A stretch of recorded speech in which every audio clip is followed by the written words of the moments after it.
The Resonance Matrix, The Anatomy of Influence, The Linguistic Somatic Decode, James Miller, copyright 2026. This Place Called Earth Ltd, all rights reserved. James Miller is the author. No part of this publication may be reproduced, stored in a retrieval system, or transmitted in any form or by any means, electronic, mechanical, photocopying, recording, or otherwise, without the prior written permission of the publisher, except for brief quotations used in critical articles or reviews. First edition, 2026 paperback format. This is a work of non-fiction based on the author's life experiences, perspectives, and independent research. The views expressed are the author's personal views and do not reflect those of any organization or institution. Any resemblance to actual persons, living or dead, is purely coincidental unless otherwise stated. AI-generated content acknowledgement. This book contains content and imagery created with the assistance of OpenAI's ChatGPT, including editorial collaboration, structural formatting, and image generation.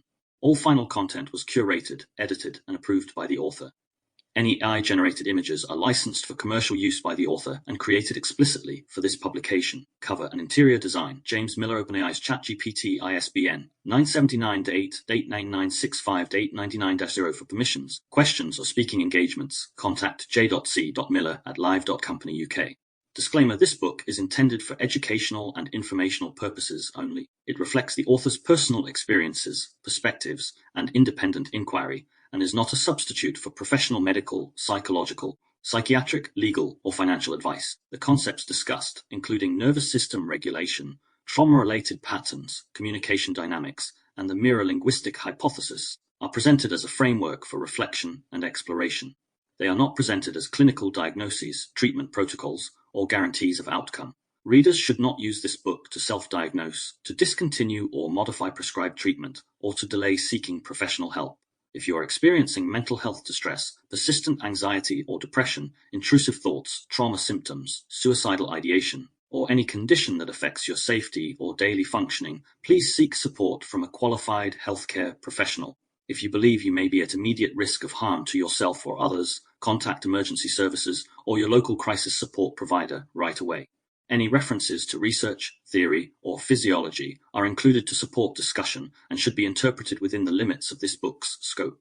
The author is not providing medical or clinical services, and no professional relationship is created by reading this book. To the fullest extent permitted by law, the author and publisher disclaim liability for any loss, injury, or damage arising from the use of or reliance on the information in this book. You are solely responsible for how you interpret and apply the material. Contents preface. 3. Introduction. 8. What this book is and is not. 10. How to read it. 10. The structure of the inquiry. 11. A final note. 13. Part 1. The problem of signal. 14. Chapter 1. The pulse beneath the crowd. 17. Chapter 2. The social tongue. 25. Chapter 3. Environmental linguistics. 35. Chapter 4. The architecture of silence. 44. Chapter 5. Inherited timing. 54. Chapter 6. Ancestral resonance. 64. Chapter 7. Predators in the field. 75. Chapter 8. The silicon mirror.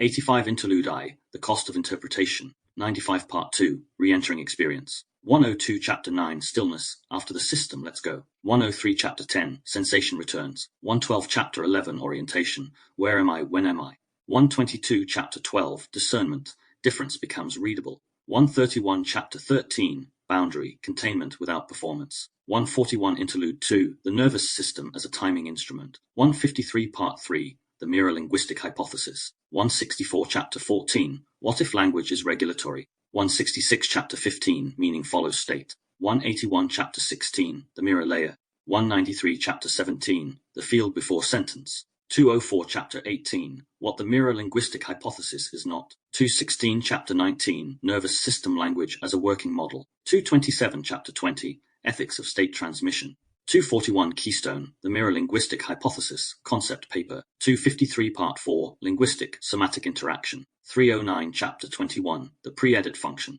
311. Chapter 22. Escalation as timing collapse. 322. Chapter 23.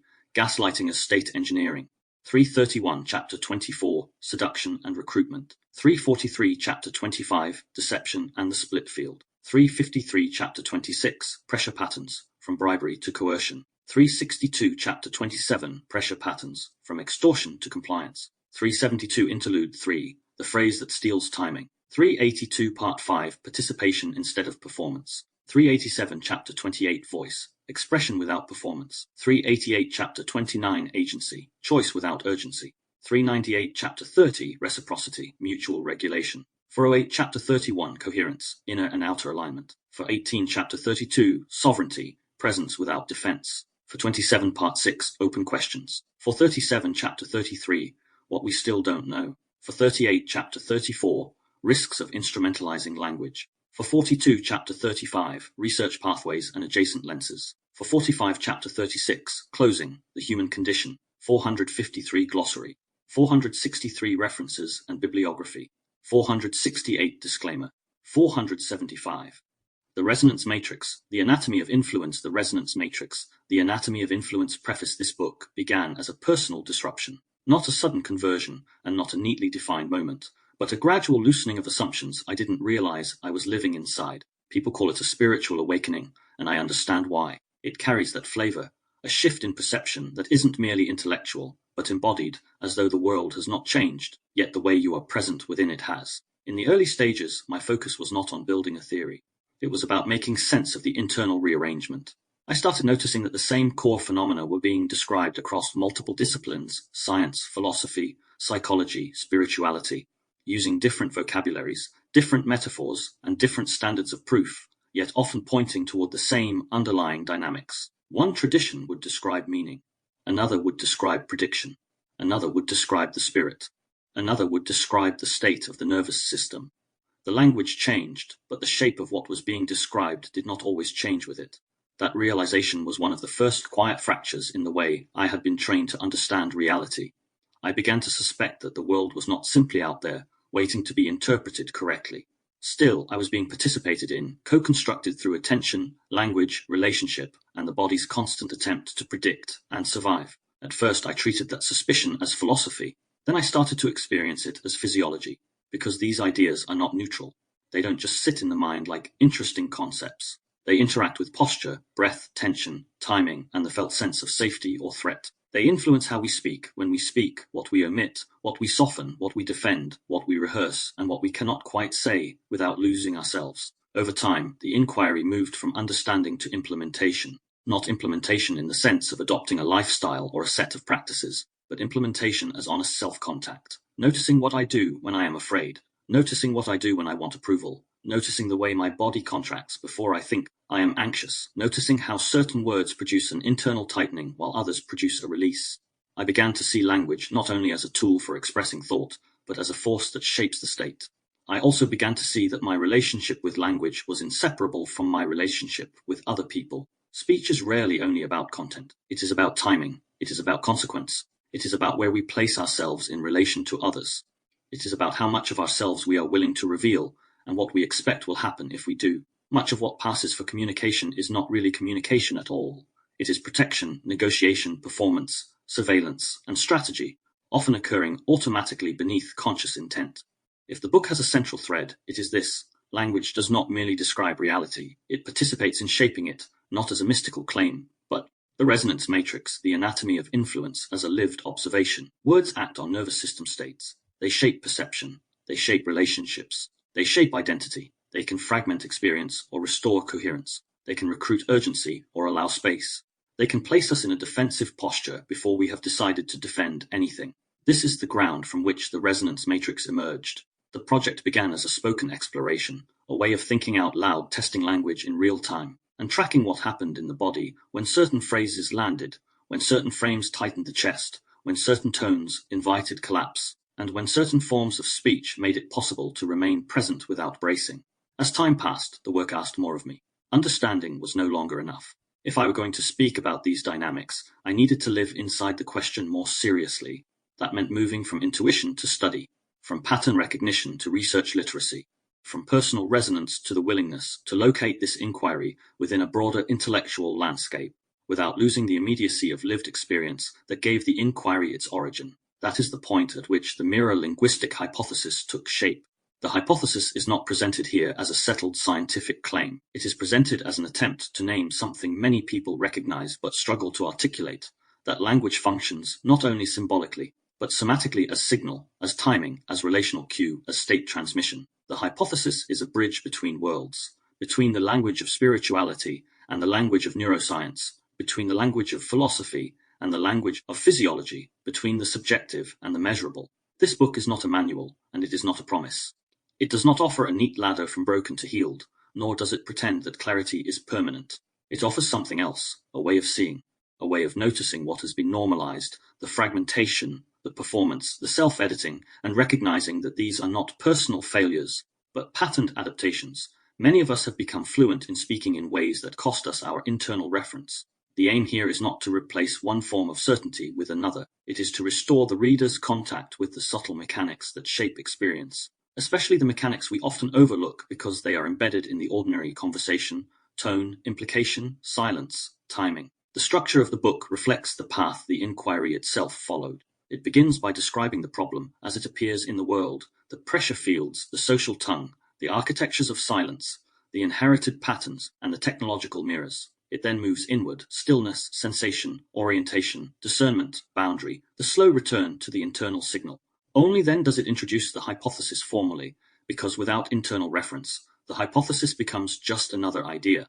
From there, the book examines language as it plays out in relationships and systems of influence, and finally turns toward integration, voice agency, reciprocity, coherence, sovereignty, not as achievements, but as conditions that become possible when we stop abandoning ourselves to participate. If there is one thing I hope the reader the resonance matrix, the anatomy of influence carries from this work, it is not a conclusion but a capacity, the ability to sense when language is recruiting them away from themselves, and the ability to return, not by force, not by positivity, not by performance, but by timing, by attention, by the slow re-establishment of a relationship with the body as a trustworthy instrument. This is where my interest now rests, not simply in articulating a perspective, but in contributing to a field of inquiry that can be deepened through study, research, and evidence without losing the original human question. Because behind every theory is a person trying to become more honest.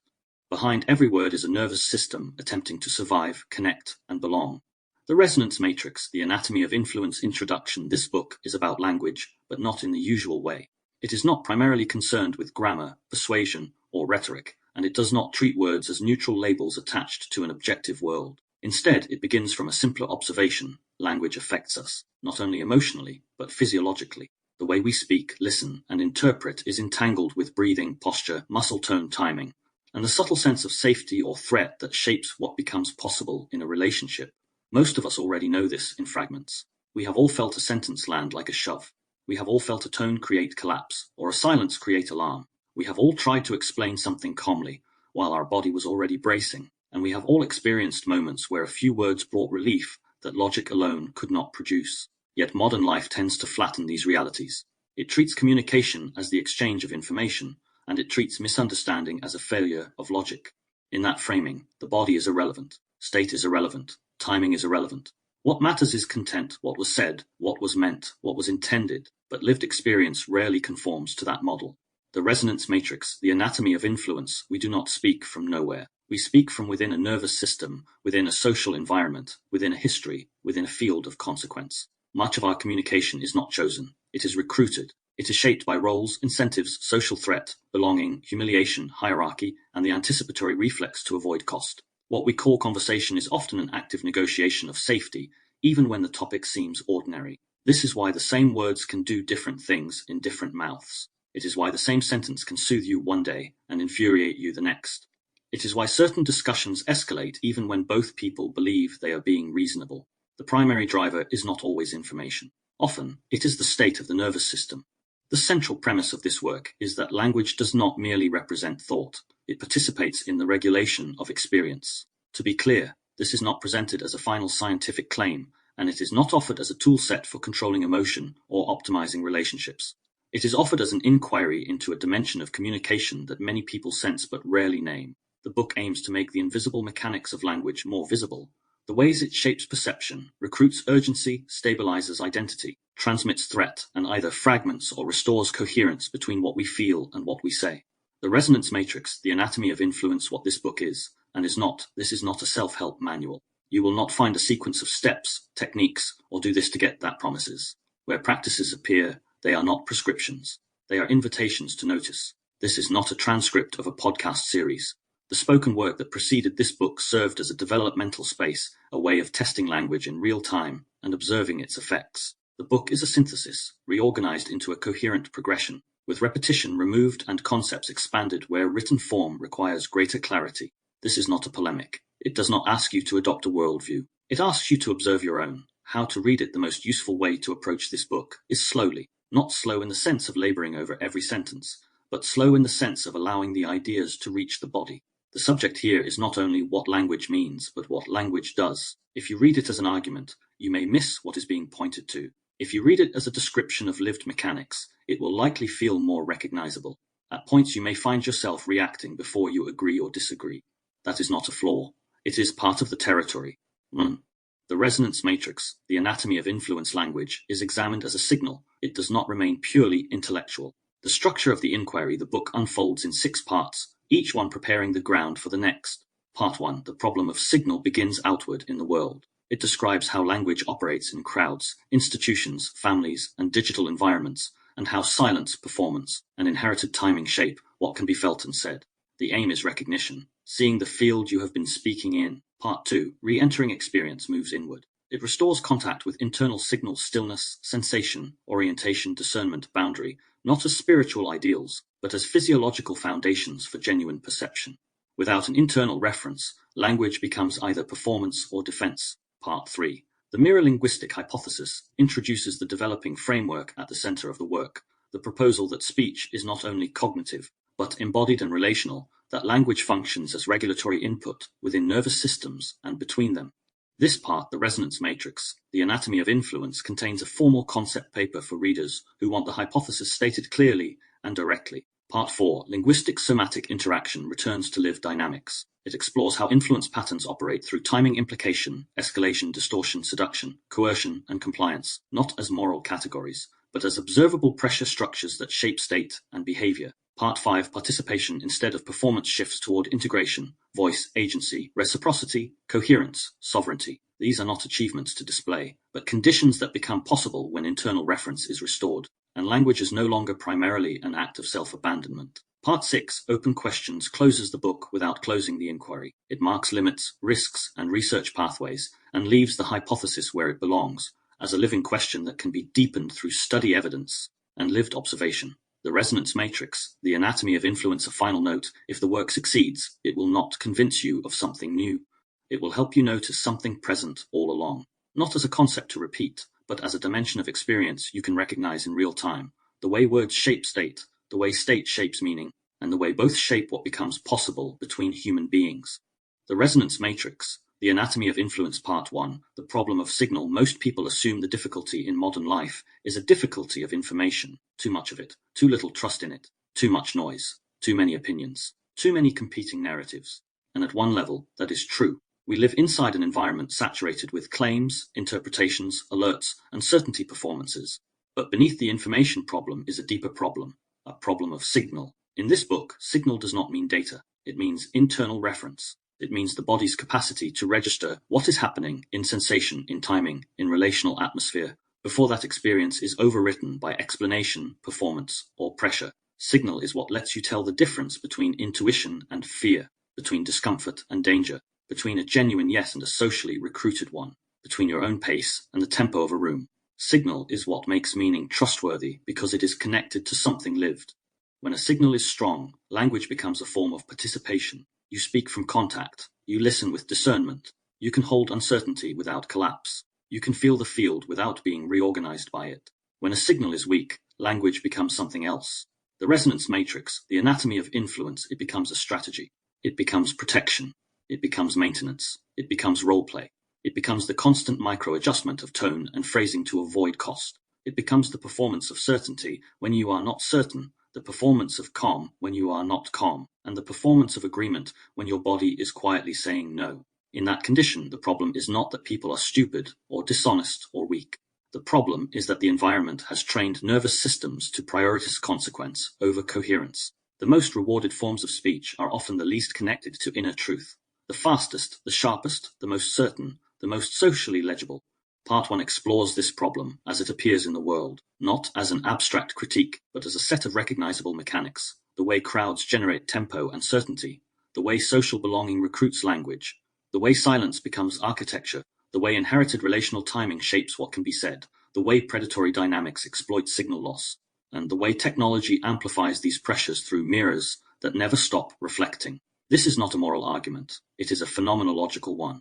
It asks the reader to notice how communication functions as an environment, and how environments condition bodies before they condition beliefs. It also asks a quieter question, one that sits beneath everything that follows. The resonance matrix, the anatomy of influence, what happens when the world trains you to speak in ways that cost you your internal reference. Part 1 does not resolve that question.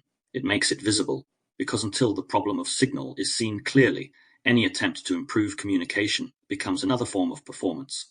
More techniques applied to a system that is already overwhelming itself. We begin then at the outer edge with the crowd, because the crowd is not an occasional event. It is a constant background, and its pulse is often the first place you can feel the difference between what is yours and what is being recruited.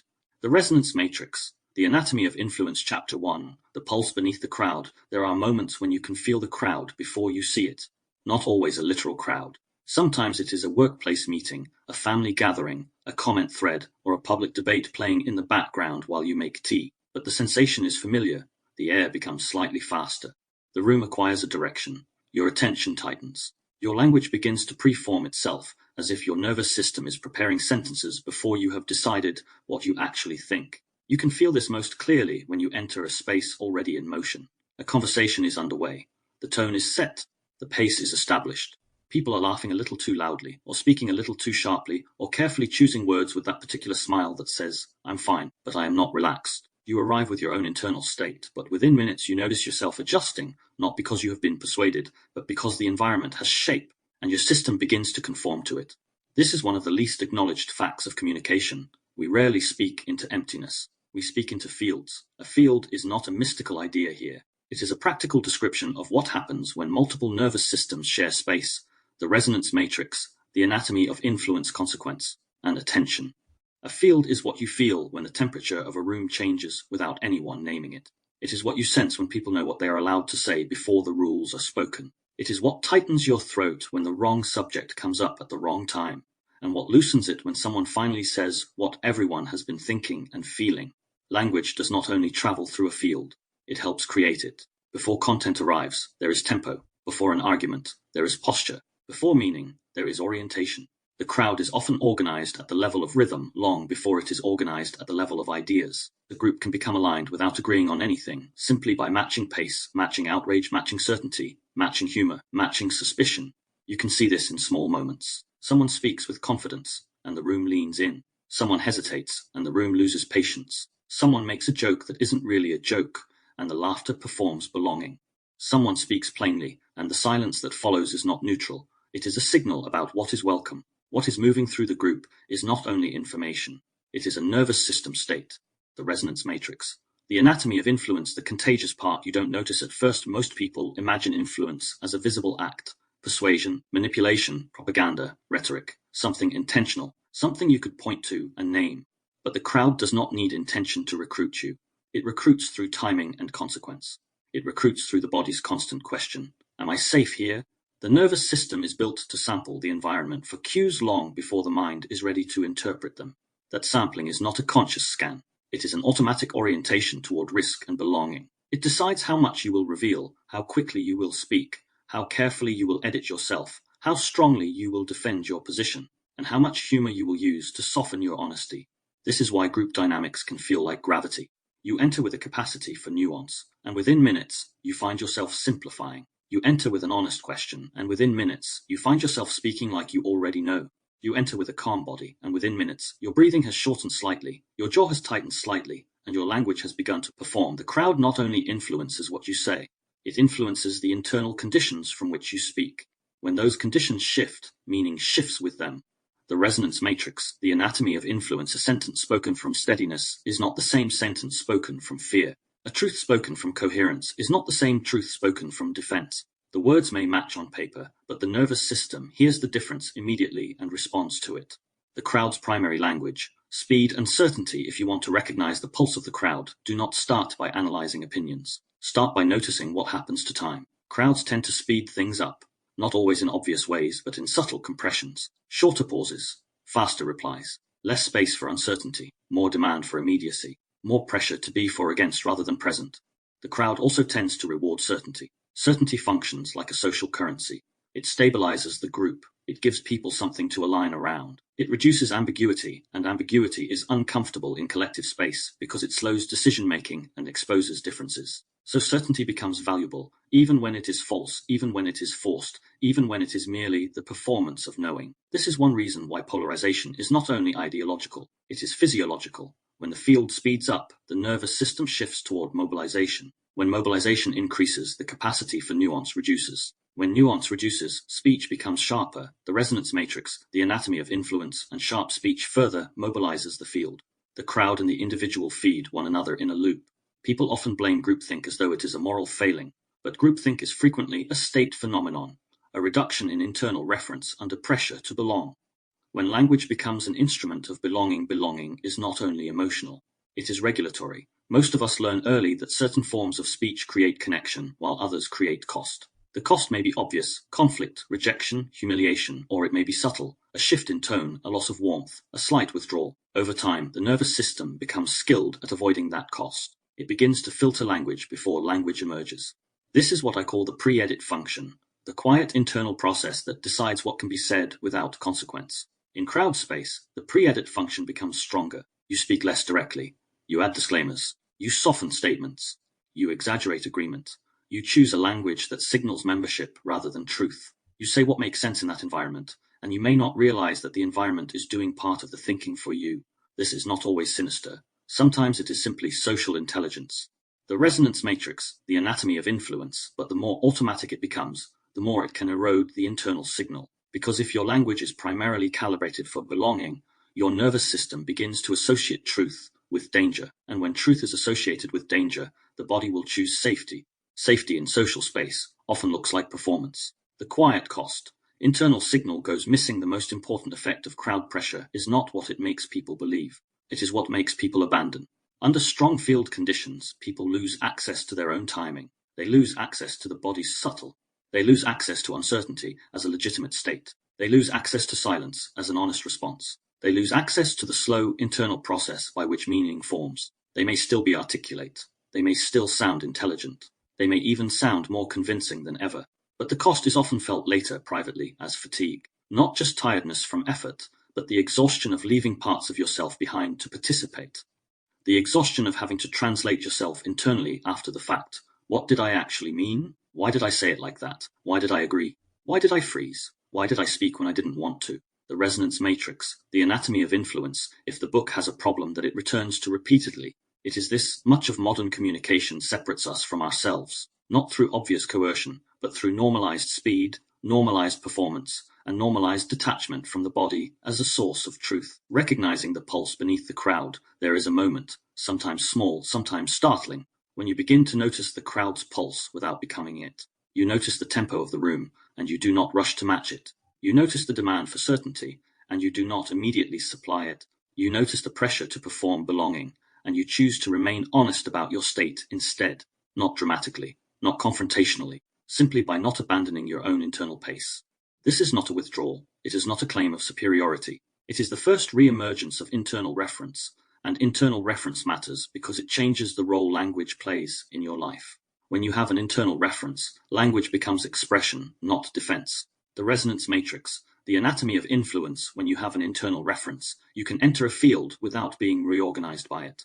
When you have an internal reference, you can feel the crowd and remain a person. This chapter is the beginning of that recognition, the idea that influence is not only in what people say, but in the conditions under which speech happens. Before we can talk about hypotheses, models, or theories, we have to restore our ability to notice the environment in which language is operating. Because for most of us, the crowd is not a rare event. It is the default background of modern life. And until you can feel its pulse, you will keep mistaking its tempo for your own. Next, we move deeper into the social mechanics that shape speech, the roles we adopt, the forms of language that earn belonging, and the subtle ways that social tongue replaces authentic expression. The resonance matrix, the anatomy of influence, chapter 2, the social tongue. Most people don't realize they have more than one way of speaking. They think they are either being themselves or holding back, either honest or dishonest, either confident or anxious. but in practice, most of us move between languages without noticing we've switched. We change vocabulary, tempo, softness, humor, certainty, and even the shape of our sentences depending on who is in front of us and what is at stake.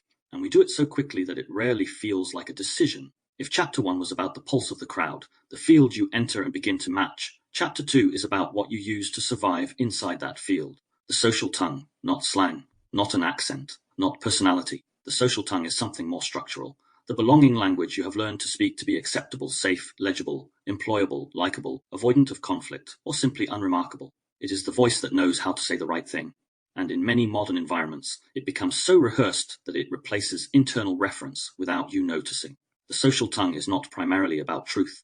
It is about consequence. The resonance matrix, the anatomy of influence, the voice that arrives before you do. There is a moment, often subtle, when you hear yourself speak and realize you've arrived after your own mouth. You have offered reassurance you do not feel. You have laughed at something that didn't land. You have softened a boundary into a suggestion. You have agreed too quickly. You have used the correct words, the correct tone, the correct performance of ease, while your body is doing something else underneath, tightening, bracing, receding, enduring. This is not necessarily hypocrisy. It's an adaptation. The social tongue is the language of predicted outcomes. The nervous system attempts to reduce social threat by shaping speech in advance. It develops through experience, through correction, through embarrassment, through reward, through the 1,000 micro-lessons of childhood and adult life. Speak in a way that doesn't provoke.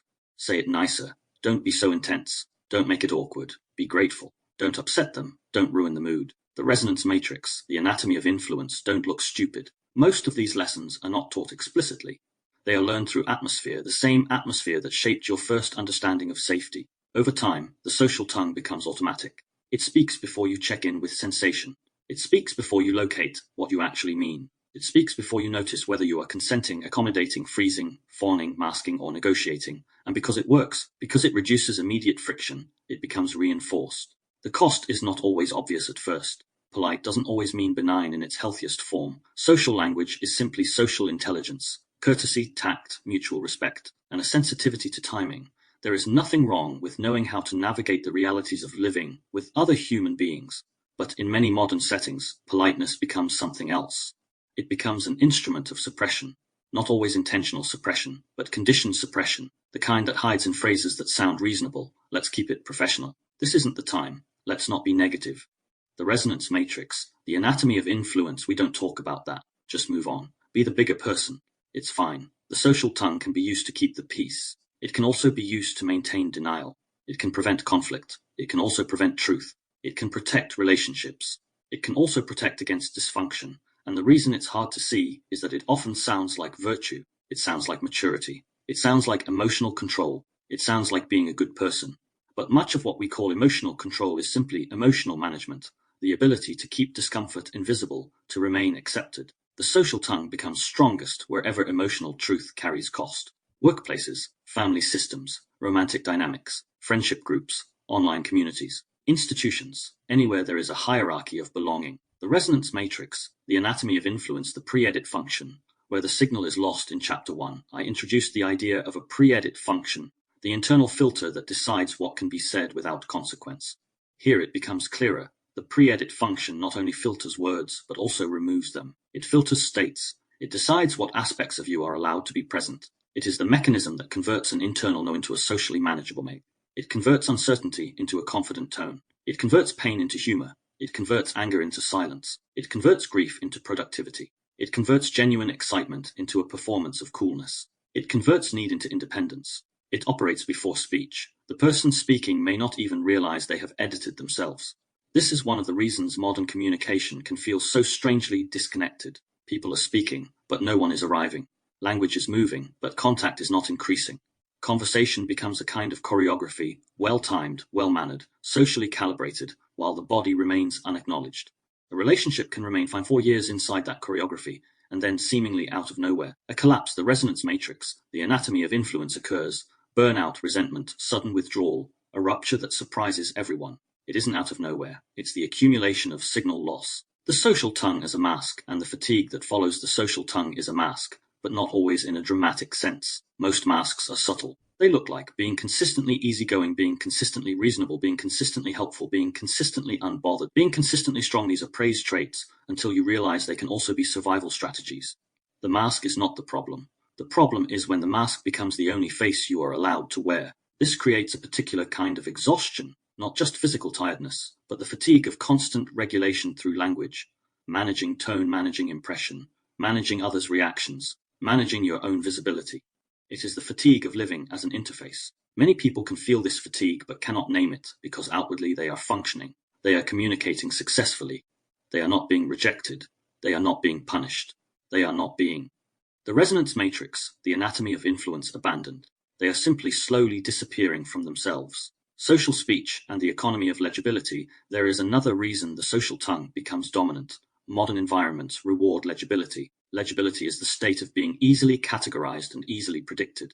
In workplaces, legibility looks like professional, consistent, not complicated. In social groups, it looks like aligned, fun, low maintenance. In public discourse, it looks like certain, decisive, on message. Legibility is rewarded because it reduces friction, but legibility often requires simplification, and simplification often requires abandoning nuance. This is where signal loss becomes cultural. A person with a complex internal experience learns to summarize themselves into something socially digestible. They learn to speak in a way that fits the available templates: confident, broken, healed, traumatized, empowered, victim, villain, growth, resilience, boundaries, self-care.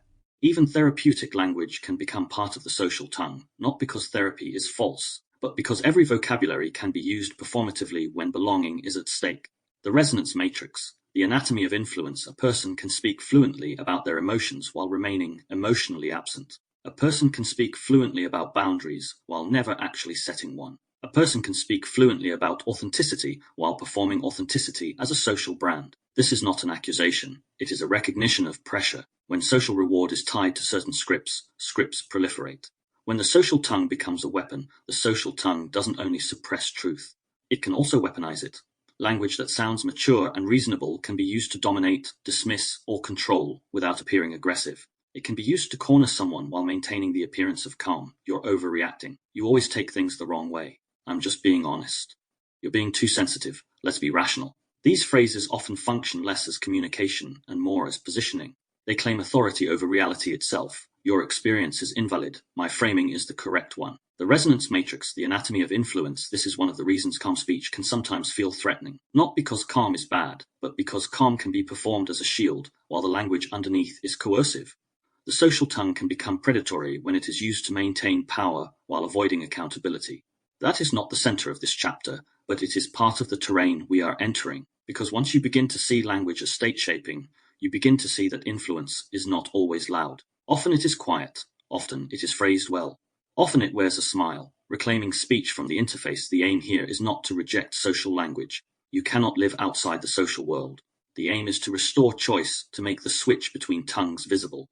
A useful question is not, am I being authentic? A more useful question is, what is my speech doing right now? Is it connecting me to myself, or editing me away from myself? Is it increasing contact, or preserving an image? Is it expressing a signal, or managing a consequence? Is it creating coherence, or maintaining belonging at the cost of inner truth?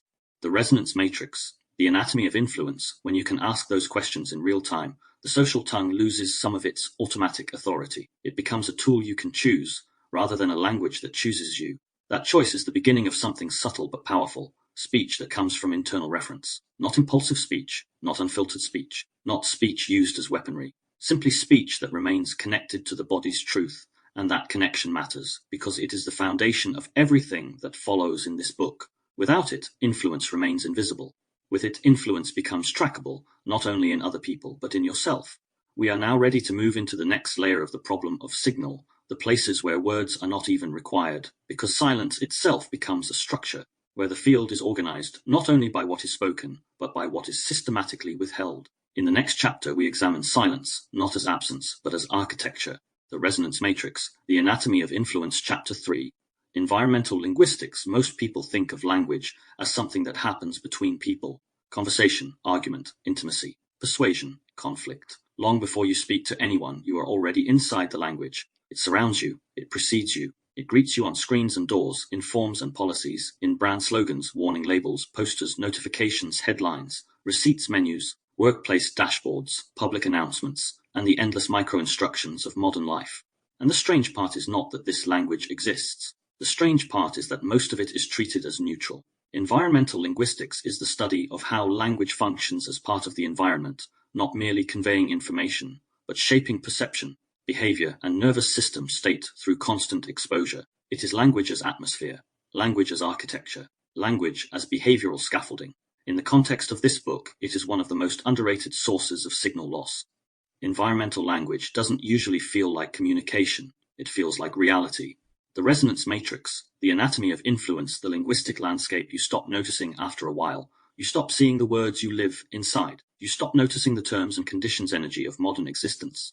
The subtle way many spaces speak to you as a risk to be managed, a customer to be steered, a worker to be calibrated, a liability to be contained. You stop noticing how often you are being addressed as a potential problem. Do not, must, failure to comply. You are responsible for, by continuing you agree. We reserve the right. Even when nothing overtly threatening is being said, the tone is often controlling, guidance framed as enforcement, care framed as compliance, support framed as a policy, boundary. This matters because the nervous system doesn't only respond to dramatic threats, it responds to chronic cueing. A person can be surrounded by 1,000 small linguistic signals that imply, watch yourself, manage yourself, prove yourself, don't cause trouble, stay within the rules. Over time, that becomes a felt reality, not consciously, not as a belief, but as a baseline posture. The environment teaches the body what kind of self is permitted, and language is one of its primary tools. The resonance matrix, the anatomy of influence, words as environmental pressure. There is a difference between being informed and being shaped. Environmental language shapes through repetition, placement, and inevitability. You don't choose to engage with it. It is simply present, like the weather. This is part of why it is so influential. It bypasses the usual defenses that activate when we feel someone is trying to persuade us. We don't argue with a sign. We don't debate a form. We don't negotiate with an error message. We adapt, and adaptation is not neutral. A sign that says smile, you're on camera not only provides information. It modifies behavior. It alters the nervous system state. It tells the body, you are being watched. Even if you already know there are cameras, the sentence changes the felt field. A workplace poster that says if you see something, say something may increase safety in one context and increase suspicion in another. It trains attention toward a potential threat. It makes vigilance normal. A digital platform that labels a button accept all in bright clarity and hides managed preferences in tiny grey language is not merely offering choices. It is shaping behavior through asymmetry and time pressure. Language becomes a funnel. None of this requires conspiracy. It requires only design. In modern environments, design is often optimized for compliance, efficiency, and control. The resonance matrix, the anatomy of influence microcopy, and the nervous system. There is a form of environmental language so small it seems ridiculous to take seriously until you realize how often it touches you. It's the language of interfaces, pop-ups, warnings, nudges, notifications, and system prompts. The little sentences that appear in your day are like involuntary thoughts. Are you sure you want to leave? You might miss out. People are waiting. Your session is about to expire. Only 2 left. Don't forget. Last chance. These phrases are not neutral. They operate at the level of urgency, scarcity, and social consequence. They recruit the same physiology that crowds recruit: speed, certainty, reaction. Even when you consciously dismiss them, your body has already been cued. This is one reason people feel chronically, not because they are weak, but because the environment is continuously pulling at their attention through language designed to trigger action. When your baseline is repeatedly recruited by prompts, your capacity to register internal signals is diminished. You become more reactive, less reflective. Interpretation becomes faster. The resonance matrix, the anatomy of influence inner world, becomes quieter, not because it has nothing to say, but because the environment keeps interrupting it. The signal is still there, but it cannot hold the floor. The tone of institutions' environmental linguistics becomes most visible in institutional tone. The way schools speak to children, the way the government and healthcare speak to citizens, the way corporations speak to employees, the way banks speak to customers, the way modern systems speak to humans through a voice that is often impersonal, defensive, and preemptive, a voice that implies the human is unreliable and the system is right. This is not merely an aesthetic issue. It teaches relational posture. If you are constantly addressed as a risk to be mitigated, you begin to internalize self-monitoring as normal. You begin to speak to yourself in the same tone. Your internal dialogue starts to mirror the institutional voice: procedural, corrective, impatient, compliance-oriented. This is where environmental language becomes psychological architecture, not because words have magical power, but because repeated tone becomes an internalized relationship. The resonance matrix, the anatomy of influence. Your nervous system learns what kind of world it is living in by how the world speaks. The environment as a teacher of identity, there is a quieter effect of environmental language that sits beneath rules and urgency, identity shaping. Many environments do not merely instruct you, they name you. Customer, user, patient, offender, student, employee, consumer, resident, taxpayer, applicant. These roles are sometimes necessary categories, but the more they dominate your daily linguistic landscape, the more they compress the self into functional identity. You begin to relate to yourself as a role. You begin to speak in a role. The resonance matrix, the anatomy of influence role speech, is one of the central mechanisms of signal loss because roles often require performance. They require legibility. They require the social tongue you explored in Chapter 2. Environmental language reinforces this by constantly reminding you of the expected posture. Be efficient, be polite, be compliant, be productive, be measurable, be accountable. The self becomes a managed entity. This may look like maturity, but it often feels like fatigue. The subtle violence of normal language. None of this is to say that all environmental language is harmful. Some language genuinely supports orientation, clear signage, honest instructions, transparent systems. Some language reduces anxiety by providing clarity. Some language helps people navigate complexity without shame. But many modern environments are not designed to restore internal reference. They are designed to produce predictable behavior. Predictability is often bought through reduction, reducing choice, reducing ambiguity, reducing time, and reducing the legitimacy of hesitation. That reduction is frequently delivered through language. The subtle violence of environmental language is not that it shouts at you. It is what makes certain postures feel inevitable. The resonance matrix, the anatomy of influence, it makes urgency feel normal. It makes surveillance feel ordinary. It makes consent feel procedural. It makes self-abandonment feel polite. It makes disconnection feel like adulthood. How to regain signal inside the linguistic environment. This book is not a technique manual, but there is a form of noticing that belongs here because it shifts perception without requiring you to fix anything. Begin to pay attention to the sentences that address you in your daily life. Not the big speeches, the tiny ones. What tone do they use? Do they assume trust or suspicion? Do they create spaciousness or urgency? Do they speak to you as a human or as a liability? Do they invite choice or funnel behavior? Do they calm the system or keep it alert? The point is not to become paranoid. The point is to become literate in the environment. When you regain awareness of the linguistic landscape, you regain something else, a sense that your internal state is not solely yours. It is being shaped, cued, entrained, recruited. Once that becomes visible, the environment loses some of its invisible authority.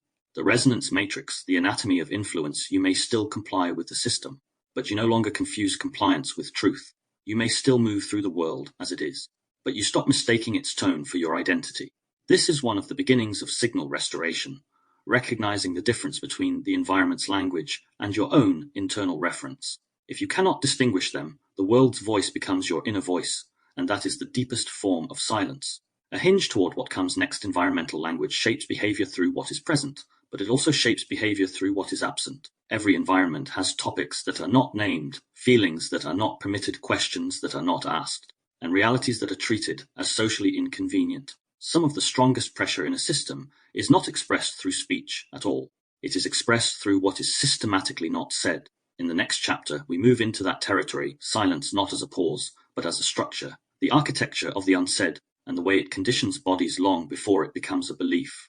The resonance matrix, the anatomy of influence, Chapter 4, the architecture of silence, is usually treated as the absence of language, a gap in conversation, a pause, a refusal, a moment where nothing was said. But lived reality rarely matches that simple framing. Silence often has shape, it has rules, it has timing, it has consequences. And once you begin to notice it, you realize how much of social life is organized not only by what is spoken, but by what is systematically withheld. Some silences are restorative, some are sacred, some are simply quiet. This chapter is about a different kind of silence, silence as architecture, not a space, but a structure that trains behavior, narrows perception, and alters nervous system state without ever needing to declare itself. In the context of Part 1, the problem of signal silence is one of the most efficient mechanisms of signal loss. It doesn't have to argue with you. It doesn't have to persuade you. It simply creates an environment where certain truths cannot land. When a truth cannot land, it does not disappear. It relocates. It moves into the body. The resonance matrix. The anatomy of influence. The moment you learn what cannot be said, most people can remember a moment, sometimes early, sometimes subtle, when they learned that a particular truth had a cost. It may not have been spoken as a rule. It may have been delivered through a look, a change in tone, a withdrawal of warmth, a sudden mockery, or a punishment that didn't fit the crime. Or it may have been quieter still, a question that was ignored, an emotion that was treated as inconvenient, a topic that never came up at all. Children do not need explicit instruction to learn silence. They learn it through consequence. They learn which questions shrink the room. They learn which feelings make adults disappear. They learn which names are never said. They learn which events are treated as if they never happened. Long before they can articulate family dynamics or psychology, they become editors not only of speech, but of perception. They learn to notice what cannot be mentioned and to behave as though it is not real. This is where silence becomes architecture. It doesn't simply remove speech. It reshapes reality, because the most profound silence is not the silence of the mouth. The resonance matrix, the anatomy of influence, it is the silence of the mind turning away from what it already knows. Once that turning away becomes patterned, it becomes a foundational form of signal loss. The body registers, but the person cannot name what is happening. The signal arrives, but the system has learned not to translate it into language, because language would create risk. Silence as social technology in workplaces, silence often hides behind professionalism. In families, it hides behind loyalty. In communities, it hides behind politeness. In institutions, it hides behind procedure. In each case, silence becomes a method for maintaining order without having to admit what is being maintained. People are not told do not speak. They are trained to feel that speaking is inappropriate, disruptive, childish, dramatic, disloyal, or unsafe. Often the training is gentle. It arrives as a suggestion. Let's not get into that. Now's not the time. Why bring it up? It's in the past. Don't make a scene. Be the bigger person. The resonance matrix, the anatomy of influence, we're fine. Silence can also be taught through humor. A topic becomes a joke. A person becomes too sensitive. A question becomes overthinking. The laughter is not just laughter. It is a boundary marker. It says, this is not a real subject here. This is why silence can be more coercive than confrontation. Confrontation at least admits there is something to speak about. Silence denies the subject's legitimacy entirely. The double bind. What silence does to the nervous system, silence creates a particular form of inattention because it produces a double bind. The signal is present, but naming it is punished. You feel something, but you are trained not to speak it. You notice something, but you are trained not to acknowledge it. You know something, but you are trained to behave as if you don't. This splits the system, and the split has physiological consequences. When the nervous system cannot act on a signal, cannot speak, cannot move, cannot resolve, it adapts by containing. The resonance matrix, the anatomy of influence containment, can look like composure, but it is often a form of internal freezing. The body holds what cannot be expressed. Over time, that holding becomes chronic. This is one reason why silence is exhausting. Because nothing happens, but because something is constantly happening under the surface. Silence becomes labor. It requires continuous suppression of micro-responses. The flinch, the contraction, the impulse to ask, the urge to clarify, the desire to name. It requires constant internal negotiation. Don't say that, don't show that, don't feel that here. If Chapter 2 described the social tongue, speech shaped by consequence, silence is the extreme form of that shaping, the point at which speech is removed entirely and the body is forced to carry what language cannot. What silence protects? Silence rarely protects truth. It protects stability. It protects the image. It protects hierarchy. It protects normal. Sometimes silence protects a person who genuinely cannot cope with a topic. Sometimes it protects a child from the resonance matrix, the anatomy of influence complexity they are not ready for. Silence can be compassionate in the right context, at the right time. When silence becomes a pattern, it usually protects something else, a system that would destabilize if reality were named. This is why silence appears so reliably around. Addiction, financial instability, infidelity, abuse, illness, shame, grief, resentment, power, imbalance, family reputation. Institutional failure. Silence functions as an agreement. We will not name this, so we do not have to change. And the cost of that agreement is paid by the body, because the body cannot unknow what has registered. The resonance matrix, the anatomy of influence, the unsaid as a shaping force to live inside a system of silence, is to become trained in implication. You learn to read what is happening without being able to discuss it openly. You become hypersensitive to microshifts, tone, posture, timing, absence, glances, the way someone closes a cupboard, the way a conversation stops when a certain person enters the room. This is not paranoia. It is an adaptation to an environment where explicit language is unsafe. The nervous system becomes skilled at reading the field because the field is the only source of truth available. When the environment won't let you speak plainly, you learn to survive through atmosphere. This creates a strange condition. People who grow up in silence often become highly perceptive, but not necessarily coherent. They can sense what is happening, but they cannot stabilize it with language. They can detect shifts, but they cannot resolve them. Their signal is high, but their expression is constrained. In later life, this can show up as chronic scanning anxiety that feels baseless difficulty trusting your own perceptions. and the constant feeling that something is wrong even when nothing. The resonance matrix, the anatomy of influence obvious, is happening because your nervous system learned that danger is not always in what is said. Danger is in what is avoided. Silence and the performance of peace. One of the most destabilizing aspects of silence is that it often coexists with the performance of normality. A family can look functional while carrying unspoken grief. A workplace can look professional while carrying unspoken resentment. A relationship can look stable while carrying unspoken fear. This is how silence becomes a theater. Everything appears fine, but the atmosphere tells a different story. And when a person begins to speak the unsaid, the system often reacts as though they are the problem. Not because the content is wrong, but because the architecture is being threatened. This is why truth-telling can be punished even in environments that claim to value honesty. The punishment is not about morality. It is about destabilization. Silence stabilizes systems by reducing reality. The resonance matrix, the anatomy of influence breaking silence without violence naming silence, is not the same as smashing it. There is a difference between an expression that restores coherence and an expression that becomes a weapon. This book is not advocating reckless honesty. It is pointing to a more precise form of speech, language that remains connected to internal reference and does not abandon the body's pace. Sometimes breaking the silence is a full conversation. Sometimes it is a single sentence. Sometimes it is simply refusing to participate in the performance of. The first step is noticing where silence is shaping you. A simple question can reveal a lot. What do I avoid saying here? And what happens in my body when I even consider saying it? If the answer produces tightening, heat, dread, nausea, or an immediate urge to backtrack, you are touching architecture.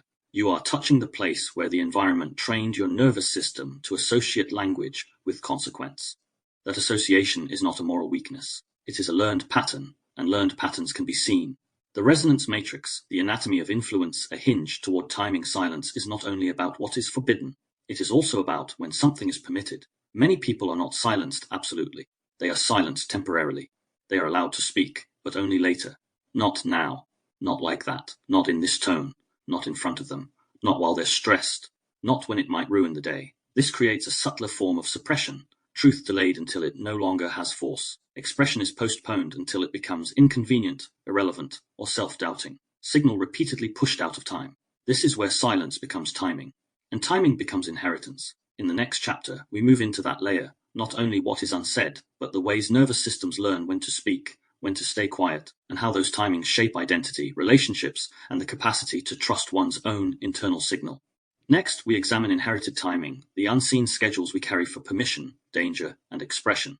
The resonance matrix, the anatomy of influence, chapter 5, inherited timing silence, is not only about what is forbidden, it is also about when something is permitted. Many people are not silenced absolutely. They are silenced temporarily. They are allowed to speak, but only later and when it suits particular conditions. Not now. Not like that. Not in this tone. Not in front of them. Not while they're stressed. Not when it might ruin their. That form of delay can appear reasonable, even caring. But when it becomes patterned, it does something subtle and lasting. It teaches the nervous system that truth is not merely something you decide to express. Truth is something you must time correctly to survive. This is inherited timing. It is the set of internal schedules you carry for permission, danger, closeness, rejection, and consequence. It is the learned sense of when a feeling is allowed to exist, when a question is safe to ask, when honesty will be punished, and when you must become smaller to remain included. You can think of it as an invisible calendar running beneath your speech, and most people never realize they have it. The resonance matrix, the anatomy of influence, the body learns time before it learns words. A child does not learn safety through explanation. They learn it through timing. They learn when the house is calm. They learn when the parent is reachable. They learn when the adult is volatile. They learn when a sibling becomes dangerous. They learn when affection is available and when it is withdrawn. They learn when truth is tolerated and when it becomes a threat. This is not intellectual learning. It is a physiological calibration. The nervous system tracks windows, openings, closures, micro-seasons of permission. If you grew up in an environment where emotional truth produced disruption, you may have learned that the safest time to feel was later, privately, in your room, or nowhere at all. If you grew up in an environment where questions created shame, you may have learned that curiosity had to be hidden, softened, or disguised as humor. The resonance matrix, the anatomy of influence. If you grew up in an environment where conflict escalated quickly, you may have learned that honesty must be delayed until it can be delivered without provoking. This is why some people become excellent communicators in theory, but struggle in real time. They don't lack vocabulary. They lack timing and safety. They can speak clearly when alone. They can write the message. They can rehearse the conversation. They can even feel brave. But when the moment arrives, their system closes the window, not because they are weak, but because their nervous system remembers what speaking costs.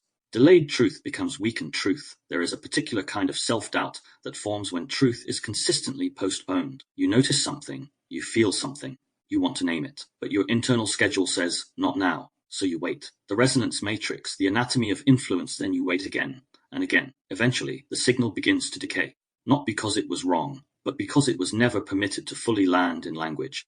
This produces an experience many people recognize. By the time I'm allowed to say it, it feels smaller, less certain, less worth mentioning. I start to wonder if I imagined it. The system achieves what it often wants, stability through delay, but the internal cost is significant. Delayed truth doesn't disappear. It turns into resentment that arrives late and sharp withdrawal that looks like disinterest, numbness that looks like moving on, confusion that looks like overthinking, sudden rupture that looks like unpredictability. This is one of the hidden sources of the out-of-nowhere breakdown. It wasn't out of nowhere. It was out of time. The resonance matrix, the anatomy of influence, the politeness schedule, inherited timing, often hides behind social values. Some families teach that good people do not confront. Some workplaces reward those who never make things awkward. Some communities train a spiritual bypass schedule. Don't bring heavy energy, stay positive, don't focus on the negative. These are timing rules. They don't say never speak. They say speak only when it is convenient for the system. The system may call this maturity, but the body experiences it as suppression. In such environments, you learn to monitor the room before you speak. You learn to track the emotional weather. You learn to keep the social peace, even if that means losing contact with your own internal reference. Over time, your speech begins to emerge not from what is true, but from what is safe. That is the shift. Part 1 is mapping, not moral failure, adaptive calibration. The resonance matrix, the anatomy of influence, timing as a form of consent. There is a deeper layer here. If timing can be controlled, consent can be controlled.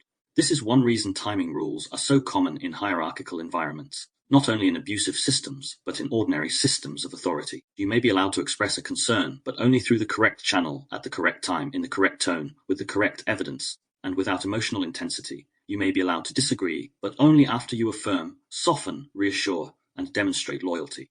You may be allowed to name a boundary, but only if it doesn't inconvenience anyone. These conditions shape behavior. They create the appearance of openness, while preserving control of the window, and when the window is controlled, the nervous system learns a simple equation. Expression equals risk unless perfectly timed. This is why many people begin to over-explain.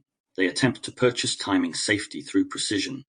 They try to make the truth safe by wrapping it in context, disclaimers, careful wording, and performance of calm. But the need to perform safety is itself a signal. The environment does not fully permit honest timing. The resonance matrix, the anatomy of influence, why urgency appears when timing is blocked. If you have lived with delayed expression, you may recognize a strange pattern. You stay quiet until you can't. Then it comes out too fast, not because you wanted drama, but because the window finally opened and your system rushed to evacuate what it had been holding. This produces the classic relational confusion. I don't understand why you didn't say something earlier, but earlier wasn't available. Earlier was unsafe. Earlier it was closed. When timing is blocked repeatedly, urgency becomes the body's compensation. The nervous system stops trusting there will be a later, so when the opening arrives, it floods. This is why some people only tell the truth when they are angry. Anger is not always the real issue. Sometimes anger is the only state that overrides the timing lock, because anger carries mobilization. It pushes through the gate. The tragedy is that when truth arrives through anger, it is often dismissed as irrational or unfair, and the original signal is lost again. Then the person learns the next timing rule. Even when I speak, I will not be heard. The resonance matrix, the anatomy of influence, so they either escalate further or disappear. The inherited schedule in adult life, inherited timing, doesn't remain confined to childhood environments. It follows you. It shows up as saying yes too quickly, then feeling the no later, I'll bring it up another time, became a permanent pattern, needing perfect certainty before speaking, feeling guilty for naming needs, freezing when asked, what do you want? Staying calm outwardly while the body is bracing, waiting for the right moment that never arrives. The schedule becomes internalized. Eventually, you don't even need an external authority to silence you. The nervous system does it automatically.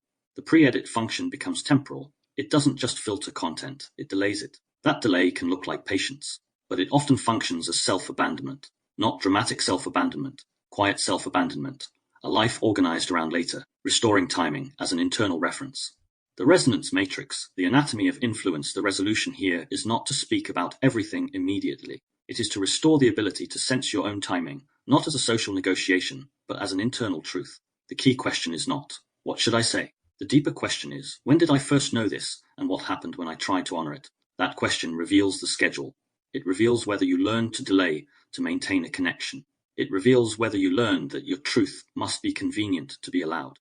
It reveals whether you learned that expression is dangerous unless you can control the outcome. Once the schedule is visible, something changes. You begin to recognize that later is not always wisdom. Sometimes later is a trained deferral of self. Restoring timing means restoring small moments of honest immediacy, not aggressive immediacy, but accurate immediacy. The capacity to name a signal while it is still alive. The resonance matrix, the anatomy of influence sometimes that looks like a simple sentence. I notice something, and I don't want to postpone it. Or, I don't have a fully formed argument, but my body is registering a no. Or even, I'm not ready to speak yet, but I'm not going to pretend it isn't here. That last one matters, because it breaks the deepest agreement of inherited timing, the agreement to act as though the unsaid is not real. A hinge into lineage inherited timing is rarely individual. It tends to be familial. It tends to travel through generations as unspoken rules about emotion, conflict, shame, and belonging. What you learned as normal timing may have been the timing your parents learned, and their parents before them. That is why timing often feels older than you. In the next chapter, we move into that lineage layer directly.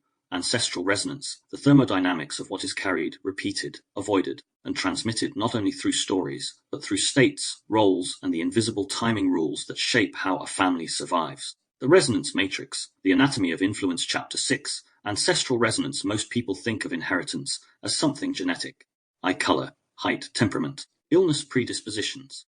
Long before the modern vocabulary of genetics arrived, families already knew something simpler and often more unsettling, that certain patterns repeat, certain dramas recur, certain silences persist, certain roles reappear in new bodies. Certain kinds of love, fear, shame, and conflict seem to travel through generations as if they have momentum. This chapter is not an argument for mystical ancestry. It is an exploration of resonance, the way states, roles, and unprocessed experience can transmit through timing, atmosphere, and relational conditioning, even when the story is never told. Ancestral resonance is the inheritance of a pattern, not as fate, but as an environment, not as destiny, but as a field you are born into. In part 1, we are mapping the problem of the signal before we introduce the theory.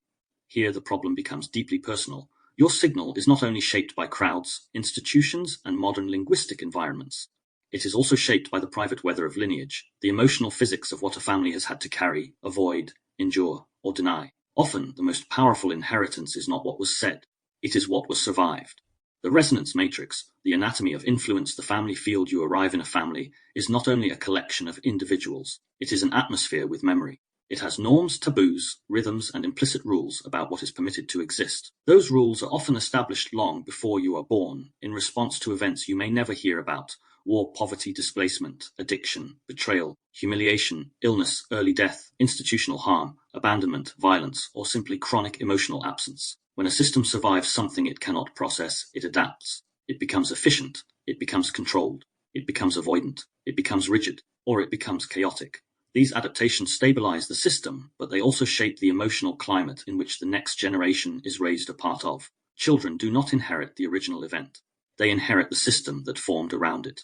That system teaches timing, it teaches silence, it teaches the social tongue, it teaches what kind of truth is safe, it teaches what kind of emotion is punishable, and it is normalized. It is rarely recognized as an inheritance.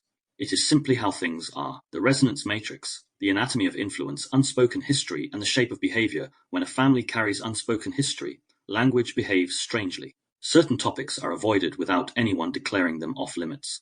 Certain emotions trigger disproportionate reactions. Certain people are held to invisible standards. Certain behaviors are rewarded because they maintain stability, not because they are healthy. Children begin to orient around these invisible structures.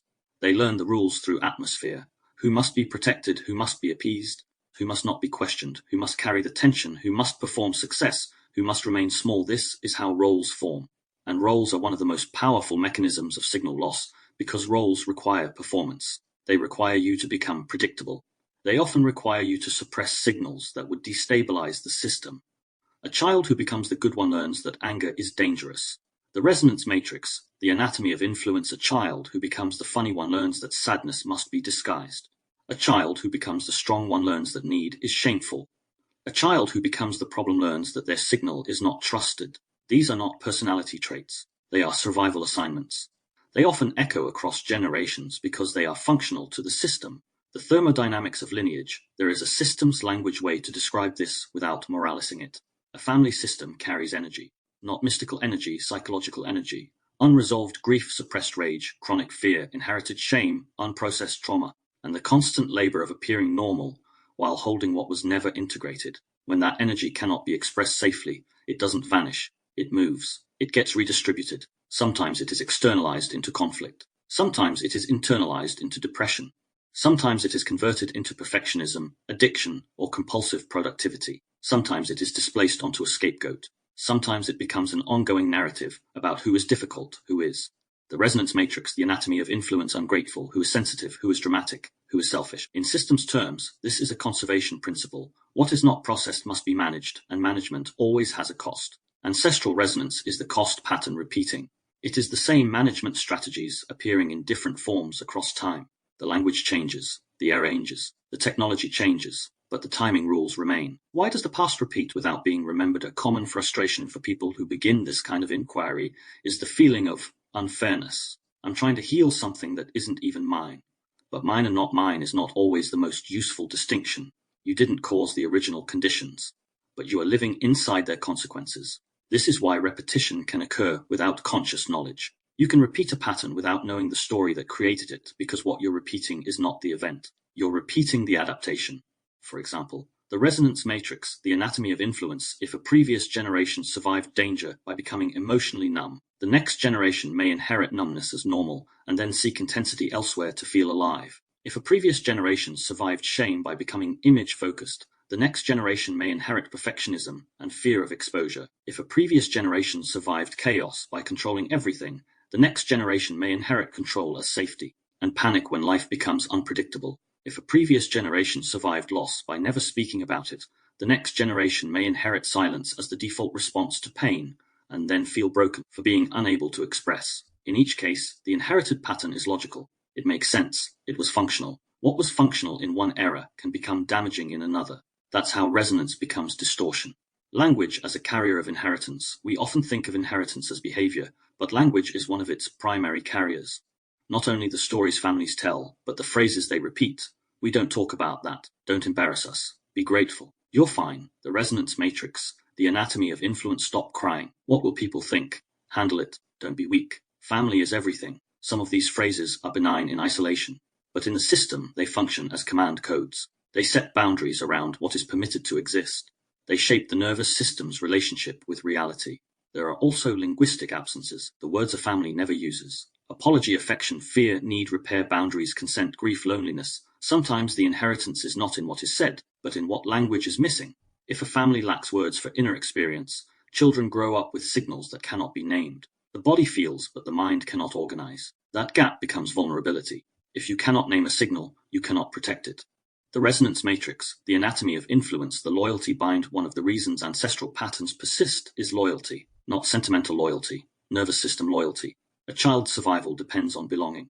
So children often maintain attachment by mirroring the family's timing rules and emotional posture. They learn the system's language not because it is true, but because it is safe. Later, as adults, they may begin to recognize the cost. But even then, changing the pattern can feel like betrayal. Not because anyone explicitly says it is betrayal, but because the body carries a memory. If I speak differently, I might lose connection. This is why people often begin to find their voice and then retreat. They speak the truth, then feel guilty. They set a boundary, then feel cruel. They name a pain, then feel disloyal. This is not irrational.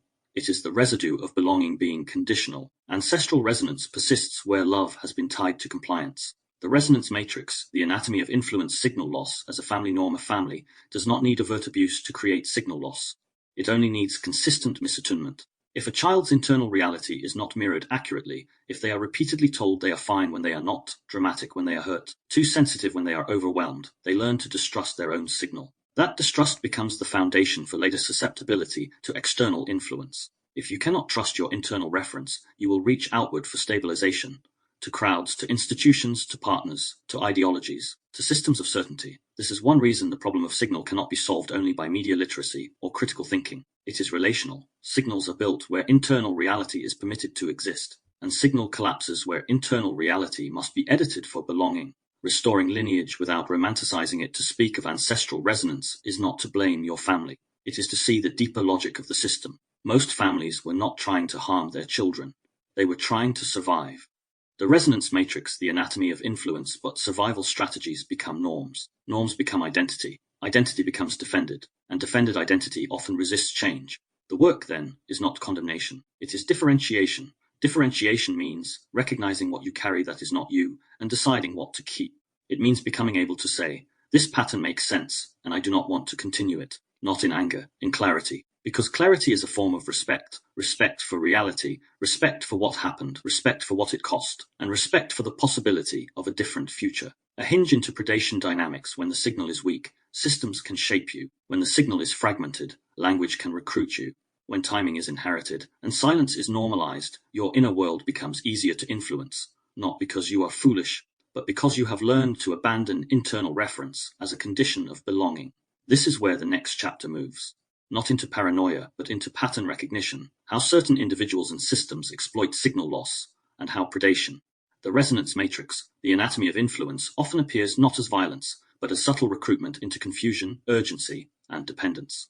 In the next chapter, we examine predators in the field, the dynamics that emerge when influence is no longer relational participation, but extraction. Next, we look at predation not as a personality type, but as a field behavior that becomes possible wherever the signal is weakened. And reality cannot be named. The Resonance Matrix, the Anatomy of Influence, Chapter 7, Predators in the Field. Not all influence is equal. Some influence is mutual. A conversation shifts you, and you shift back. Two nervous systems adjust to one another, sometimes clumsily, sometimes beautifully, and something shared is built in the middle. But there is another kind of influence that does not build. It extracts. It does not seek contact. It seeks access. And it often becomes possible wherever the signal is weakened, wherever internal reference is unstable, wherever timing has been inherited as danger, wherever silence has been normalized as maturity, wherever the social tongue has become more practiced than the voice. This chapter is not about paranoia. It is about pattern recognition, the conditions that make predation easier to perform and harder to name, because predation rarely arrives with a warning label. It arrives as a tone, a frame, a tempo, a suggestion that you doubt yourself just enough to accept their version of reality. The resonance matrix, the anatomy of influence predation, is not always a person. It is often a field behavior. When a system rewards extraction, extraction becomes normal. When relationships reward domination, domination becomes masked as confidence. When environments reward compliance, coercion becomes phrased as care. And because this is a book about language as a signal, the focus here is not primarily on bad people. It is on the mechanics of how certain interactions reorganize nervous systems away from coherence. The core move. Destabilize signal, then offer stability. In part 1, we've been mapping signal loss as a lived condition, crowds that speed you up, social tongues that recruit you into performance, environmental language that trains compliance, silence that shapes what can be named, timing that teaches you truth must be delayed to survive, and lineage that transmits pattern without story. When these conditions are present, something becomes more likely. A person can be destabilized and then guided, not because they are naive, because the nervous system seeks stability. The resonance matrix, the anatomy of influence. If your inner signal is shaky, you will gravitate toward whatever seems to provide certainty, belonging, or relief. Predatory dynamics exploit this tendency. The pattern is simple. 1. Create confusion or self-doubt. 2. Offer clarity. 3. Make the clarity contingent on compliance. The clarity may not be explicit. It may be relational, attention, affection, approval, inclusion, validation. But the mechanism is the same. Tempo as a weapon. Predation often begins with tempo, not always fast, sometimes very slow. But the common thread is timing control. In healthy relationships, timing is negotiated. There is space for pace differences. There is room for I need time. There is respect for hesitation. In predatory relationships, timing is used as leverage. You may recognize it in phrases and pressures like, "Why are you making this a big deal? Just answer the question. We need to decide now." The resonance matrix, the anatomy of influence. If you loved me, you'd know. Stop overthinking. You're being difficult. You're twisting things. These aren't just sentences. They are physiological nudges. They compress. They accelerate. They convert your internal uncertainty into a liability. They push you out of signal and into reaction. A common sign of predatory tempo is that you feel you must respond quickly to remain safe. You feel you must answer to prevent escalation. You feel you must explain to avoid being misread. Your body becomes a negotiation tool, and the more you negotiate through your body, the less access you have to your body's truth.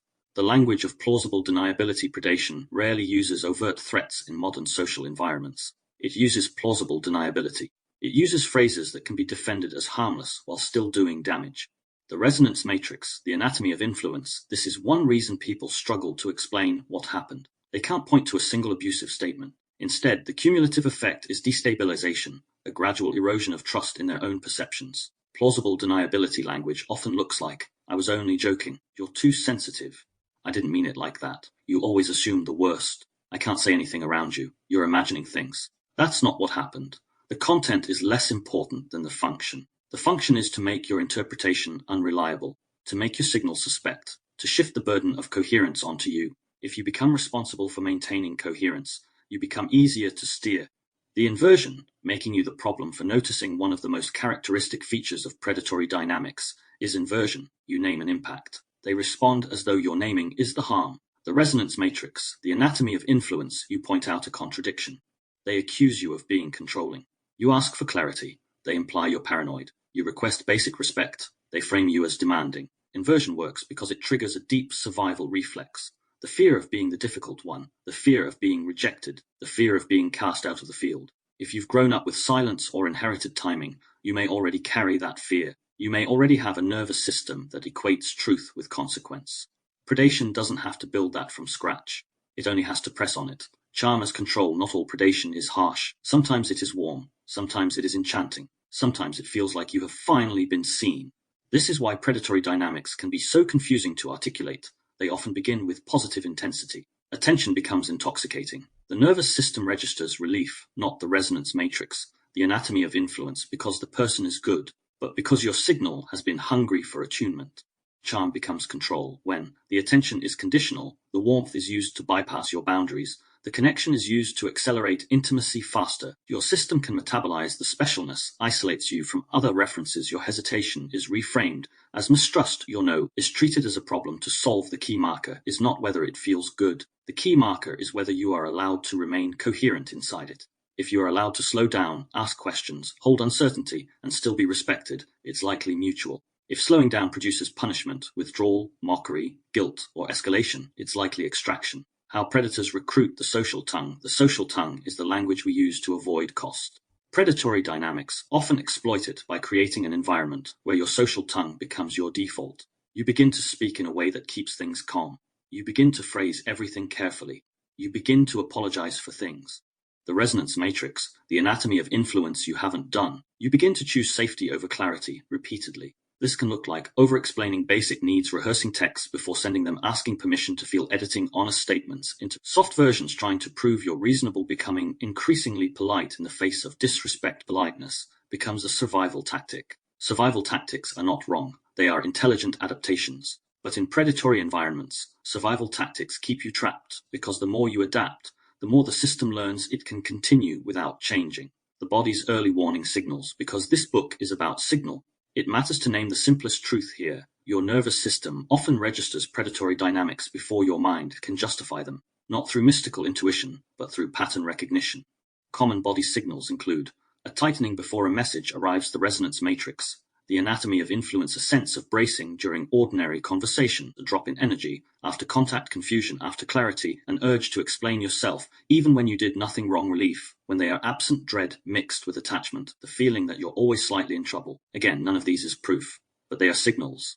And the loss of signal is that the soil predation grows best within. Why this matters for the larger inquiry, it would be easy to read this chapter as a warning about toxic people.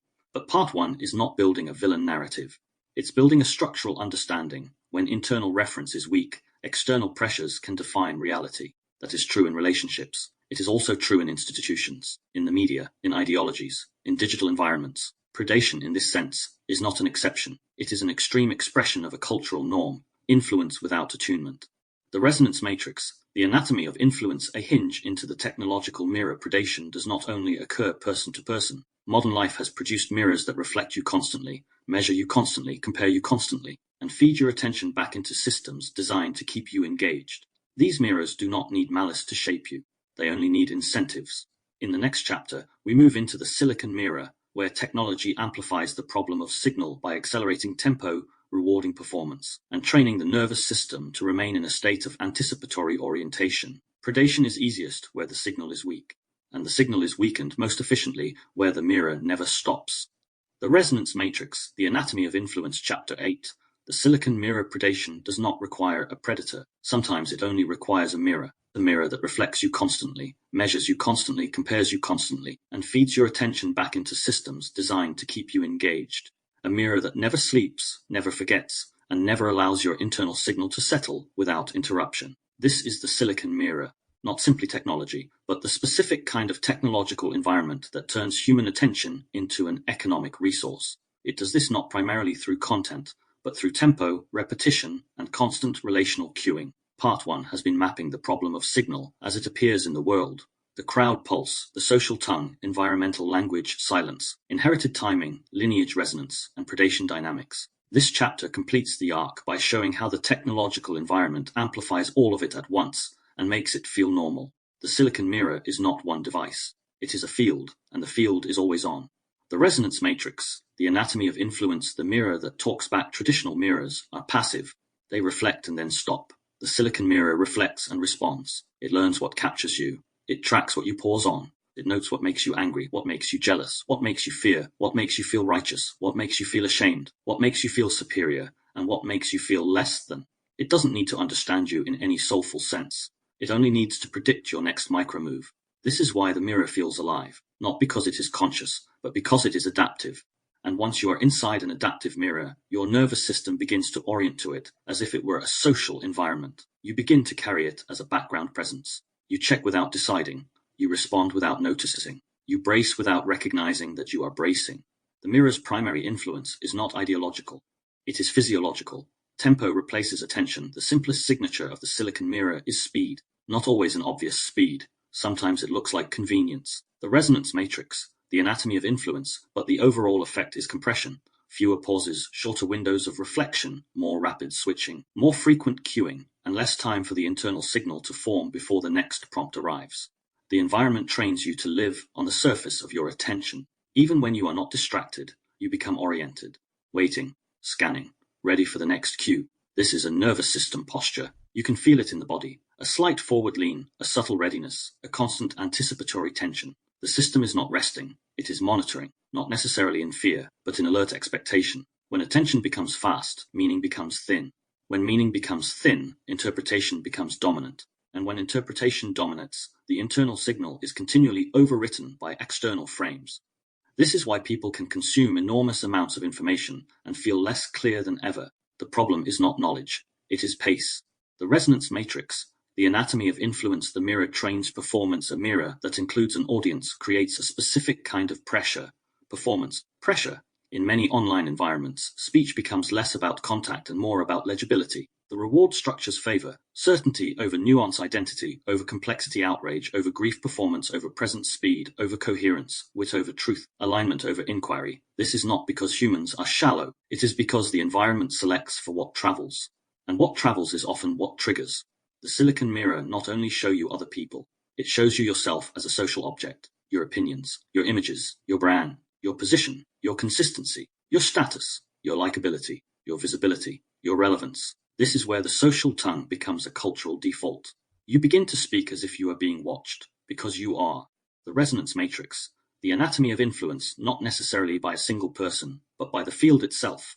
The sense that your expression will be measured, evaluated, reacted to, archived, shared, misunderstood, or used against you. Even when you are not posting, the body learns this posture. It becomes an internal editor, a preemptive self-surveillance. And self-surveillance is one of the fastest ways to weaken internal signals, because the body is no longer the reference point. The field is. The mirror fragments identity because the silicon mirror reflects you through many contexts, many micro-audiences, many feeds, and many frames. It tends to fragment identity.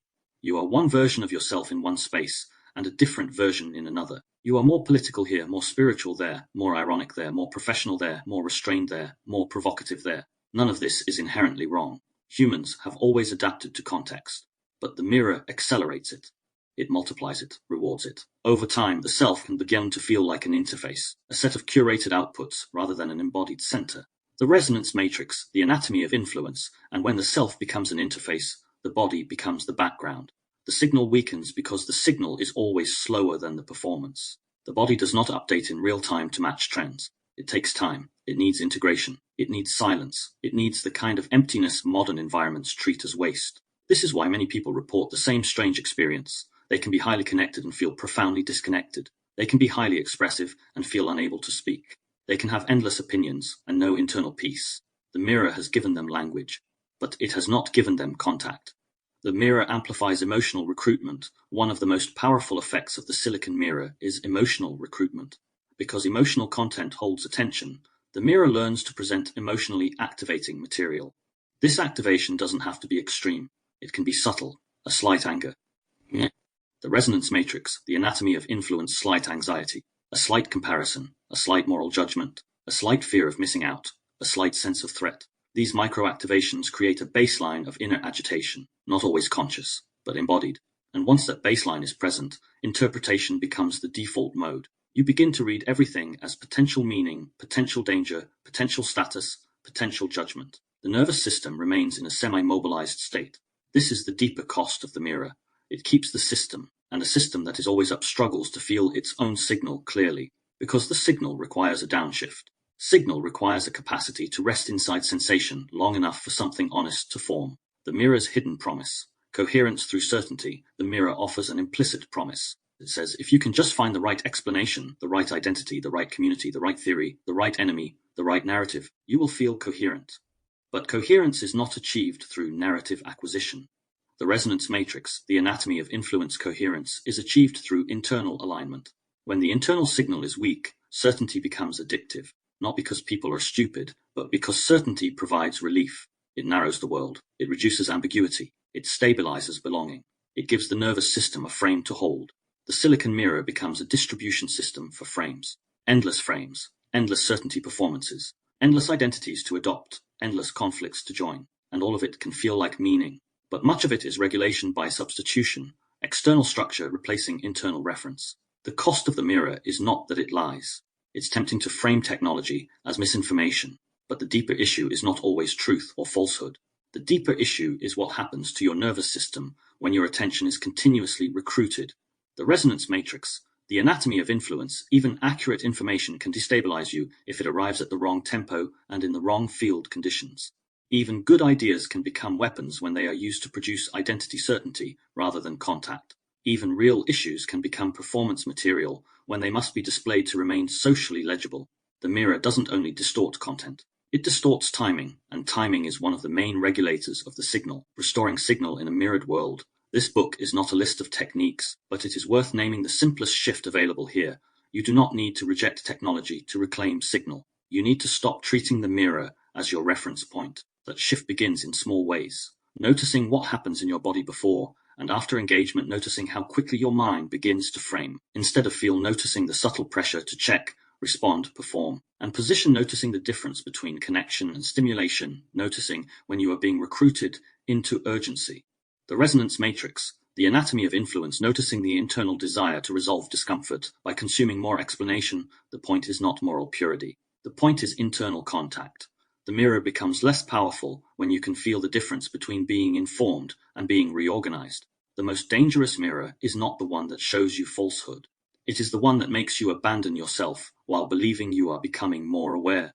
A hinge into the interlude part 1 has described the problem of signal as it appears in the world. It has not yet offered a resolution. That is intentional, because if we move too quickly into solutions, we risk doing the very thing the modern environment trains, substituting interpretation for contact, adding more frames to a system already saturated with frames. Before part 2 turns inward, we need a hinge. A moment to name what this entire section has been circling. When the signal is weak, interpretation becomes survival, and survival has a cost. In the interlude, we slow down and examine that cost directly, not as a moral failing, but as the price many people pay for participating in modern life while losing internal reference. The resonance matrix, the anatomy of influence, interlude I, the cost of interpretation. There is a moment most people recognize, even if they've never named it. Something happens, a look, a silence, a phrase, a delay, a small shift in tone, and before you can feel what it is, your mind begins to build the story around it, not as a conscious decision, but as a reflex. What did that mean? What are they implying? What did I do wrong? What's the right response? How do I stop this from going badly? This is an interpretation. And in modern life, interpretation is often treated as intelligence. The quicker you can interpret, the more aware you are. The faster you can assign meaning, the more prepared you are. The more you can explain what is happening, the more in control you feel. But interpretation is not neutral. Interpretation is a physiological event. It changes breathing. It changes posture. It changes muscle tone. It narrows attention. It brings the body into readiness. Even if the content of the interpretation is calm, the act itself. The resonance matrix, the anatomy of influence, often carries subtle mobilization, a tightening towards certainty, an urgency towards resolution. The cost is that the interpretation happens faster than the signal. Signal arrives slowly. The signal is quiet. Signals are often ambiguous at first. It requires space. Interpretation does not require space. It fills space. When meaning arrives before sensation, most people assume they feel and think. But under pressure, the sequence reverses. The thought arrives first. The label arrives first. The frame arrives first. The explanation arrives first. And only after that, sometimes much later, does the body register what was actually happening beneath the story. This reversal becomes normal because it is rewarded. In crowds, the fastest interpretation wins status. In workplaces, the fastest interpretation avoids cost. In families, the fastest interpretation prevents conflict. In digital environments, the fastest interpretation keeps you engaged. In relationships, the fastest interpretation can feel like protection. Over time, many people become fluent in meaning while losing contact with sensation. The resonance matrix, the anatomy of influence, they can describe their life perfectly and still feel strangely absent from it. They can explain why they are anxious without being able to locate the anxiety anywhere in their body. They can name the pattern and still not be able to exit it. This is not because they are failing. It is because interpretation has become the primary survival interface. Interpretation as a substitute for contact when the internal reference is weak. Interpretation becomes a way of creating pseudo-stability. If I can explain it, I can handle it. If I can label it, I can predict it. If I can frame it, I can control my exposure. This is understandable. It's intelligent. But it also creates a strange trap. The more you interpret, the less you can feel. And the less you can feel, the more you interpret. The loop tightens.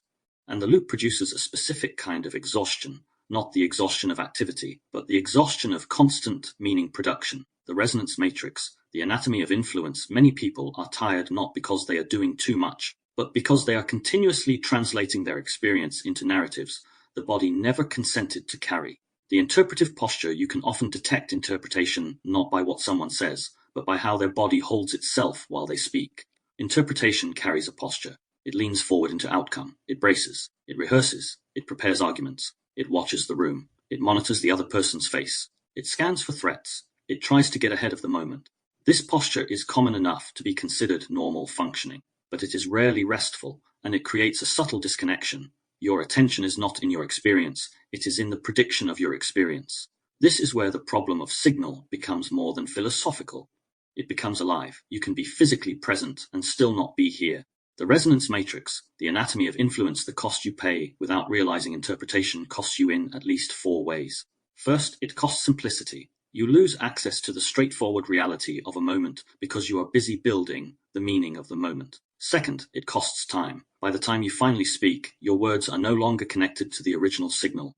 They are connected to the narrative you built to manage the signal. This is how people end up speaking from defense when they wanted to speak from truth. Third, it costs a relationship. Interpretation tends to treat the other person as a source of outcome, danger, approval, rejection, security, status, or belonging. Contact becomes secondary. Even intimacy becomes negotiated rather than lived. Fourth, it costs the body, because the body holds what interpretation cannot resolve. If your nervous system never reaches closure, it stays subtly mobilized. The result isn't always dramatic anxiety. Often it's just a constant low-grade tension that becomes normal. This is why people can understand everything and still feel unwell. The hinge. Why Part 2 must begin with stillness. Part 1 has been an outward map. The crowd pulse, the social tongue, the linguistic environment, silence, inherited timing, the resonance matrix, the anatomy of influence, lineage resonance, predation dynamics, and the technological mirror. It is tempting at this point to respond with strategies, to offer communication tools, boundary scripts, mindset shifts, optimization, but strategies applied too early become another form of interpretation, more mental control layered onto a system already overloaded with control. That is why Part 2 turns inward, not because the world doesn't matter, but because without an internal reference, the world will always recruit you. The field will always define reality faster than you can. So the work of Part 2 is simple in description, but not always easy in practice, to re-enter experience, to restore the body as a trustworthy instrument, to rebuild the signal slowly enough that language can become participation again, rather than survival performance. Part 2 begins with stillness, not as a spiritual ideal, but as the first condition in which a signal can be heard without being overwritten. Because the cost of interpretation is not that it is wrong. The resonance matrix, the anatomy of influence, the cost is that it becomes the only way you know how to exist, and the way back is no more explanation. It is contact. Next. Part 2, Re-entering Experience. Part 1 mapped the problem from the outside. The crowd field, the social tongue, the linguistic environment, silence, inherited timing, lineage, resonance, predation, and the technological mirror.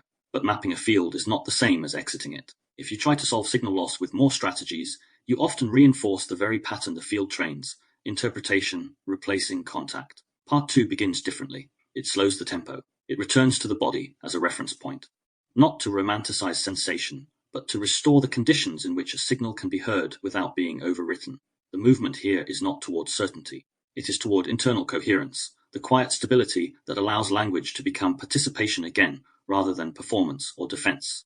The resonance matrix, the anatomy of influence. Part 2, Re-entering Experience. Part 2, does not begin with theory. It begins with conditions, because before language can be examined as influence, the body has to become audible again. Not dramatic, not mystical, simply audible, a trustworthy source of signal rather than a background noise you override. Part 1 described how modern life recruits interpretation: crowds, roles, environments, silence, timing rules, inherited patterns, predation dynamics, and the silicon mirror. Part 2 turns inward not as a retreat, but as a calibration. It is the phase where the nervous system begins to rebuild internal reference.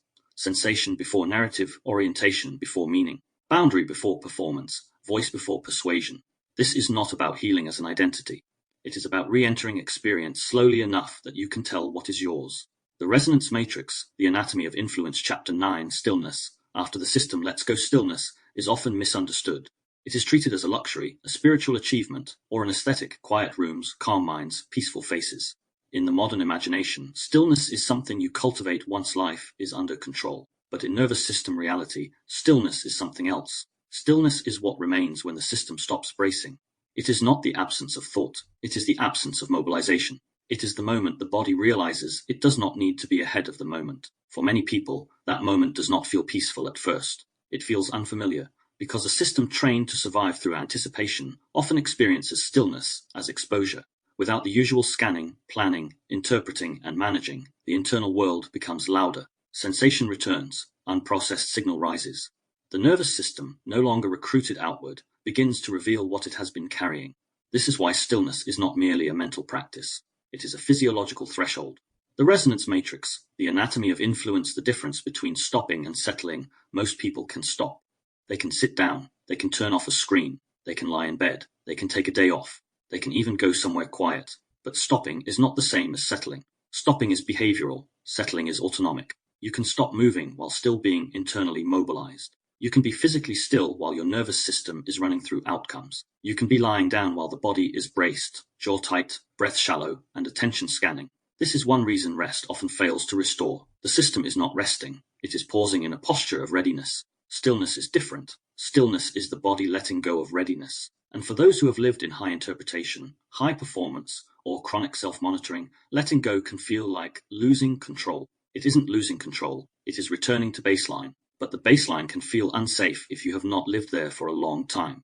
The resonance matrix, the anatomy of influence. Why stillness can feel like danger if your nervous system learns that safety requires vigilance. Stillness can initially trigger anxiety, not because you are doing it wrong, but because the system associates downshift with vulnerability. This can come from many histories: environments where calm was followed by sudden conflict, childhood homes where you listened for mood shifts, relationships silence meant punishment, workplaces where you had to be to avoid cost, digital environments that require constant orientation, internal narratives that equate rest with laziness or threat. In those conditions, mobilization becomes normal. The body learns that being prepared is being safe. So when stillness arrives, the system may interpret it as a loss of preparedness.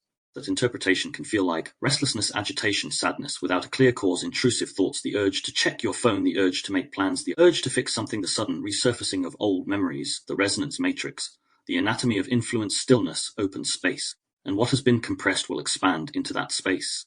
The goal is not to force stillness. The goal is to recognize it as a phase change, a shift in state, not a performance of calm. Stillness as a condition for the signal does not require intensity. It requires availability.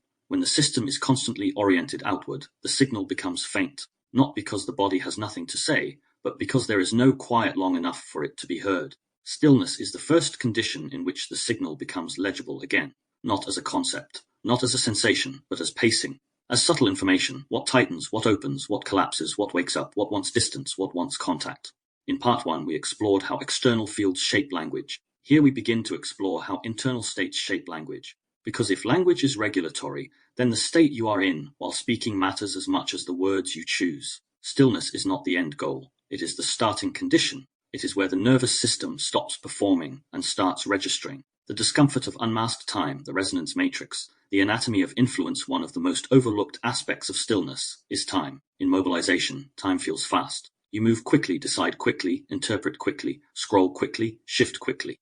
There is always another cue, another task, another thought. In stillness, time slows, and that slowing can be uncomfortable because it removes the mask that speed provides. Speed often hides feeling. Speed often hides uncertainty. Speed often hides grief. Speed often hides loneliness. Speed often hides the subtle knowledge that something in your life is out of alignment. When stillness slows time, those realities can become visible. This is why many people avoid stillness without knowing they are avoiding it. They think they just prefer to stay busy. They think they can't relax. They think their mind is too active. Often, the truth is simpler. Their system associates stillness with contact, and contact carries a cost. Stillness asks, what do you feel when you stop leaving yourself? The resonance matrix, the anatomy of influence. Stillness is not numbness. It's important to name what stillness is not. Stillness does not collapse. It is not dissociation. It is not shutting down. Many people confuse stillness with numbness because both reduce outward motion, but the internal signature is different. In numbness, the signal is muted. In stillness, the signal becomes clearer. In numbness, you feel less. In stillness, you feel more, but with less urgency. In numbness, you disconnect to survive. In stillness, you settle enough to hear what survival has been carrying.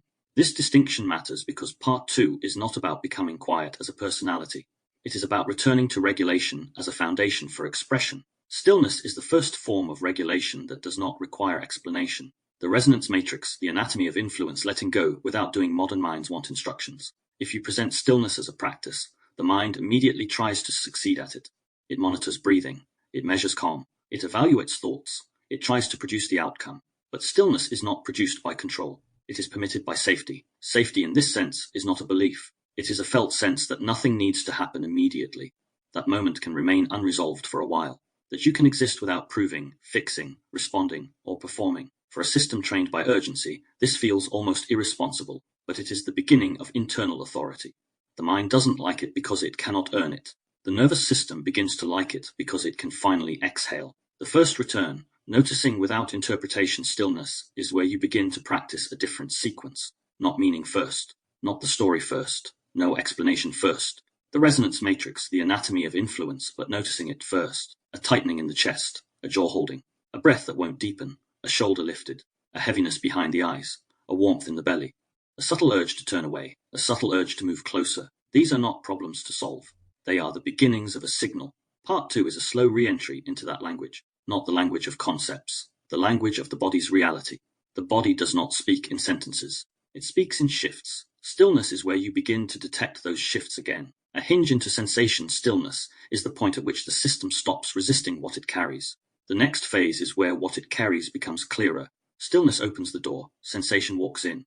The resonance matrix, the anatomy of influence. In the next chapter, we move into sensation when the body speaks again, not as a dramatic awakening, but as the gradual return of internal information once the noise of mobilization reduces. Stillness is not the destination. It is the first permission. Next, we enter sensation, not to interpret it, but to allow it to become legible again. The resonance matrix, the anatomy of influence. Chapter 10, Sensation returns. Stillness is the first environment, not because it solves anything, but because it removes the constant outward recruitment that keeps the internal signal buried. It reduces the noise floor. It gives your nervous system enough space to register itself again. When that happens, something predictable follows. Sensation returns. For some people, this feels like relief. For others, it feels like a threat, because sensation is not simply feeling. Sensation is information. It is the body's way of communicating a state before language arrives. It is the raw data of the nervous system: pressure, warmth, constriction, vibration, ache, heaviness, flutter, agitation, ease. Modern life trains people to bypass this data, to treat it as irrelevant, to think over it, work through it, scroll past it, medicate it, intellectualize it, spiritualize it, or perform around it. So when sensation returns, it can feel like re-entering a room you have not been in for years, familiar but strange. Yours but not under control. This chapter is not about romanticizing sensation. It is about restoring its legitimacy. If language is regulatory, then the body's signals are not optional background noise. They are the first layer of meaning-making. They shape your words before you, the resonance matrix. The anatomy of influence choose them. They shape your interpretations before you realize you are interpreting. Sensation returns whether you want it to or not. The question is whether you can meet it without immediately translating it into a story. Why sensation can feel like too much. Many people assume that emotional regulation means feeling less, but regulation often means feeling more, with less panic. When sensation has been suppressed for a long time, its return can be intense, not because you are broken, but because the system has been carrying a backlog of unregistered data. The body has not stopped communicating. It has simply been ignored, overridden, or numbed. When space finally appears, that communication becomes audible again. This can show up as sudden awareness of tension you didn't know you were holding, fatigue that arrives once you stop running, grief that surfaces without a clear narrative, nausea or tightness when you enter certain environments, chest pressure during conversations that seem fun, restlessness when nothing is wrong externally, waves of emotion that don't fit the present moment. These experiences often get interpreted as regression, but they can also be understood as recontact. The system is not. The resonance matrix, the anatomy of influence, necessarily getting worse. It is becoming honest, and honesty can feel like destabilization at first because it removes the illusion of smooth functioning. The modern habit, interpretation as reflex. When sensation returns, the mind often treats it like an emergency message that needs decoding, not because the mind is dramatic, but because the mind is trained. In most modern environments, unlabeled experience is treated as unsafe. The mind learns that if it cannot name what is happening, it cannot manage what is happening, so it rushes to explain. This is one of the central shifts in Part 2, the movement from interpreting sensation to allowing sensation. That may sound like a poetic preference, but it is a measurable transition in how the brain assigns confidence to internal signals. It changes what your nervous system treats as actionable information. Interpretation is not neutral. Interpretation changes breathing. It changes muscle tone. It changes attention. It changes the chemistry of anticipation, and it can soothe sensation, but it can also smother it. The smothering is often subtle, a quick label, a quick diagnosis, a quick explanation that closes the experience before it has fully unfolded. The resonance matrix, the anatomy of influence. Sensation is not a message. It is a condition. A sensation is not always telling you something in a linear way. Sometimes it is simply indicating a state. A tight chest might be fear, or grief, or anger, or a held breath pattern, or caffeine, or lack of sleep, or a memory trace, or a relational cue, or all of them at once. The point is not to become a private detective. The point is to stop treating the body as an inconvenience. Sensation is the nervous system's current condition expressed in form, and conditions can change. They are not verdicts. The difference between sensation and emotion. People often merge sensation and emotion as if they are the same thing. They are linked, but they are not identical. Sensation is raw physiology, the felt texture of a state. Emotion is often what the mind and body co-create when sensation meets meaning. That meaning might be accurate. It might be inherited. It might be socially trained. It might be culturally scripted. It might be a story you learned long before you were able to choose it. Part 2 is not asking you to reject meaning. It is asking you to delay meaning long enough to see what sensation is doing on its own. Sometimes the sensation resolves when it is allowed, and sometimes it reveals a deeper pattern when it is not immediately framed. The resonance matrix, the anatomy of influence. Sensation as boundary intelligence. One of the most practical functions of sensation is boundary detection. Your nervous system often knows no before your social self can admit it. A subtle closing when someone speaks, a tightening when a request is made, a warmth when you feel safe, a sudden drop in energy after a message, a lift in your chest when you imagine saying no.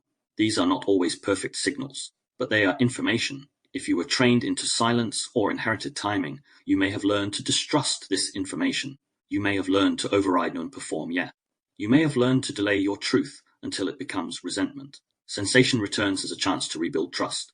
Not trust as certainty, but trust as a relationship, the body and the mind learning to cooperate again. The body's vocabulary is simple. When people start paying attention to sensation, they often become frustrated. They want clarity.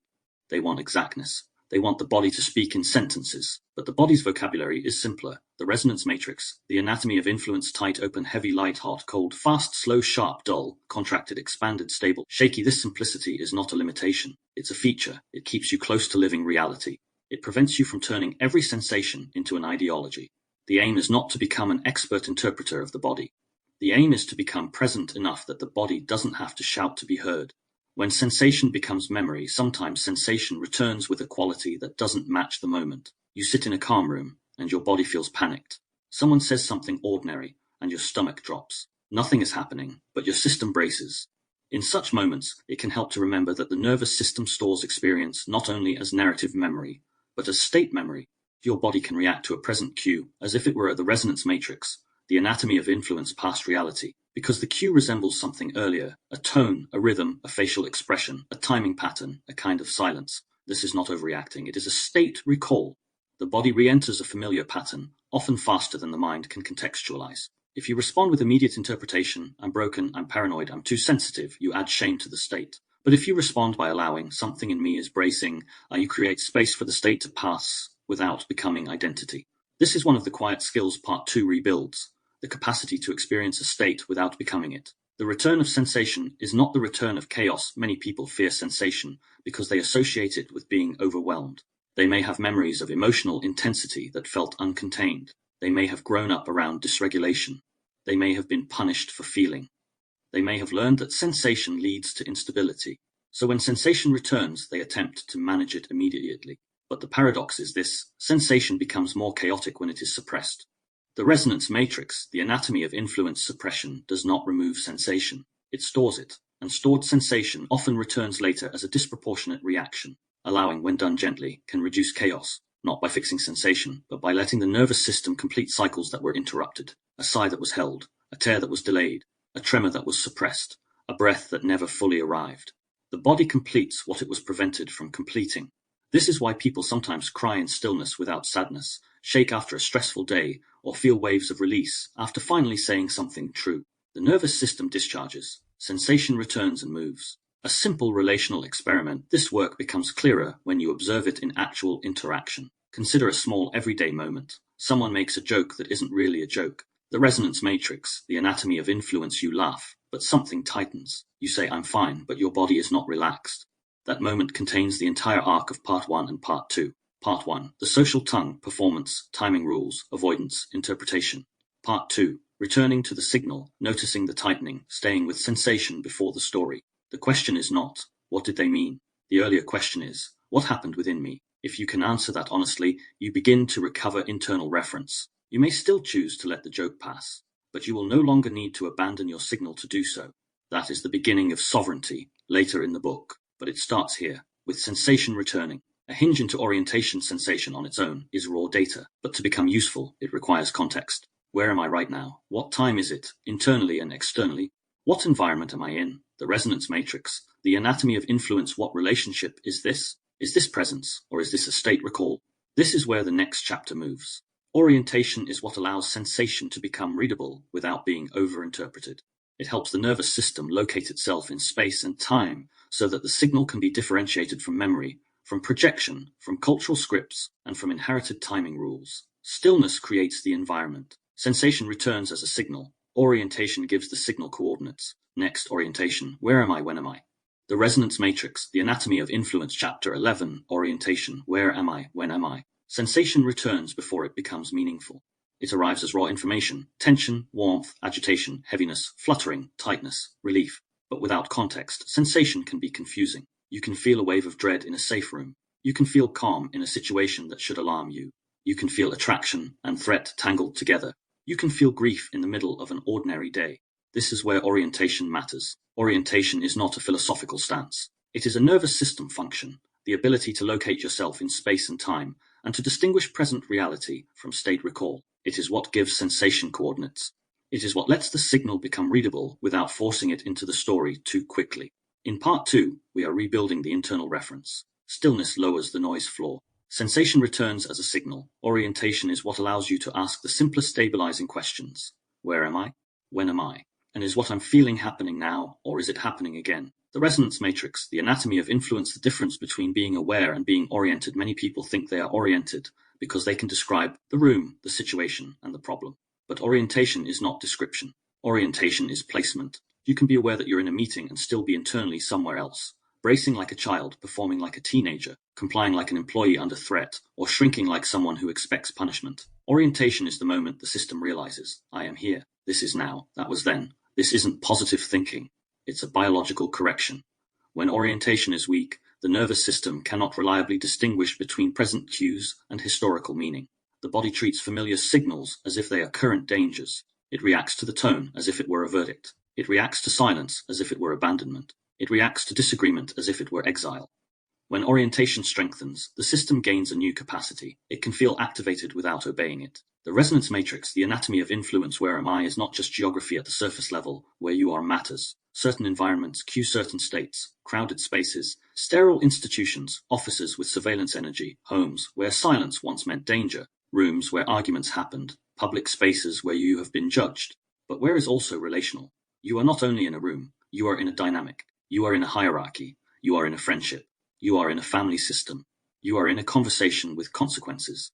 Orientation includes recognizing the relational architecture you are standing inside, not to become paranoid, but to become accurate, because your nervous system responds differently to the same words depending on the relationship they arrive through.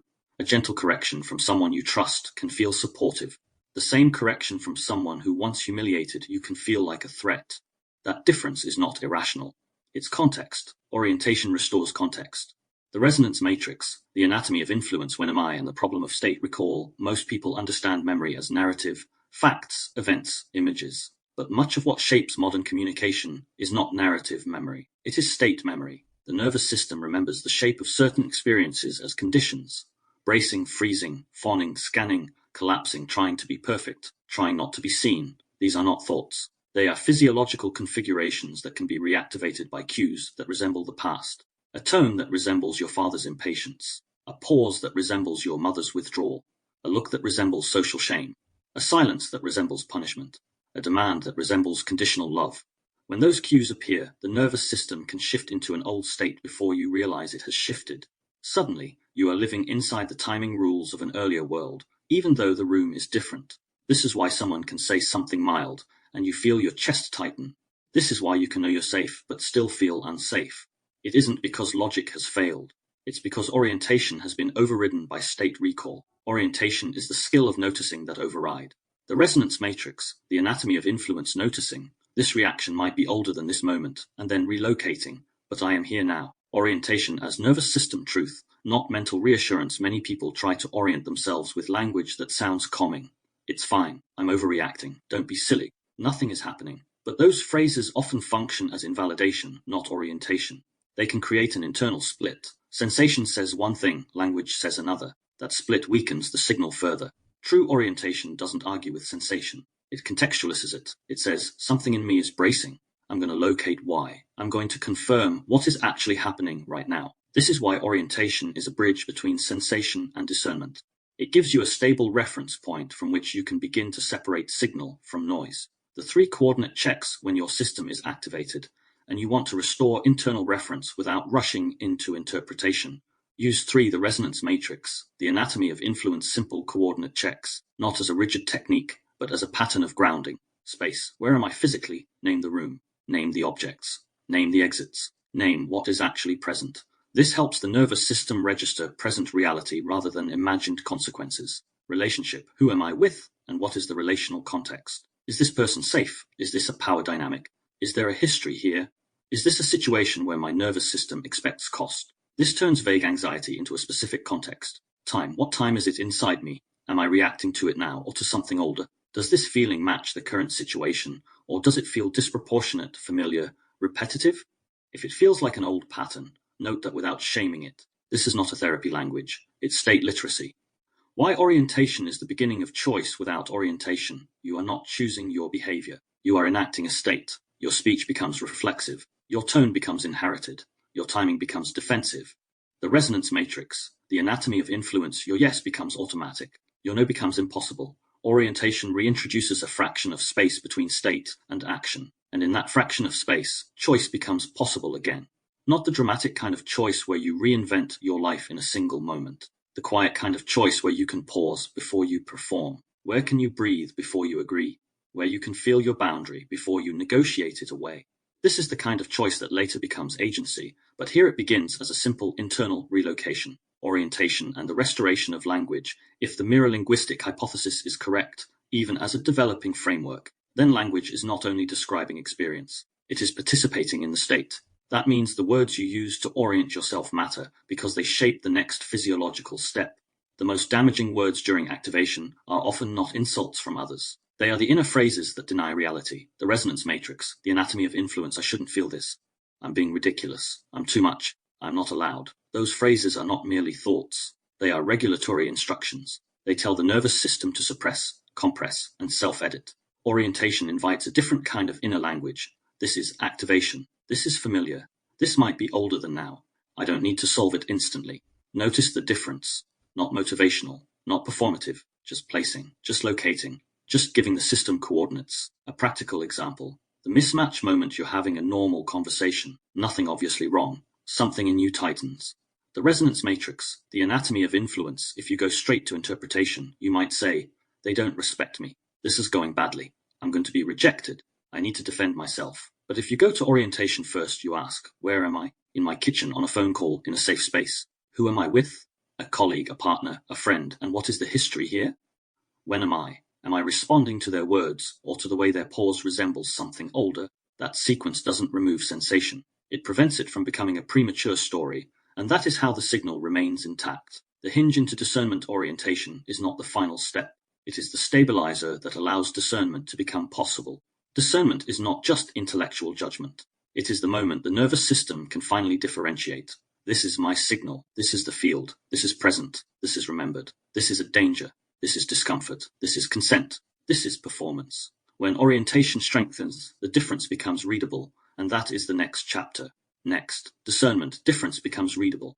The resonance matrix, the anatomy of influence, chapter 12, discernment, difference becomes readable. Orientation gives sensation coordinates. It places you in space, in time, in relationship. It helps your system recognize, this is now, not then. This is here, not there. This is this person, not that history. But orientation alone is not enough. Once you are placed, you still face the central problem modern life creates, an endless stream of cues, meanings, pressures, and internal responses that arrive faster than you can consciously process. The question becomes, what is a signal? What is noise? What is mine? What belongs to the field? Discernment is the capacity to tell the difference, not as moral superiority, not as judgment, not as cynicism, as readability. Discernment is what happens when the nervous system can finally distinguish between kinds of information without collapsing into panic or performance. It is the movement from reacting to everything to reading what is actually happening. The resonance matrix, the anatomy of influence. Discernment is not suspicion in a culture saturated with manipulation. Discernment is often mistaken for suspicion. People pride themselves on seeing through things, but what they call discernment is sometimes a nervous system stuck in defense. Suspicion scans for threats everywhere. Discernment detects threat where it exists and releases where it doesn't. Suspicion is compulsive. Discernment is paced. Suspicion makes everything feel urgent. Discernment makes a difference readable. This distinction matters because the state you are in determines what you can perceive. If your system is chronically mobilized, you will interpret ambiguity as danger. You will treat ordinary social friction as a personal assault. You will confuse discomfort with threat and difference with betrayal. Discernment begins with a quieter question. What kind of signal is this? The resonance matrix, the anatomy of influence, the three categories, signal, noise, and echo. A useful way to begin developing discernment is to recognize three broad categories of experience. Signal is current, relevant information that helps you locate truth, boundaries, needs, or relational reality. Noise is interference, overstimulation, excess input, social static, cognitive clutter, emotional contagion, algorithmic distortion, and group field pressure.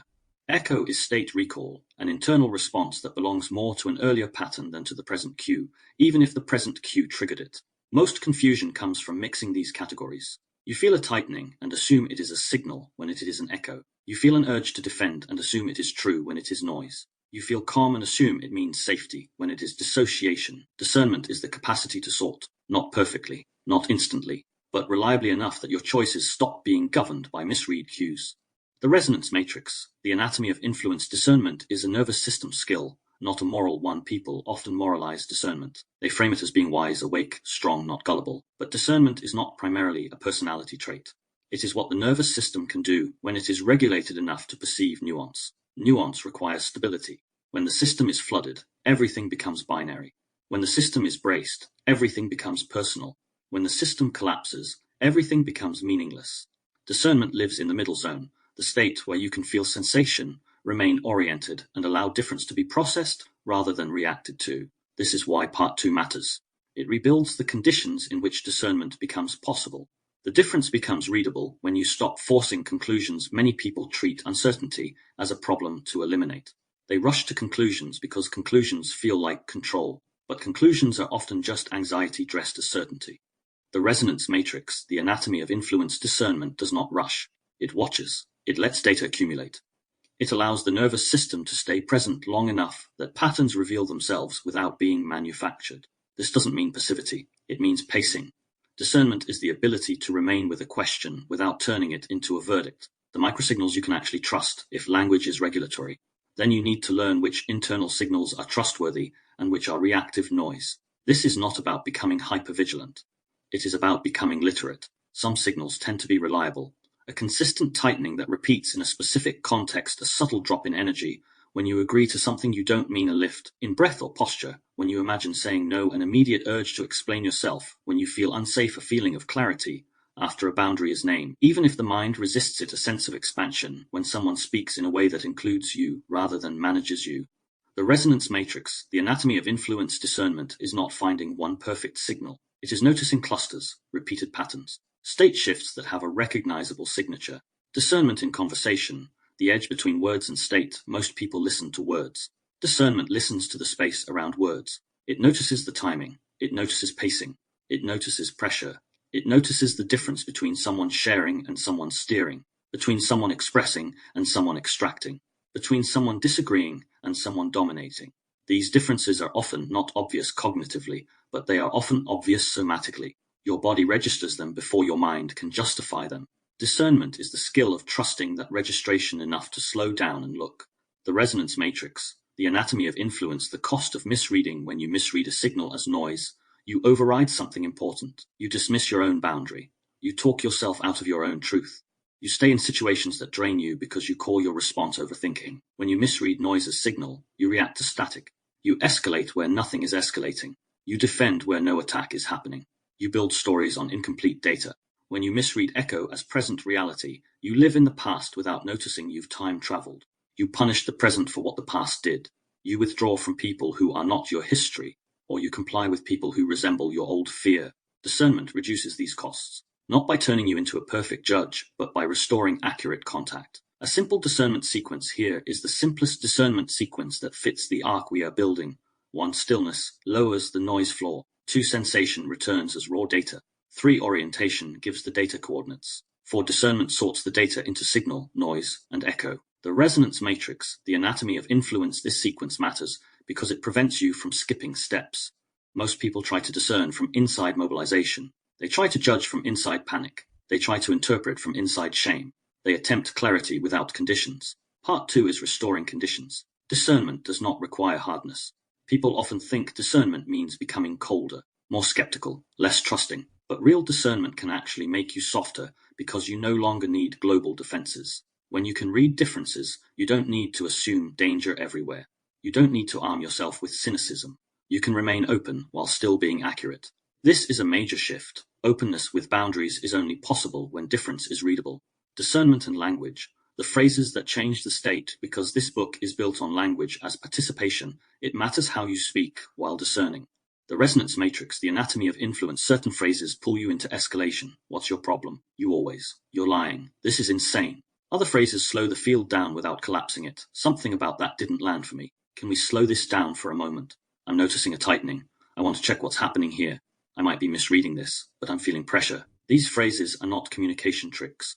They are regulatory moves. They keep you in contact with signals while reducing noise. They invite mutual orientation rather than mutual defense. Discernment as preparation for boundary. Discernment does not end the problem. It reveals the edge. It makes it clear where you are being pulled into performance, where you are over-explaining, where you are shrinking, and where you are overriding your own sensation for the sake of ease. Once the edge becomes visible, the next step is unavoidable. The resonance matrix, the anatomy of influence. Boundary. Not boundary as aggression, not boundary as control. Boundary as containment. Boundary is the ability to remain yourself in interaction without leaking signal into performance. Discernment shows you what is happening. A boundary determines what you do with what you can now see. And that is where the next chapter moves. In the next chapter, we'll move into boundary, containment without performance. We'll explore why many people confuse boundaries with force, why boundaries often collapse under social pressure even when you know better, and how a boundary is not just a statement, it's a nervous system condition. A boundary is where internal reference becomes actionable, not through confrontation, but through containment, the ability to stay coherent at the edge of contact. The Resonance Matrix, The Anatomy of Influence, Chapter 13, Boundary, Containment Without Performance. By the time you reach a boundary, most people think they already know what it means. They imagine a boundary as a statement, a line in the sand, a refusal, a confrontation, a crisp sentence delivered with confidence. But for many people, that image is already the problem. Because if your nervous system associates having a boundary with conflict, rejection, punishment, or abandonment, then your boundary collapses long before you speak. You might have the right words. You might even rehearse them. But the moment the relational field tightens, you leak. You explain. You soften. You perform. You bargain. You disappear. So boundaries cannot be reduced to language alone. Boundary is containment. It is the capacity to remain coherent at the edge of contact. Not hard, not cold, not aggressive. Coherent. The Resonance Matrix, The Anatomy of Influence, a boundary, is what makes internal reference actionable without turning you into a performance of strength. Why do people confuse boundaries with force? Many people were only shown two modes: compliance, conflict. If you didn't comply, you were difficult. If you resisted, you were rude. If you asserted yourself, you were punished. So you learned that the only way to have a boundary was to fight for it, or to avoid having one at all. This is why boundary work often triggers intensity. People swing from collapse to rigidity, from silence to explosion, from passive agreement to sudden withdrawal. But those swings are not boundaries. They are nervous system strategies. A boundary is not an attack. A boundary is not a threat. A boundary is not a lecture. A boundary is a regulated limit. And regulated limits feel different in the body. The Resonance Matrix, The Anatomy of Influence, boundary as a nervous system condition. The core misunderstanding is this: people think a boundary is something you do, but a boundary is first something you are. When a boundary is present, the nervous system is able to hold its own signal without immediately surrendering it to the field. You can feel pressure without obeying it. You can register someone's disappointment without collapsing into repair. You can hear someone's anger without becoming small. You can sense disapproval without abandoning yourself. That ability is containment. It is the internal structure, and it is built through the sequence we've been moving through. Stillness reduces the noise floor. Sensation returns as a signal. Orientation places you in space and time. Discernment makes a difference readable. Boundary holds what you can now see. Boundary is not the first step. It is what becomes possible once your system can remain present with its own truth. The Resonance Matrix, The Anatomy of Influence, the leak. When performance replaces containment, most people don't lack boundaries entirely. They leak them. They leak them through language. They leak them through timing. They leak them through tone. They leak them through over-explanation. A common pattern looks like this: you feel an, but you deliver it as a maybe. You attach reasons to it. You soften it into politeness. You overcompensate for the other person's discomfort. You try to manage their emotional response. You perform clarity so they won't punish you. This is not a weakness. It is a conditioned strategy. It is the nervous system trying to remain safe while attempting self-protection. But the cost is internal fragmentation. You lose signal. The Resonance Matrix, The Anatomy of Influence. The more you lose signal, the more you rely on performance. A boundary is the reversal of that. Boundary says, I can hold my no without theatrics. I can hold my yes without proving it. I can hold the line without manipulating the response. The difference between boundary and control, another confusion, is the attempt to make boundaries work by controlling the other person. People say boundary but mean outcome. They announce a limit and then try to enforce the emotional environment that follows. But a boundary is not a mechanism for controlling others. A boundary is a mechanism for containing yourself. It's the point where your behavior becomes aligned with your internal reference, regardless of the other person's reaction. This is a critical distinction. Control tries to shape the field so you feel safe. Boundary holds your signal so you can remain coherent even when the field reacts. A boundary doesn't require agreement. It requires integrity.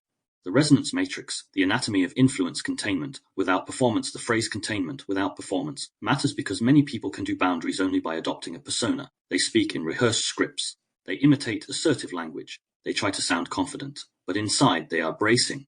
Their tone might be strong, but their nervous system is in defense. That is still performance. Real containment often looks quieter. It can be simple. It can even be minimal. Sometimes it is just, I'm not available for that. No extra justification. No emotional management. No apology for having a limit. It can be, I need to think, or the resonance matrix, the anatomy of influence. I'm going to pause this conversation. These are not power moves. They are containment moves. They create a boundary that your nervous system can actually hold.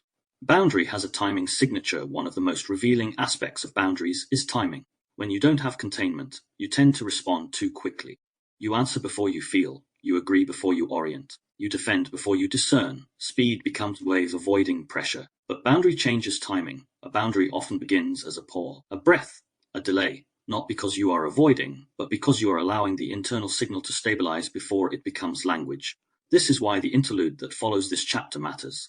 Timing is not just behavioral, it's physiological.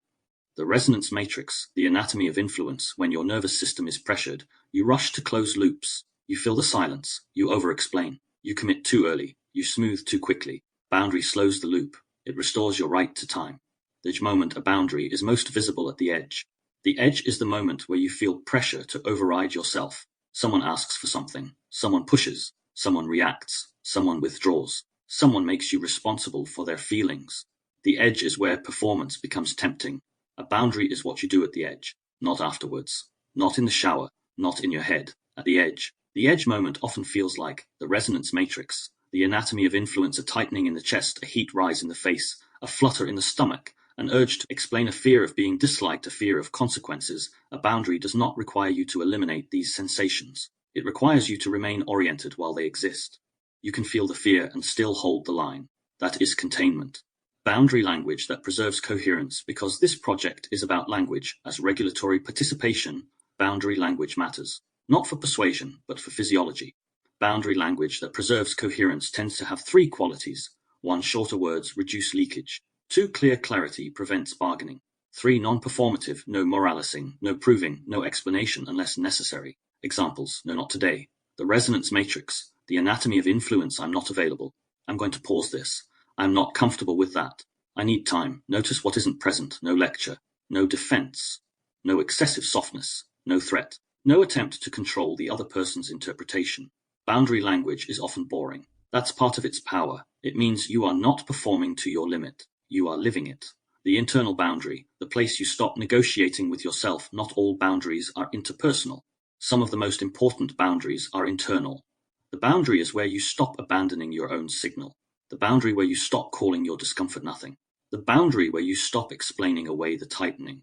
The boundary is where you stop treating your nervous system as an obstacle. Many people hold a stronger boundary with others than with themselves, but only because the resonance matrix, the anatomy of influence, self-boundary, is constantly breached by their own internal language. Don't be dramatic. Just cope. Stop feeling. It's not that bad. These phrases are not neutral. They are internal coercion. Containment begins when you stop coercing yourself, when you allow your internal signal to exist without immediately negotiating it away. What boundary restores? Boundary restores something simple, the ability to remain yourself while in contact. It restores speech that doesn't require permission. It restores choice that doesn't require urgency. It restores participation that doesn't require performance. A boundary does not make life conflict-free, but it changes the internal cost of living. Because when your boundary holds, you no longer need to recover from your own compliance. You no longer need to repair the damage of self-abandonment after every interaction. You begin to experience a new kind of stability, not certainty, but integrity.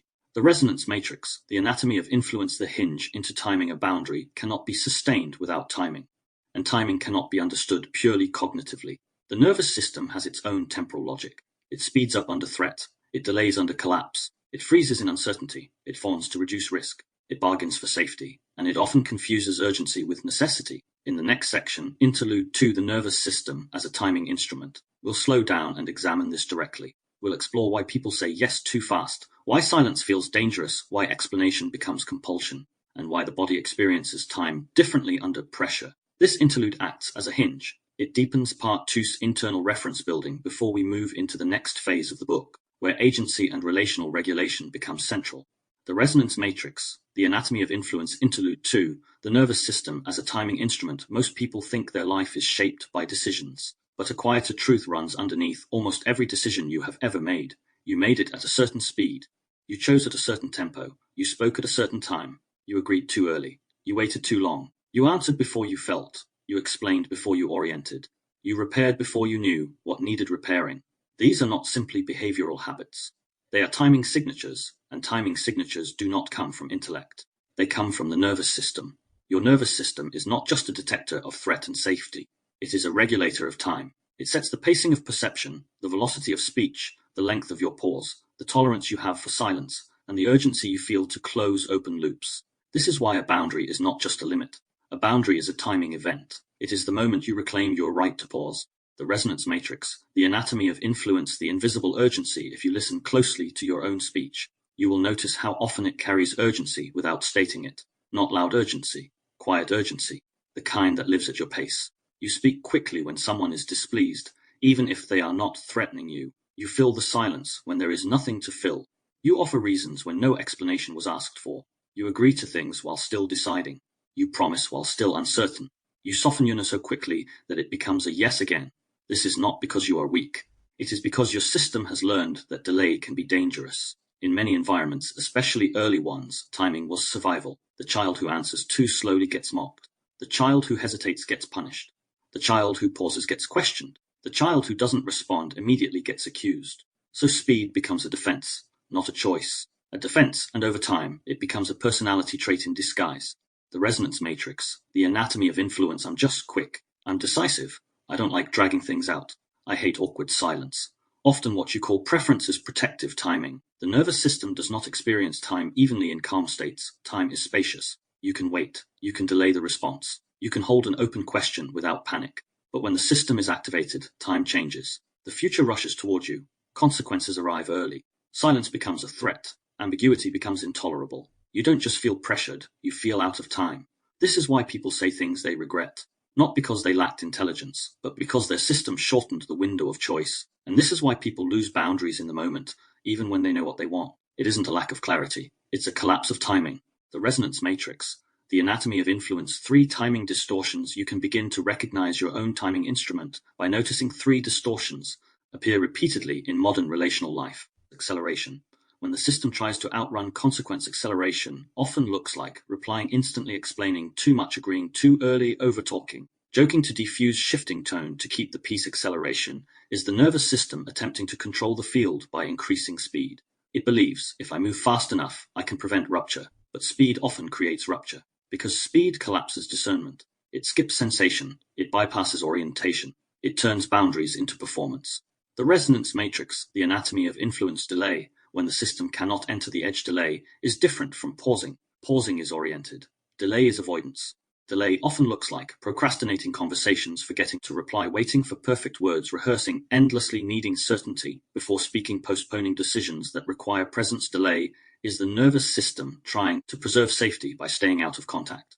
It believes, if I wait long enough, the problem will dissolve. Sometimes it does, but often it grows, and the cost of delay becomes its own pressure. Freeze. When the system loses sequencing altogether. Freeze is when the system cannot find the next step, not because you don't know what to do, but because the sequencing function goes offline. Freeze often looks like blank mind, the resonance matrix, the anatomy of influence, inability to speak, sudden compliance, robotic politeness, leaving your body. I don't know. Even when you do, freeze is not a failure of character. It is a survival state, and it has its own timing rule. It removes time from you. You cannot pace yourself when you are not fully present.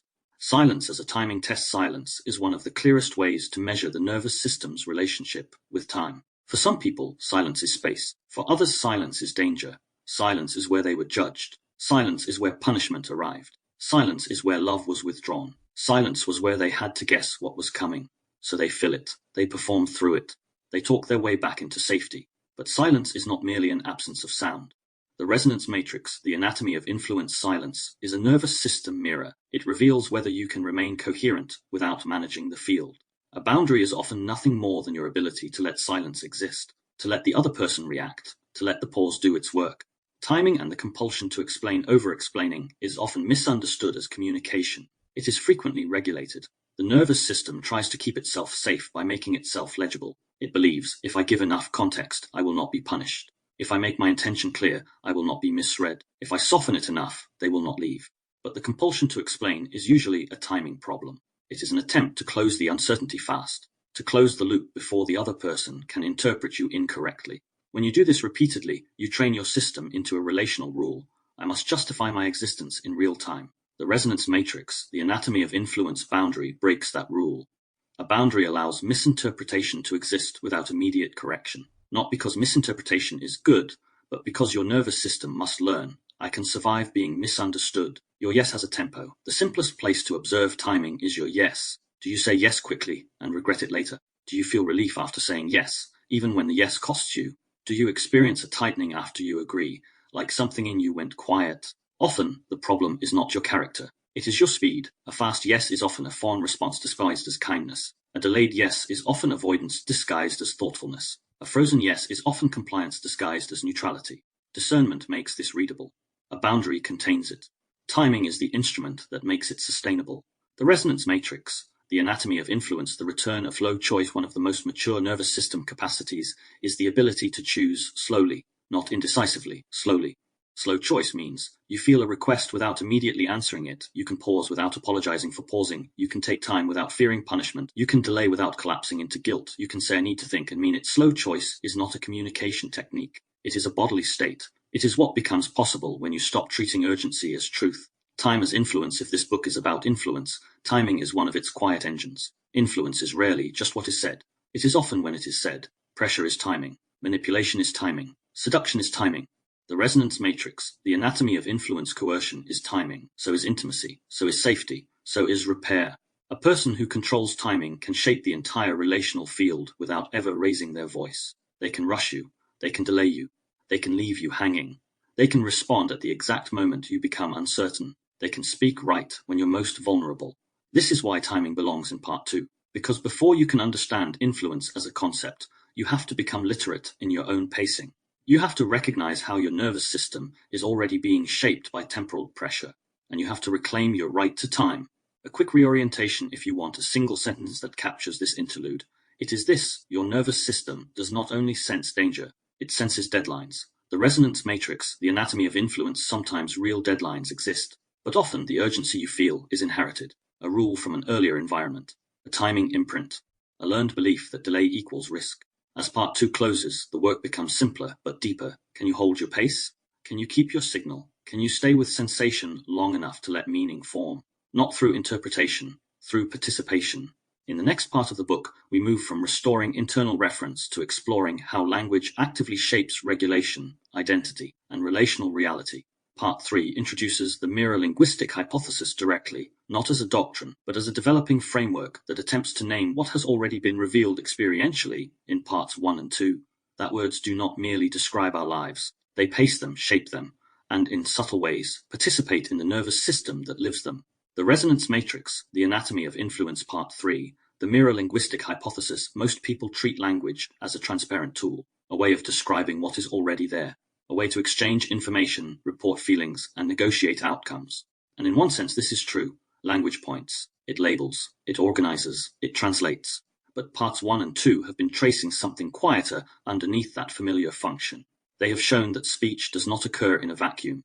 It occurs in a field. It occurs at a speed. It occurs within a nervous system already oriented towards safety, belonging, consequences, and timing, which means language is not only representational, it is also regulatory. Words do not only mean things, they do things. They tighten the chest before you have a thought. They shorten the breath before you have a reason. The resonance matrix, the anatomy of influence. They recruit urgency, obedience, defense, or collapse, often without needing to persuade you of anything. Once you see this, influence stops looking like an occasional act performed by obvious manipulators. It starts looking like an everyday mechanic, a background force, a subtle shaping of internal state through phrasing, tone, implication, tempo, and relational positioning. Part 3 introduces the mirror-linguistic hypothesis directly, not as doctrine, not as a claim of final scientific authority, but as an attempt to name what has already become visible through lived observation, that language functions as a form of nervous system input, that meaning is not produced by words alone, but by words meeting a state, and that human beings do not merely communicate about reality. We participate in reality through the language we inhabit. In the next chapter, we begin with the simplest doorway into the hypothesis, what it means to say that language is regulatory. The resonance matrix, the anatomy of influence. Chapter 14, what if language is regulatory?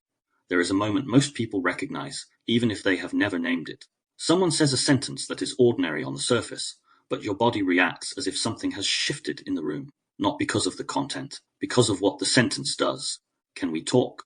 I need you to be honest. We need to sort this out. I'm not angry. It's fine. Don't worry about it. Nothing in these phrases is technically violent. Nothing is explicitly threatening. And yet for many people, the nervous system tightens immediately. The shoulders lift slightly. The breath becomes shallower. The mind begins scanning for what it missed. The resonance matrix, the anatomy of influence, not because the person is irrational, because the body has learned that certain phrases are not neutral. They carry timing. They carry consequences. They carry an atmosphere. They are not only language. They are signals. Most people assume that language operates primarily through meaning, that you hear words, interpret them, and then respond. But lived experience suggests the sequence is often reversed. You react first. You orient first. You shift state first. And only afterwards do you explain to yourself why. This chapter is the beginning of naming that reversal, not as a motivational slogan, but as a simple observation. Language does not only describe reality. The resonance matrix, the anatomy of influence, it participates in regulating the nervous system that experiences reality. The difference between information and regulation information is what a sentence says. Regulation is what a sentence does. Information is content. Regulation is effective. Information can be true, while regulation is destabilizing. Information can be false, while regulation is soothing. This is why influence is not always ideological. Some of the most powerful influence in human life is not a change of belief. It is a change of state. A person can keep the same opinions and still become more compliant. A person can keep the same values and still become more silent. A person can know they are safe and still feel pressured, because knowing happens in one layer of the system, but regulation happens in another. This is part of why modern conversations fail. The resonance matrix, the anatomy of influence. People argue at the level of information, while the body is negotiating at the level of safety. One person is trying to be understood. The other person is trying to avoid consequences. Both believe they are discussing the same thing, but they are not. They are responding to different layers of the field. This is where the idea of regulatory language begins. Language is one of the ways nervous systems shape one another's conditions in real time, not always intentionally, often automatically, often invisibly. How a sentence changes the body before it changes the mind. Consider the difference between these two sentences. 1. Tell me what happened. 2. Take your time, I'm here. Both can be used to request information, but the nervous system does not experience them as equivalent. Tell me what happened can be neutral in the right context, but it can also sound like an interrogation. The resonance matrix, the anatomy of influence, it can compress time. It can imply evaluation. It can place the speaker above the listener, even if unintentionally. Take your time, I'm here does something else.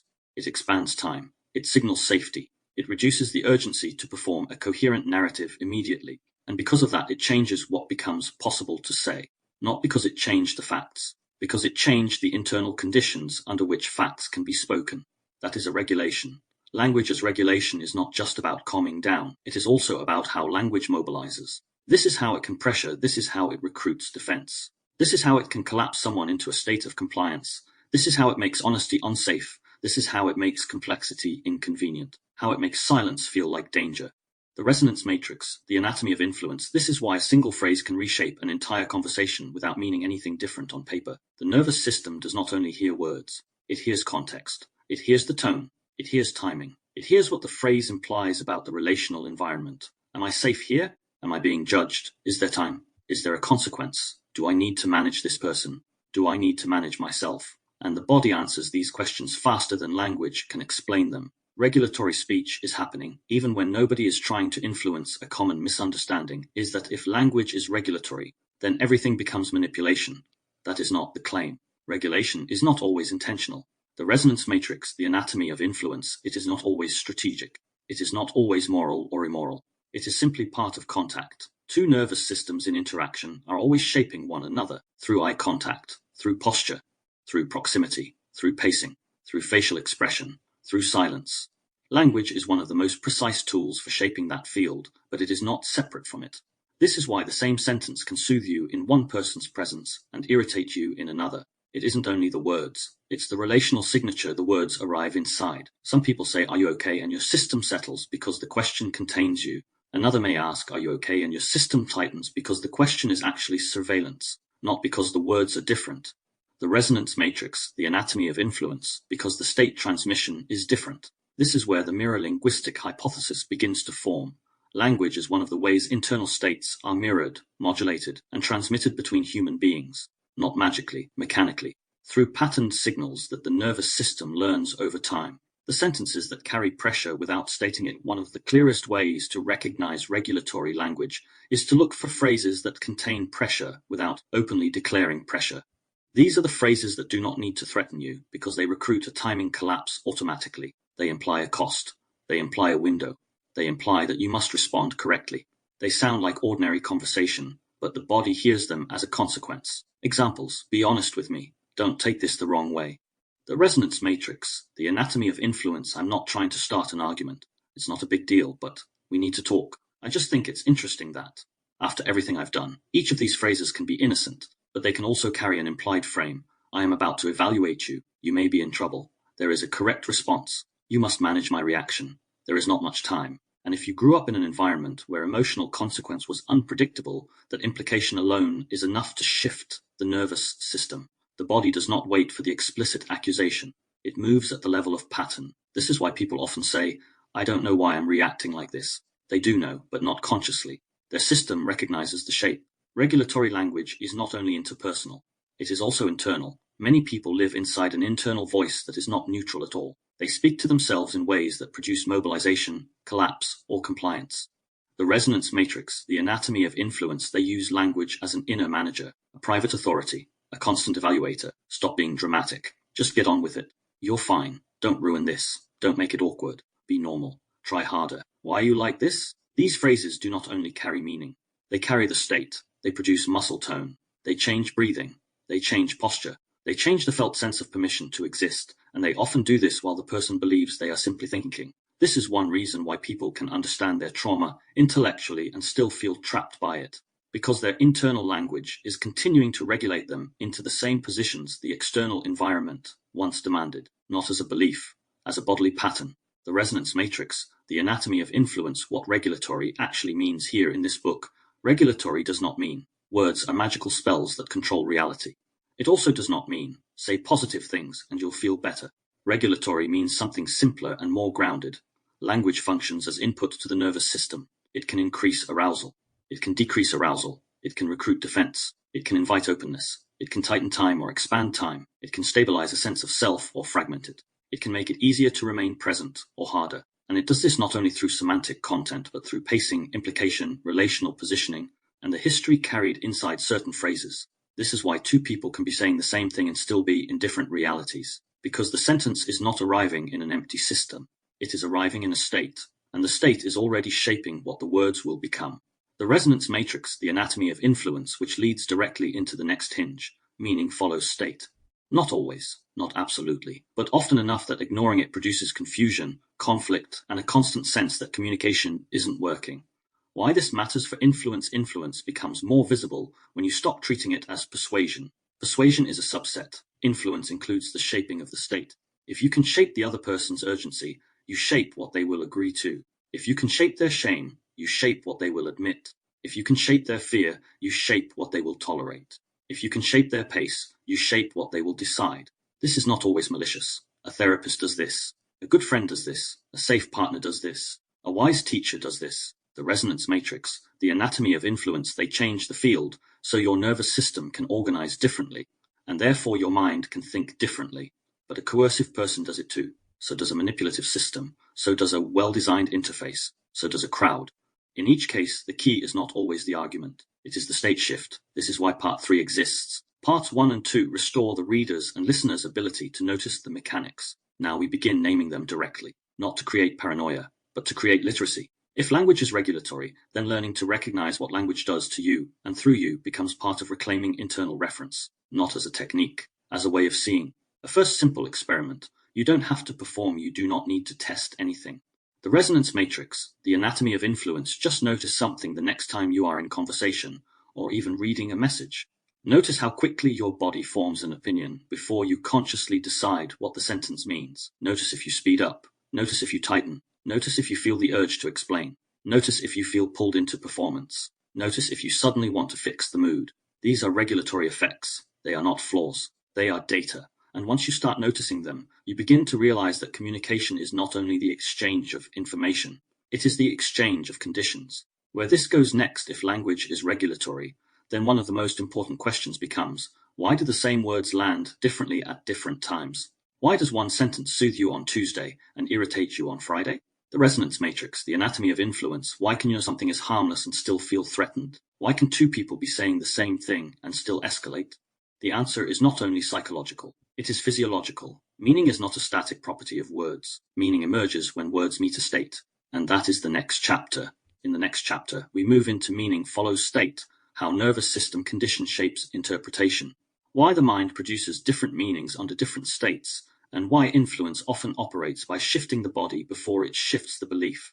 The resonance matrix, the anatomy of influence, chapter 15, meaning follows state. Most people believe meaning is something words carry. A sentence is spoken, a message is received, the mind interprets it, meaning arrives. But lived experience suggests something subtler is happening. Meaning is not only extracted from language, meaning is also generated by the state. The same phrase can land as care or control, invitation or threat, humor or humiliation, depending not only on what was said, but on the condition of the nervous system receiving it. This is not relativism. It is physiology, because interpretation is not a purely mental act. It is a whole body event. Meaning is produced at the intersection of language, history, environment, and nervous system timing. And this is why influence often works without changing anyone's beliefs. It changes their state, then their meaning changes by itself. The resonance matrix, the anatomy of influence, the sentence that changes, even when the words don't consider a simple phrase. Call me when you can. On a calm day, it might land as neutral. On a day when you feel secure, it might land as considerate. On a day when you are already braced, it might land as I'm being tested. On a day when you feel shame, it might land as I've done something wrong. On a day when you feel abandonment, it might land as if I don't call, I'll lose them. The words did not change, the meaning did. And what changed was the receiving system. This is the core claim of this chapter. Meaning follows state often enough that ignoring it makes communication appear irrational when it is actually patterned. State as a lens, not a conclusion. State is not the same as truth. A threatened state does not prove there is danger. A relaxed state does not prove there is safety. The resonance matrix, the anatomy of influence, the state is a lens, a filter through which cues are processed. When the system is mobilized, it searches for threats and consequences. When the system collapses, it searches for escape and numbness. When the system is regulated, it can tolerate ambiguity long enough for nuance to emerge. This means meaning is not stable across states. And this is why two people can argue about what was meant 4 hours without resolution. They are not disagreeing about language alone. They disagree over different physiological realities. Why it's not what you said, it's how you said it is incomplete. People use the phrase, it's not what you said, it's how you said it as shorthand for tone and delivery. But the deeper reality is this. It's not only what you said. It's not only how you said it. It's also what state I was in when I received it. Tone matters, yes, but the state determines what tone becomes. The resonance matrix, the anatomy of influence, a playful tease can feel like intimacy in one state and cruelty in another. A neutral correction can feel like support in one state and rejection in another. A pause can feel like thoughtfulness in one state and punishment in another. The nervous system supplies the interpretive frame, often before cognition arrives. So a phrase that is objectively fine can still land as destabilizing, not because the receiver is broken, because the state is doing its job, scanning, protecting, predicting. The nervous system is always predicting, meaning human beings do not passively receive language. They anticipate it. They predict what it will mean before it finishes arriving. This is why certain phrases trigger reactions before the sentence ends. We need to talk. Don't take this the wrong way. I'm not angry, but... The resonance matrix, the anatomy of influence, these phrases carry historical weight. The body recognizes the shape. It predicts consequences. Meaning is assembled quickly, not from semantics alone, but from memory and pattern. This is not overthinking, it is a prediction system doing what it was built to do. But prediction becomes distorted when the state is chronically pressured. A brace system predicts danger too early. A collapsed system predicts futility too quickly. A shame-bound system predicts rejection in neutral cues. So the meaning produced is not necessarily accurate, but it is consistent with the state. Meaning follows state, even when the state is wrong about the present. The same truth can be heard as an attack. One of the most painful examples of this is when someone says something true, but the receiving system cannot hear the truth as neutral. If a person has a history where truth was used as humiliation, then honesty may be perceived as cruelty. If a person has a history where disagreement means abandonment, then feedback may land as rejection.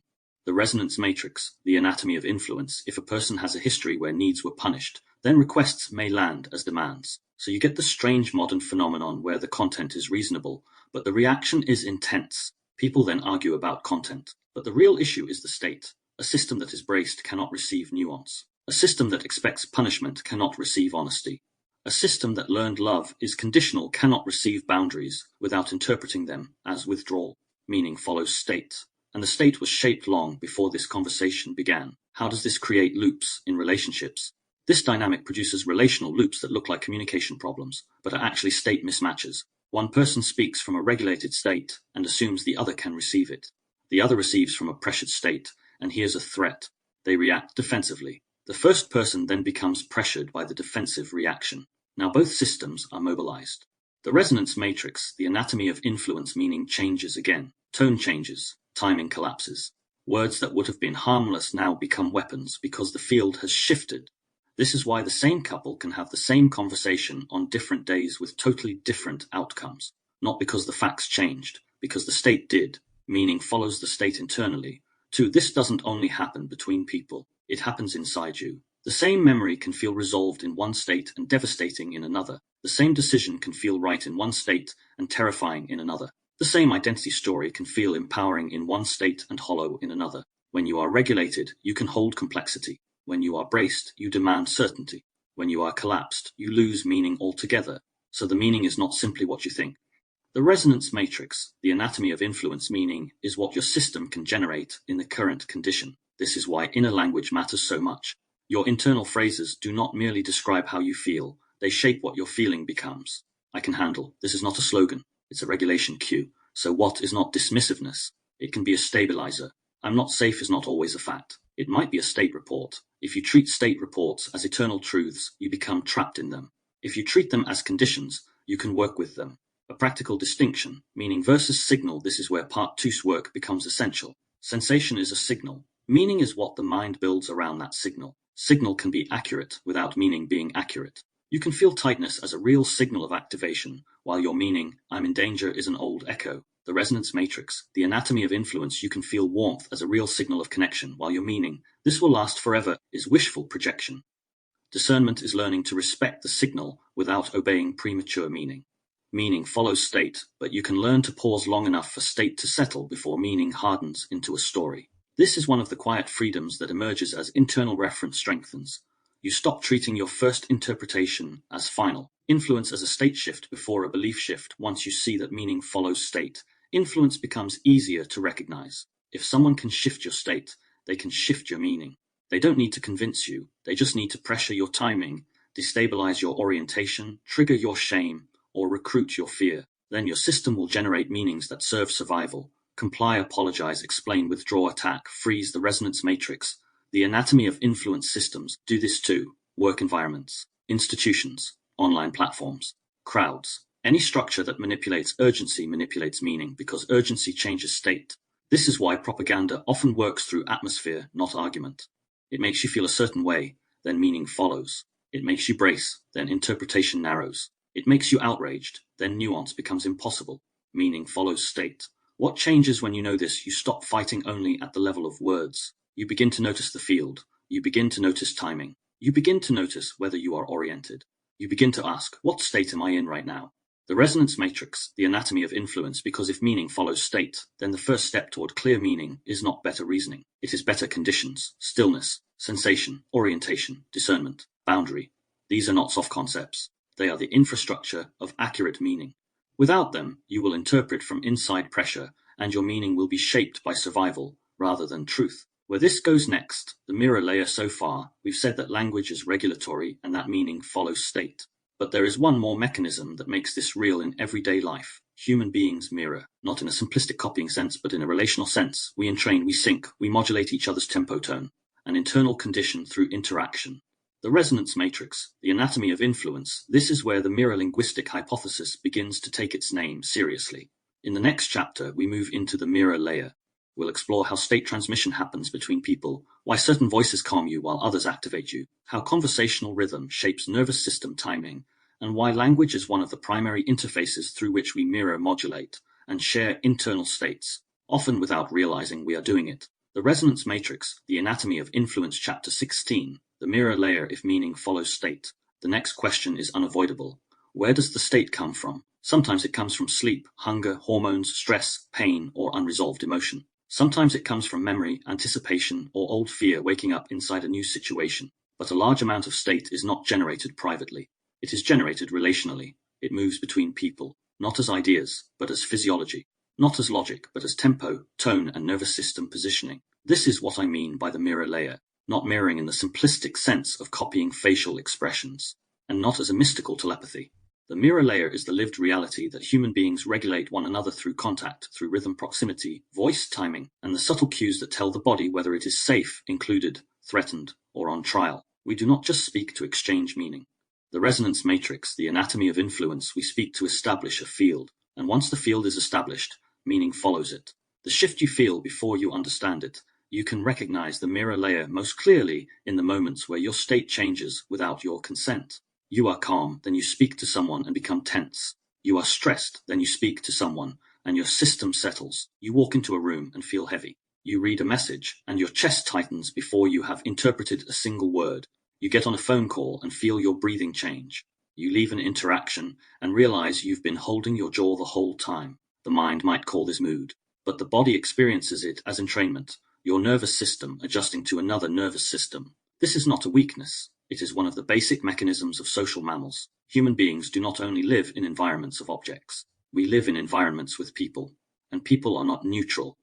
The resonance matrix, the anatomy of influence, they have timing, they have a tone, they have emotional weather, they have threat signatures and safety signatures. The body reads them constantly. The voice is a regulatory interface before language has content. It is sound. And sound is one of the most direct ways human beings influence one another's state, not through what is said, but through how the nervous system hears. Pacing, volume, sharpness, or softness, tension in the throat, breath behind the words, the presence or absence of patience, whether the voice is oriented toward connection or control. This is why two people can say the same sentence and produce opposite effects. Are you okay? Can be a hand on the shoulder, or it can be surveillance. The resonance matrix, the anatomy of influence, a voice can carry permission, or it can carry consequences. And the listener's body often knows which one it is before the listener's mind can justify it. The voice is not merely a vehicle for meaning. It is a state signal. It tells your system what kind of world you are in for the next few minutes. Turn-taking, timing, and the pressure to perform the mirror layer also shows up in conversational rhythm. Some people create space. They pause naturally. They don't rush you. They let silence exist without punishing it. Other people compress time. They fill gaps instantly. They talk over. They correct mid-sentence. They respond before you've finished thinking. Again, this may not be malicious, but it is not neutral. A system that compresses time recruits performance. When the pace is fast, you stop checking in with your body. You stop sensing. You start producing. The resonance matrix, the anatomy of influence, you start performing coherence rather than discovering it. This is one reason people often feel articulate and disconnected at the same time. They speak well, but they don't feel present. They are communicating, but they are not in contact.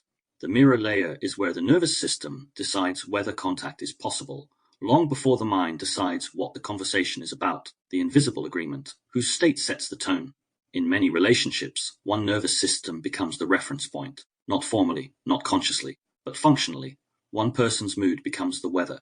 One person's tension becomes the baseline. One person's impatience becomes the time standard. One person's fragility becomes the topic filter. This creates a subtle hierarchy. The person who can destabilize the field most easily often holds the most power. Sometimes the power is obvious: intimidation, anger, volatility. Sometimes it is quiet withdrawal, disappointment, passive threat, the look that says you've done something wrong. Sometimes it is wrapped in reasonableness.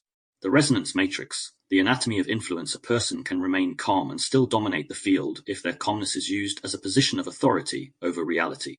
The mirror layer is where this becomes visible, not just what is being discussed, but who is allowed to have a state, who gets to be humane, who must stay regulated, who must manage the tone, who must do the emotional labor of keeping the field stable.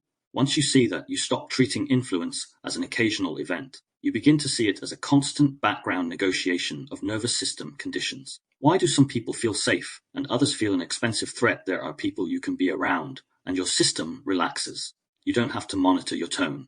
You don't have to prepare sentences. You don't have to prove you're okay. You can breathe. That is not just liking someone. It is your nervous system recognizing that the mirror layer is safe. The resonance matrix, the anatomy of influence, and some people feel expensive. You become careful. You become edited. You become strategic. You start thinking about how you sound while you're speaking. You start watching your words like they might be used against you. Once more, this isn't about villainizing anyone. Sometimes a person feels expensive because they are unsafe. Sometimes they feel expensive because they are anxious, and you can feel it. Sometimes they feel an expensive threat because the relationship has a history. Sometimes they feel expensive because your own internal state is already under pressure, but the effect is the same. The mirror layer changes your access to yourself. This is one of the core ideas that will later become crucial for the hypothesis. Language doesn't only transmit meaning, it transmits conditions. The resonance matrix, the anatomy of influence, and conditions determine what meaning becomes. Mirroring is not only imitation, but it's also a calibration. People often misunderstand mirroring as copying. Matching posture, matching expressions, matching words. That happens, but it's not the heart of it. The deeper mirroring is calibration. When you speak softly to someone who is escalating, they begin to slow down. When you speak sharply to someone sensitive, they collapse. When you become calmer in the presence of someone coherent. When you become scattered in the presence of someone who is scattered. Your nervous system adjusts because it is tracking what is required to remain connected. Even when you resist, your body is still reading. Even when you disagree, your body is still adjusting. And this is why certain environments, not just people, but crowds, institutions, and online spaces can produce predictable states in you. The resonance matrix, the anatomy of influence, you are not simply choosing reactions. You are participating in a field that is shaping your physiology. The mirror layer inside the self, this doesn't stop at interpersonal life. Many people have an internal mirror layer that functions like an audience. A watcher, a judge, a manager, a voice that monitors how you are coming across, even when nobody is there. This is where performance becomes internal. You don't only perform outwardly, you perform inwardly. You rehearse conversations. You edit feelings before you feel them. You create a version of yourself that will be acceptable. And that internal audience is often the internalized imprint of earlier relational fields. The parent you had to manage, the teacher you had to impress, the peer group you had to fit into, the authority you had to appease, the relationship where safety depended on timing. This is why some people feel like they are always on. They are not only in social environments. They are carrying the environment inside. The resonance matrix, the anatomy of influence, the mirror layer becomes a private stage. What changes when you can see the mirror layer? When you can see the mirror layer, you stop making one of the most common mistakes in modern communication. You stop treating every misunderstanding as a failure of logic. Sometimes the logic is fine. The problem is the field. The timing is compressed. The voice is carrying a threat. The relationship has become an environment of consequence. The nervous system is already mobilized, and meaning follows that state. So the first question becomes less about what I should say, and more about what conditions are we creating here? Because if the conditions change, meaning changes, not through persuasion, through regulation. Where this goes next, the mirror layer explains how the state moves between people, but it still leaves another question unanswered. The resonance matrix, the anatomy of influence, if state can be transmitted. What is being transmitted through? What is the medium? Is it only the voice? Only facial cues? Only timing? Or is there something broader, a relational field that exists before the sentence, shaping what can be said, what can be heard, and what can be tolerated? In the next chapter, we move into the field before sentence, the idea that language doesn't merely occur inside a field, but that the field often determines the sentence before it is spoken, and determines the meaning before it is interpreted. The resonance matrix, the anatomy of influence, chapter 17, the field before sentence. Most people think a conversation begins with words. One person speaks, the other person responds. Meaning is exchanged. The interaction unfolds. But if you watch closely, you'll notice that by the time the first sentence is spoken, a great deal has already happened. The nervous system has already read the room. It has already assessed threat, safety, status, consequence, and timing. It has already been decided whether honesty is affordable. It has already been decided whether silence is permitted. It has already decided whether the body can remain present or whether performance is required. So the sentence is rarely the true beginning. The sentence is often the first visible output of a field that was established before language arrived. This is what I mean by the field before the sentence. Not a mystical aura, not a metaphysical claim, a practical observation. The resonance matrix, the anatomy of influence. Human communication occurs inside relational atmospheres that shape what can be said, how it will be heard, and what meanings will be produced. And those atmospheres often form before anyone speaks. The field is made of cues, not concepts. A field is not an idea you hold. It is a condition you enter. It is created by small, often unconscious cues. How someone looks at you when you arrive, whether they pause or rush, whether there is warmth or evaluation in their face, whether they tolerate silence, whether your body feels allowed to take up space, whether your voice naturally deepens or tightens, whether you feel a need to prepare your words in advance. These cues are not meaning in the semantic sense, but they are meaningful in the nervous system sense. They tell your body what kind of world you are in, and once your body believes it is in a certain kind of world, your speech follows. The resonance matrix, the anatomy of influence, the sentence that never gets spoken. One of the clearest ways to see the field before a sentence is to notice what you don't say, the truth you swallow, the question you don't ask, the boundary you soften, the emotion you translate into something safer, the idea you keep to yourself because you can feel in advance how it will land. Most people assume this is a personality issue, confidence, insecurity, or a social skill, but often it is an environmental issue, a field issue, because the nervous system is not only tracking what is true, it is tracking what is safe to express. So the field edits the sentence before it arrives. This is why you can write something clearly in a message and then erase it. This is why you can rehearse a conversation in your head and then go quiet when you're actually there. The field has spoken first. It has been declared, not here. The resonance matrix, the anatomy of influence, not now. Not like that. Fields have timing rules. In Interlude 2, we explored the nervous system as a timing instrument. Fields shape timing too. Some environments allow slowness. Some environments punish it. Some environments treat pauses as thoughtfulness. Other environments treat pauses as guilt. Some environments allow complexity. Other environments demand immediacy. And when immediacy is demanded, language becomes compressed. You speak in safer phrases. You become vague. You use humor to deflect. You agree quickly to end the pressure. Or you freeze and say nothing at all. The field determines the tempo. Tempo determines the kind of speech that becomes possible. The resonance matrix, the anatomy of influence. This is why the same person can sound wise in one environment and incoherent in another. Not because their intelligence changed, but because the field changed its timing. The field explains why just say it fails. People often say, just tell them, just be honest, just speak up. This advice assumes speech is purely a choice, but speech is also a cost. If the field makes honesty expensive, your nervous system will avoid it, even if your mind believes it's the right thing to do. If the field makes boundaries dangerous, your system will soften them, even if you've rehearsed them perfectly. This is not because of a weakness. It is because the nervous system prioritizes survival over clarity.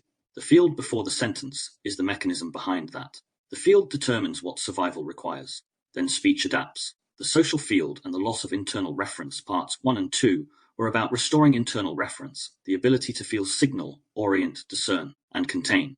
The resonance matrix, the anatomy of influence, the field before the sentence, is where you discover why that work matters. Because without an internal reference, the field becomes your reference.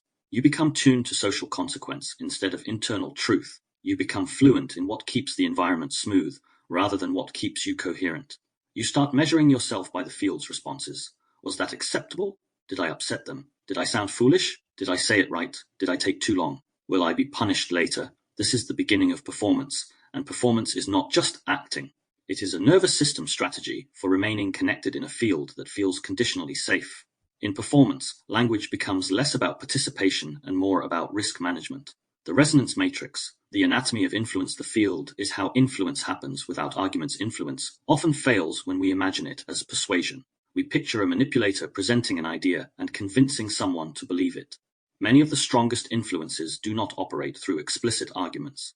They operate through field conditions. If you can create a field of urgency, you shrink someone's capacity to reflect. If you can create a field of shame, you shrink someone's capacity to resist. If you can create a field of confusion, you shrink someone's capacity to orient. If you can create a field of evaluation, you recruit performance. If you can create a field of instability, you recruit compliance. You don't have to win a debate. You only have to change the nervous system's available options.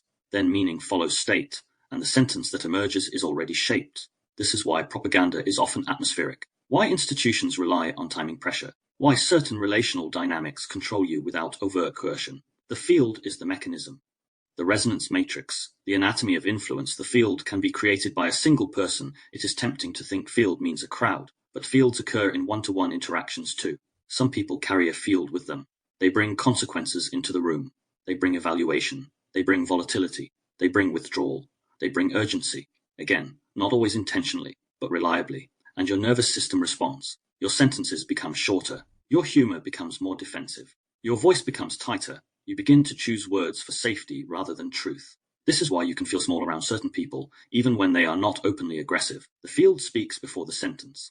The resonance matrix, the anatomy of influence field, is also created by systems and spaces. Field is not only interpersonal. A workplace can create a field. A classroom can create a field. A hospital can create a field. A family home can create a field. An online platform can create a field. The architecture of a system shapes the nervous system's expectations. Surveillance creates self-editing unpredictability, creates hypervigilance, inconsistent reward, creates compulsive checking, public visibility, creates performance, constant notification, creates urgency, algorithmic amplification, creates outrage cycles. And once your system is living in that field daily, your language changes. You express less, more reactive, less precise, more performative, more polarized.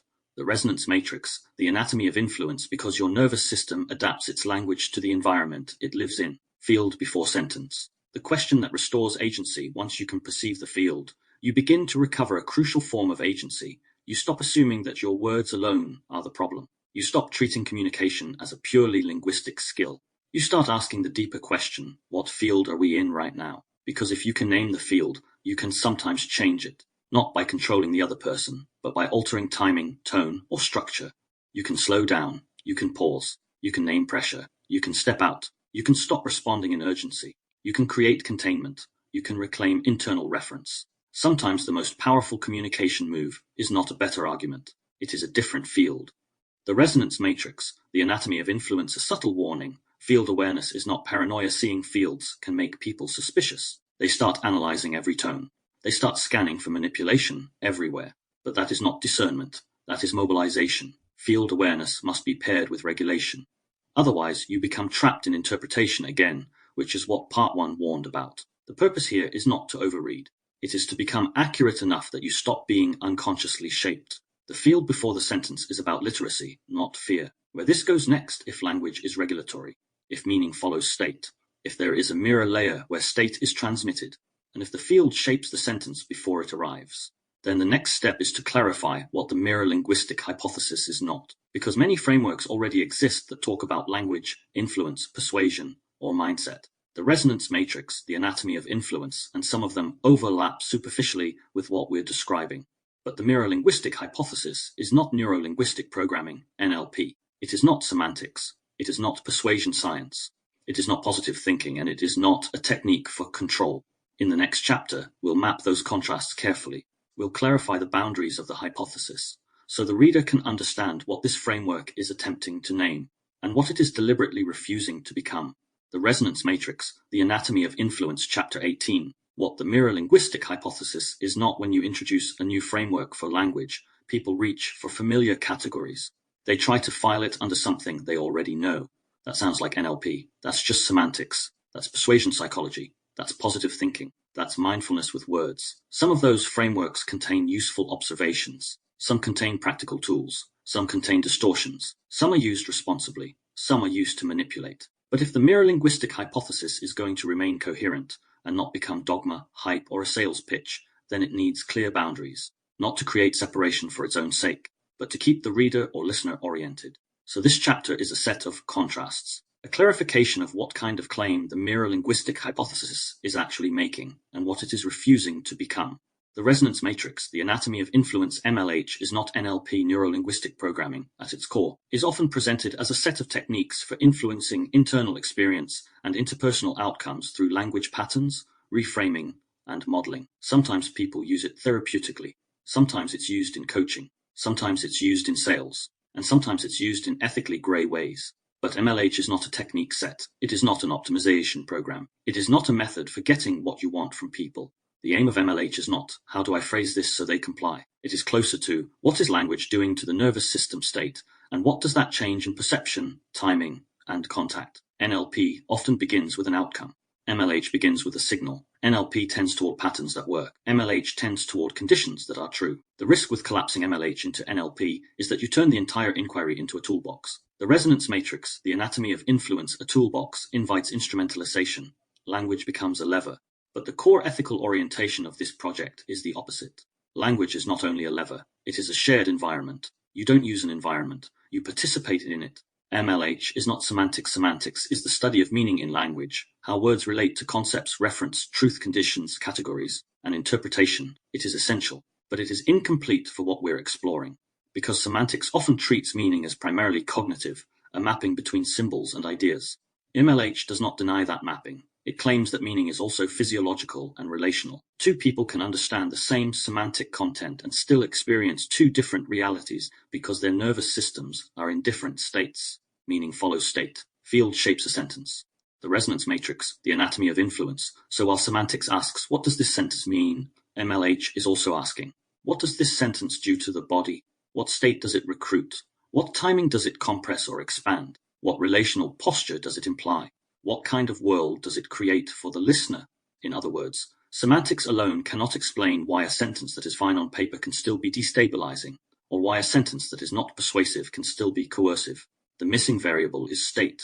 The mirror-linguistic hypothesis is not persuasion science. Persuasion science studies how people are influenced. Framing effects, heuristics, social proof, authority signals, scarcity, repetition, narrative, emotional salience, and so on. This is valuable, especially in part 1, where we explored propaganda and field dynamics. But MLH is not primarily a persuasion model. Persuasion models often assume a target, change their belief, shift their decision, move their behavior. MLH is interested in something that sits underneath belief and behavior, the resonance matrix, the anatomy of influence, state regulation, and relational entrainment. Persuasion can happen without state change, but it is often weaker. State change can happen without persuasion, and it is often more powerful. A room can become fearful without any argument. A crowd can become hostile without any evidence. A person can become compliant without being convinced, because influence is not always cognitive. Sometimes it is atmospheric, sometimes it is temporal, sometimes it is embodied. Persuasion science often analyses how messages work on minds. MLH is tracking how language works as input to nervous systems, shaping the conditions under which minds make meaning. That distinction matters because it changes your ethical posture. If your framework is about persuasion, you may be tempted to use it for leverage. If your framework is about regulation, you are more likely to use it for coherence. The resonance matrix, the anatomy of influence MLH, is not positive thinking. This contrast is essential because it's where many people go first. If words affect the nervous system, then we should just say positive things. But that is not the claim.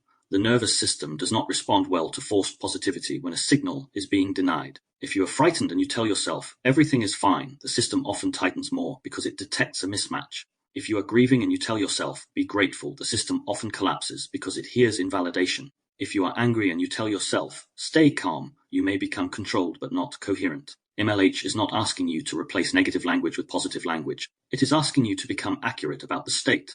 Regulatory language is not the same as upbeat language. Sometimes the most regulating sentence is honest and plain.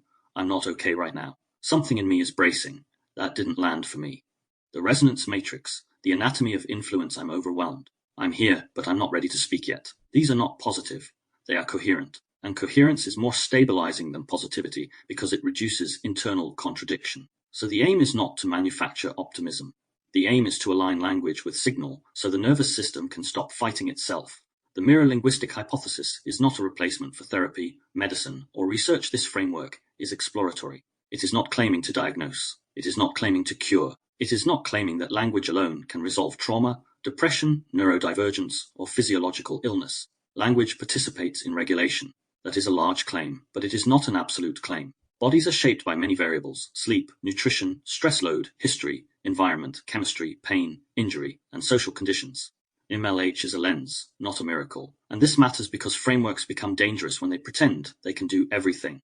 A responsible hypothesis knows its limits. The resonance matrix, the anatomy of influence, it stays in inquiry. It invites study. It avoids becoming a belief system. The mirror-linguistic hypothesis is not mind control, but it does require ethical seriousness. If language is regulatory, then yes, language can be used coercively. This is not a sensational claim. It is an everyday reality. People pressure each other with timing. They destabilize with ambiguity. They punish with silence. They extract with tone. They recruit compliance through shame. They can do this without raising their voice. So MLH is not mind control, but it makes one thing very clear. Speech is never ethically neutral. Even when you do not intend harm, your language carries your state into the interaction. If you are tense, your words will likely compress time. If you are contemptuous, your words will likely carry evaluation. The resonance matrix, the anatomy of influence. If you are afraid, your words may recruit defense, and if you become fluent in these mechanics, you gain power, whether you want it or not. So the question is not only is MLH true, it is also what will people do with it if it is true. This is why part 3 contains an ethics chapter later. Because any framework about state transmission must be paired with responsibility, or it becomes another technology of influence. MLH is not merely about the spoken word. Another misconception is that this is only about talking, but regulatory language shows up in messages and emails, headlines and slogans, institutional forms and policy wording, labels used in healthcare and education, algorithmically shaped language online, inner dialogue, and self-talk cultural scripts about identity and worth. In other words, it is not only interpersonal, it is ecological. The resonance matrix, the anatomy of influence language, is one of the environments in which human nervous systems live. So the hypothesis expands beyond communication skills. It becomes a study of how entire cultures regulate populations through words, not only through what they say, but through the states they recruit. The simplest boundary statement of the mirror-linguistic hypothesis, if I had to state the contrast in one line, it would be this. The mirror-linguistic hypothesis is not a set of techniques for changing people. It is a framework for noticing how language already changes nervous system state, in you, between you, and around you. That is the orientation, and it leads naturally to the next step. If language is regulatory, if meaning follows state, if mirroring and field dynamics shape sentences before they arrive, then we need a working model, a way to describe how this operates without turning it into doctrine. We need vocabulary that stays close to the signal. We need terms that track the state without moralizing it. This is where nervous system language begins. In the next chapter, we move into nervous system language as a working model. The resonance matrix, the anatomy of influence, will outline how to describe state shifts in clear, grounded terms, how to speak in ways that preserve coherence rather than performance, and how to build a practical lexicon that maps regulation without collapsing into self-help scripts or persuasion tactics. The resonance matrix, the anatomy of influence, chapter 19, nervous system language as a working model. If the mirror-linguistic hypothesis is going to stay grounded, it needs something more practical than a philosophy and less rigid than a doctrine. It needs a working language, not a motivational vocabulary, not a therapeutic script, not a persuasion toolkit, a way of naming what is happening in real time, in the body, in the field, in the relational atmosphere, without immediately converting experience into interpretation. That is what I mean by nervous system language, a descriptive layer of speech that tracks state, signal, and timing before it turns experience into a story. Because one of the central problems in modern life is not that we lack words, it is that many of the words we reach for are already finished. They arrive at conclusions. I'm anxious. I'm fine. I'm triggered. They're toxic. This is unsafe. This is boring. This is love. This is disrespect. The resonance matrix, the anatomy of influence, sometimes those labels are accurate. Sometimes they are protective. Sometimes they are premature, but they often skip over the lived mechanics that actually matter. What is my body doing right now? What is the tempo of this interaction? Am I bracing or settling? Am I orienting or performing? Is the field spacious or compressed? Is my language connected to signal, or is it managing consequence? Nervous system language is a way of naming those mechanics without pretending you already know what they mean. Why a working model is necessary. If language is regulatory, then the words we use to describe experience are not neutral. They don't just report what's happening. They shape what happens next. A label can stabilize you, or it can tighten you. A frame can restore coherence, or it can recruit urgency. A sentence can help you orient, or it can collapse your range of perception into a single conclusion. This is why a working model matters. The resonance matrix, the anatomy of influence. Without one, people either 1. Stay trapped in vague emotional language that never reaches clarity, or 2. Jump to hardened interpretations that feel certain but disconnect them from internal reference. Nervous system language is a third option, speech that stays close to sensation and timing while meaning is still forming. The core principle nervous system language is built on one simple commitment: name state before story, not forever, not as a rule, but as a stabilizing order of operations. Because when you name a story first, you often lock the nervous system into a posture it hasn't actually verified. When you name the state first, you give the system room to update. You stay closer to the signal, and you reduce the risk of building an identity out of a moment. The resonance matrix, the anatomy of influence, what NSL is for nervous system language, does not exist to make you sound emotionally intelligent. It exists to do 3 things. 1. Restore internal reference, so you can tell what is yours and what is being recruited. 2. Reduce premature certainty, so your nervous system can remain open to information. 3. Create cleaner contact, so your language increases reality between people rather than increasing performance. It's less about communicating better in a social sense. It's about speaking in a way that doesn't cost you yourself. The difference between emotion labels and state descriptions: emotion labels are often summaries. State descriptions are often live readings. Compare "I'm angry" versus "my chest is tight, my jaw is set, and I can feel heat rising. Something in me is mobilizing." The resonance matrix, the anatomy of influence I'm fine versus I'm functioning but I'm not settled, my system feels on guard, or this is unsafe versus my body is reading threat. I don't know yet whether it's danger or old pattern, but I'm bracing. Notice what the second form does. It creates honesty without finality. It lets you be accurate without being absolute. This is one of the ways NSL prevents the hypothesis from turning into a belief system.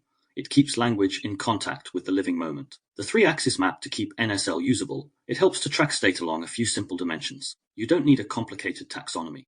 You need a map that allows you to locate yourself without over-explaining. The resonance matrix, the anatomy of influence, a workable model, uses three axes. 1. Arousal. Is the system up or down? Up. Speed, tension, urgency, agitation, drive, fight, flight, energy. Down. Heaviness, fog, numbness, collapse, withdrawal, fatigue, mid-range. Present, available, steady, responsive. 2. Orientation. Is the system open or closed? Open. Curious, receptive, able to listen, able to update. Closed, defended, fixed, narrowed, certain, protecting. 3. Connection. Is the system moving toward or away? Toward. Contact-seeking, relational, engaged, collaborative. Away. Distancing, self-protecting, withholding, leaving, even if still physically present. Most confusion dissolves when you can name these three. You may become low arousal, but closed and away. You may be energetic, high arousal, but open and toward. You may be sad, down, but open and toward. Meaning follows state, but state becomes more readable when you can locate it in a few dimensions rather than a single label. The resonance matrix, the anatomy of influence, the NSL vocabulary. Words that track mechanics. NSL prefers words that describe a process rather than a verdict. Here are some of the most useful categories. Signal words, what the body is doing, bracing, tightening, contracting, holding, flooding, freezing, settling, softening, unclenching, dropping, opening. These are not metaphors. They are often literal. They describe what your physiology is doing under language. Timing words, what the system needs, too fast, too soon, I need a beat, I need time to orient, not ready yet. The resonance matrix, the anatomy of influence, I can feel myself rushing, I'm behind my own signal. These restore the part of communication most people abandon. First, pace, field words, what the relational atmosphere is doing, compressed, pressure, urgency, consequence in the air, spacious, room to think, room to feel, evaluative, being watched, graded, judged, safe enough, not perfect, but workable, unstable, unpredictable shifts, tension under the surface, coherent, what is said matches what is felt. The field before the sentence becomes practical when you can name the field without dramatizing it. A grammar that keeps you honest. NSL isn't just vocabulary. It has an implied grammar, a way of forming sentences that protects the signal. 1. Lead with the present tense, not the interpretation. Right now, my body is. In this moment, I'm noticing. As you say that, something in me. The resonance matrix, the anatomy of influence, this prevents you from speaking from yesterday's conclusion. 2. Use uncertainty as a feature, not a flaw. I don't know yet, but this might be an old pattern, but my system is reacting. I'm not certain. I'm tracking something. This is not a weakness. 3. Separate the state from the accusation instead of, you're making me anxious. Try, my system is getting anxious about this. I'm not sure what it's responding to yet. It's precision. That one shift often prevents escalation because it reduces implicit blame while maintaining honesty. For speak in proximity, not performance, instead of, I'm fine. Try, I can stay in this conversation, but I need it slower. Instead of, I don't care. The resonance matrix, the anatomy of influence, because one of the consistent themes across parts 1 and 2 is that signal loss tends to occur through speed, pressure, roll, speech, silence, timing, distortion, field compression. NSL counters those forces by restoring pace, contact, descriptive honesty, internal reference, relational clarity, not as a technique, as a posture. Where this goes next, once you have a vocabulary for state, you gain something powerful. You can see the influence earlier, not through manipulation, in ordinary conversation, in institutions, in relationships. The resonance matrix, the anatomy of influence in yourself. But the moment a model becomes usable, it becomes usable for harm as well as good. If language transmits state, if the field shapes the sentence, if the nervous system can be recruited through timing, tone, and implication, then a serious ethical question becomes unavoidable. What responsibilities follow from this? Because state transmission can be accidental, and it can be exploited. To use it to settle someone, to use it to steer them, to use it to win, to use it to extract, to use it to avoid discomfort, to use it to control the field. Or were you rushed into response? Timing compression is one of the most common forms of ethical violation in everyday life because it doesn't need to be loud. It can be as simple as asking a loaded question when someone is tired, pressing for a decision while they're emotionally activated, demanding an answer in the moment. So we can move on. Framing delay as disrespect, making silence feel like guilt. These are state moves. They shape what becomes possible to choose. So if MLH is true even partially, then ethics begins with one principle: do not recruit urgency as a substitute for agreement. The resonance matrix, the anatomy of influence, the coercion spectrum. Most people imagine coercion as obvious force, threats, shouting, violence. But in relational life, coercion often lives on a spectrum of subtle state moves. Pressure, just answer, evaluation, I'm disappointed, withdrawal, silence as punishment, ambiguity, keeping someone off balance, false calm, tone that implies superiority over reality, moral framing, if you were good you would, timing traps, forcing decisions under activation. These moves do not need explicit threats to work. They operate by shaping the state. They reduce options. They narrow perception. They recruit compliance. So ethics isn't only about what is said, it's about what conditions are created. The resonance matrix, the anatomy of influence care, is not always soothing. This framework also needs to avoid a common ethical distortion, equating ethical communication with always soothing the other person. Sometimes care is stabilizing, yes, but sometimes care is honest. Sometimes care is direct. Sometimes care is a boundary. Sometimes care is allowing someone to feel discomfort without rescuing them. If you treat regulation as always calming, you create a subtle manipulation. You start soothing to avoid conflict, not to support truth. Ethical state transmission isn't about keeping everyone comfortable. It's about preserving coherence. Coherence can include discomfort. It can include disagreement. It can include sadness. It can include anger. The ethical question is not did they feel good. The resonance matrix, the anatomy of influence, it is, did they remain more themselves or less themselves after contact? When NSL becomes a weapon, any language model that names a state can be weaponized. Nervous system language can be used to dominate while appearing enlightened. This is one of the modern risks. Therapeutic language as control. Examples include using I'm triggered to avoid accountability, using boundaries to justify punishment, using regulation to invalidate emotion. You're dysregulated, using safety language to control the topic, using tone policing. Disguised as nervous system concern, these moves turn a descriptive model into an authority system. They shift the conversation from mutual reality to diagnostic hierarchy. One person becomes the knower. The resonance matrix, the anatomy of influence, the other becomes the problem. This is not a regulation. It is control dressed as insight. So the ethical rule is simple. If your language makes you the authority over someone else's experience, be suspicious of it. The ethics of reading field awareness is powerful. It can also become paranoia. Once you can sense pressure, you can start seeing pressure everywhere. Once you can detect influence, you can become allergic to all influence. This creates a defensive loop. You interpret tone as a threat. You interpret pacing as manipulation. You interpret social dynamics as warfare. But that is not discernment. That is a nervous system stuck in mobilization. Ethics includes epistemic humility. You do not always know what someone means. The resonance matrix, the anatomy of influence, you do not always know what their state is. You do not always know whether the pressure you feel is coming from them, from the environment, or from your own history. So an ethical field reader does two things. One, names what they feel as a state report, not a verdict. Two, stays open to updating if new information arrives. This prevents the hypothesis from becoming a paranoid worldview. Responsibility without self-erasure. A second ethical trap is over-responsibility. If you learn that you affect people, you may start trying to manage everyone's state. You become careful with every word.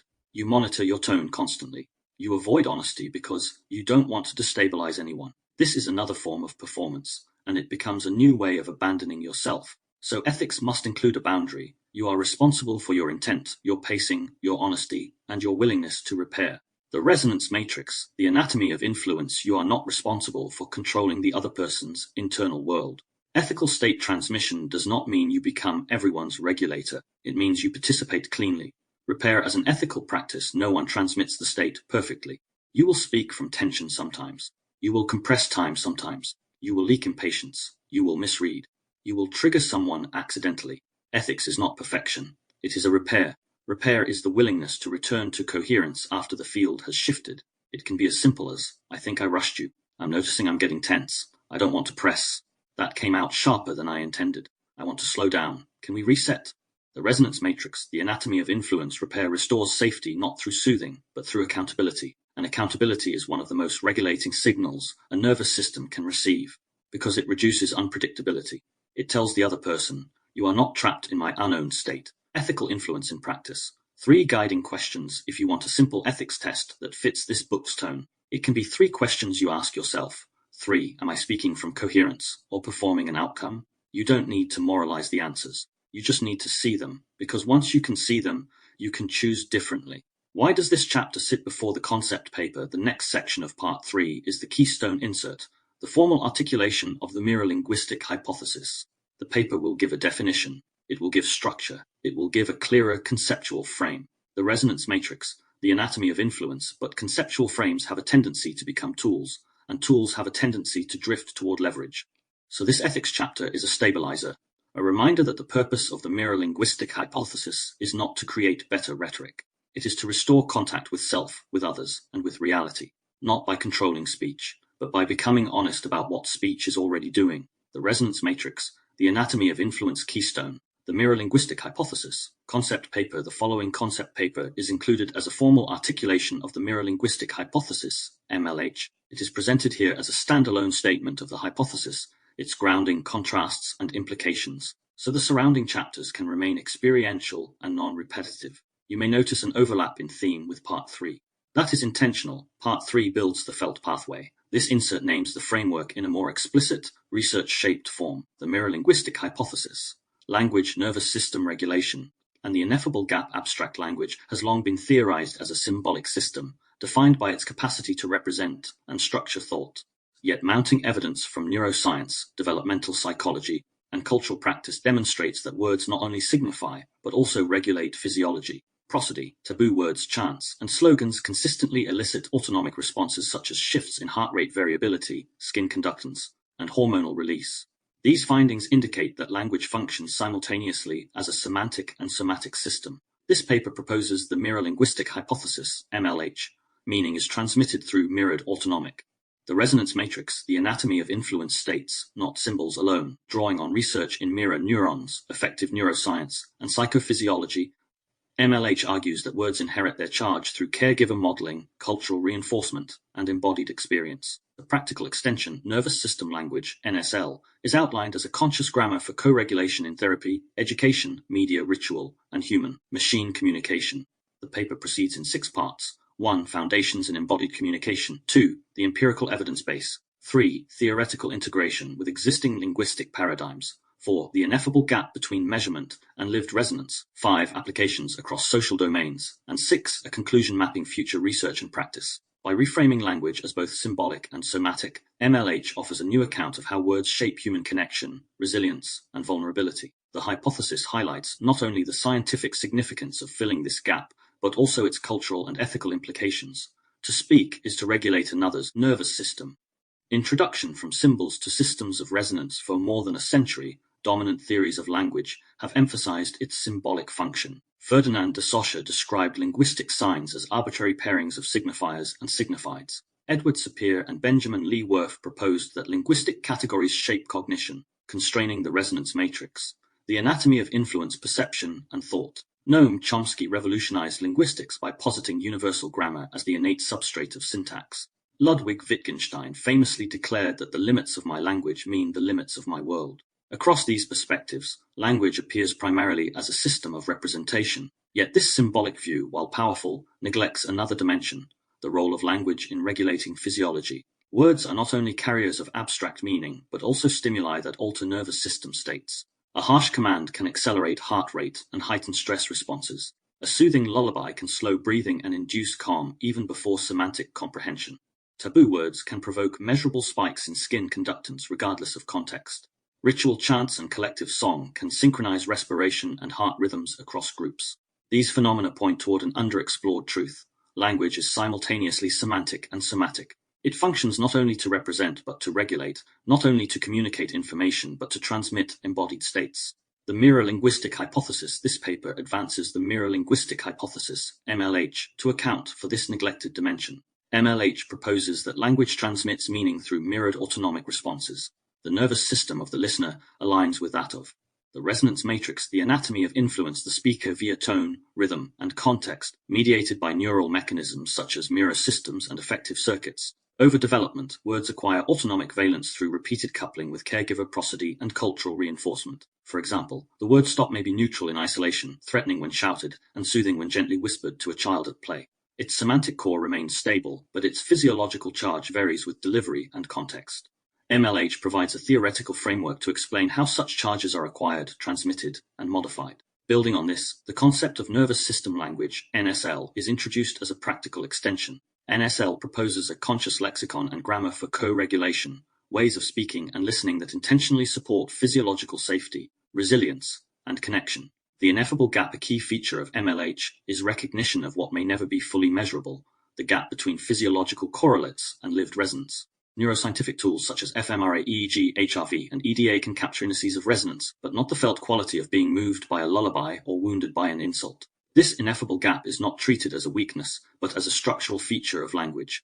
MLH occupies a middle ground, empirically grounded, yet open to the irreducibility of lived experience. The resonance matrix, the anatomy of influence contributions, and structure, the contribution of this paper, is threefold. Scientific. It integrates findings from neuroscience, developmental psychology, psychophysiology, and cultural studies into a unified hypothesis. 2. Conceptual. It situates MLH in relation to major linguistic theories, highlighting its novelty while acknowledging continuity. 3. Applied. It proposes nervous system language as a framework for therapeutic, educational, cultural, and technological practices.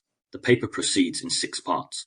Part 1 lays the foundations by situating language beyond semantics and examining mirror neuron research in embodied communication. Part 2 reviews the evidence base, from neuroscientific correlates of prosody and taboo processing to developmental and cultural studies. Part 3 integrates MLH with existing theories, distinguishing it from NLP and embodied cognition. Part 4 addresses the ineffable gap, exploring the limits of measurement and the philosophical implications of resonance. Part 5 outlines applications and implications across therapy, education, media, ritual, and AI. The resonance matrix, the anatomy of influence. Part 6 concludes by restating the hypothesis, emphasizing its significance, and mapping next steps in research and practice. Toward a new paradigm, the MLH invites a paradigm shift. It suggests that human communication cannot be understood solely as an exchange of symbols, but must also be seen as a co-regulatory ecology of nervous systems. This reframing has consequences for how we study language, how we teach it, how we design technologies around it, and how we use it to sustain or disrupt social life. In what follows, the hypothesis will be elaborated, evidenced, and applied. By reframing language as both semantic and somatic, the MLH aims not only to fill a scientific gap, but to provide a new foundation for understanding the embodied power of words. Part 1, Foundations. Chapter 1, Language Beyond Semantics. For most of modern linguistics, language has been treated as a system of signs and rules. Ferdinand de Saussures' structuralist framework presented words as signifiers pointing to signifieds, bound together not by inherent connection, but by social convention. The emphasis fell on the arbitrariness of the sign. There is nothing intrinsic about the sound sequence dog that necessitates its connection to a furry, four-legged animal.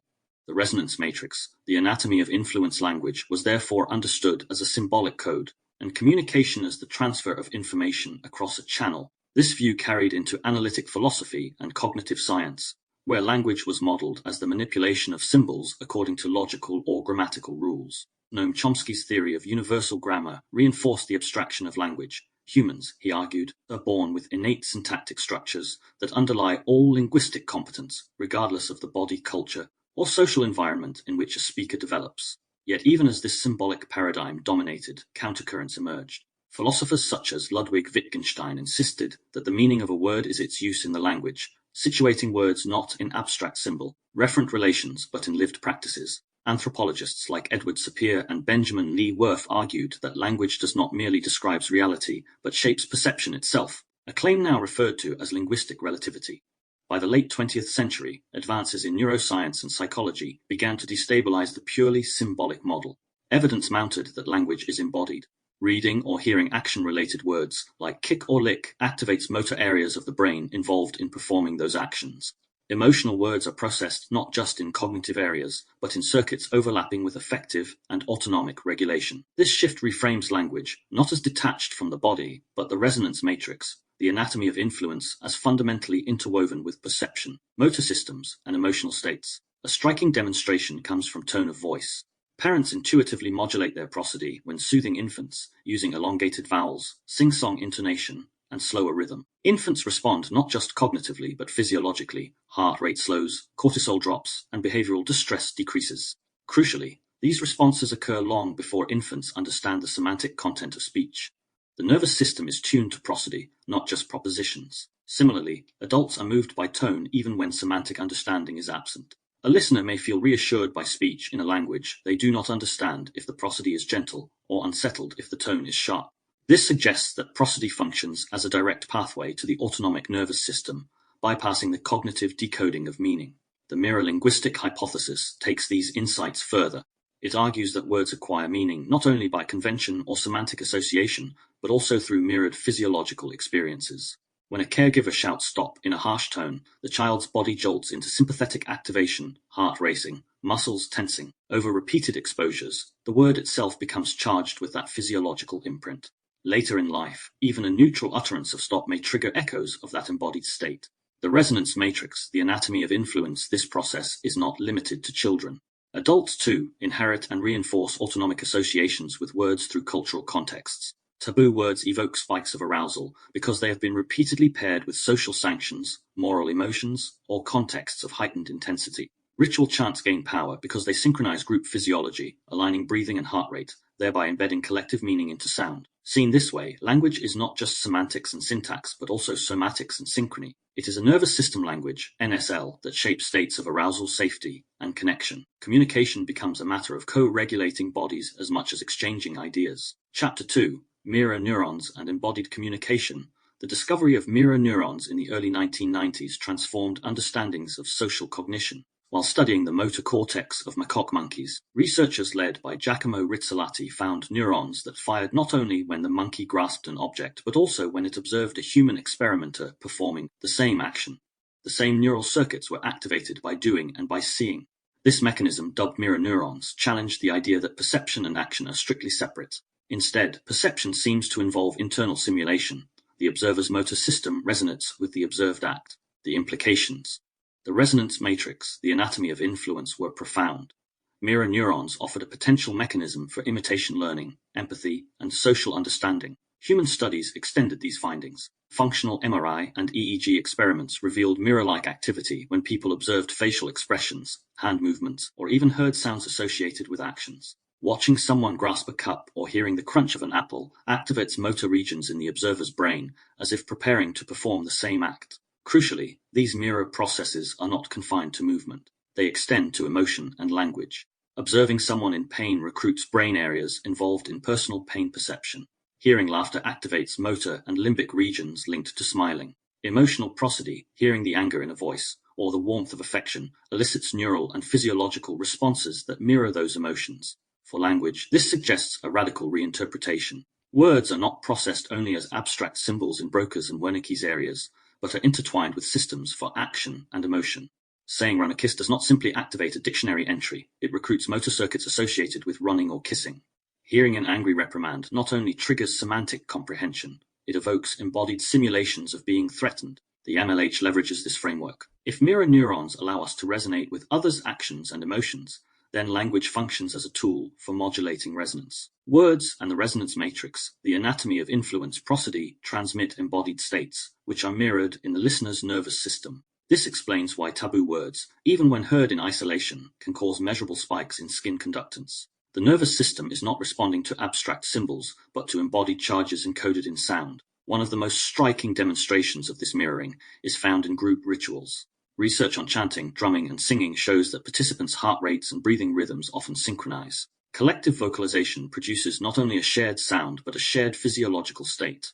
Mirror mechanisms help explain this. As each individual hears others' voices, their motor and affective systems resonate, aligning the group into a single embodied rhythm. Of course, mirror neurons remain controversial. Some scholars argue that claims about their role in empathy or language are overstated, pointing out that direct evidence in humans is limited. Others caution against treating mirror neurons as a singular explanation for complex social phenomena.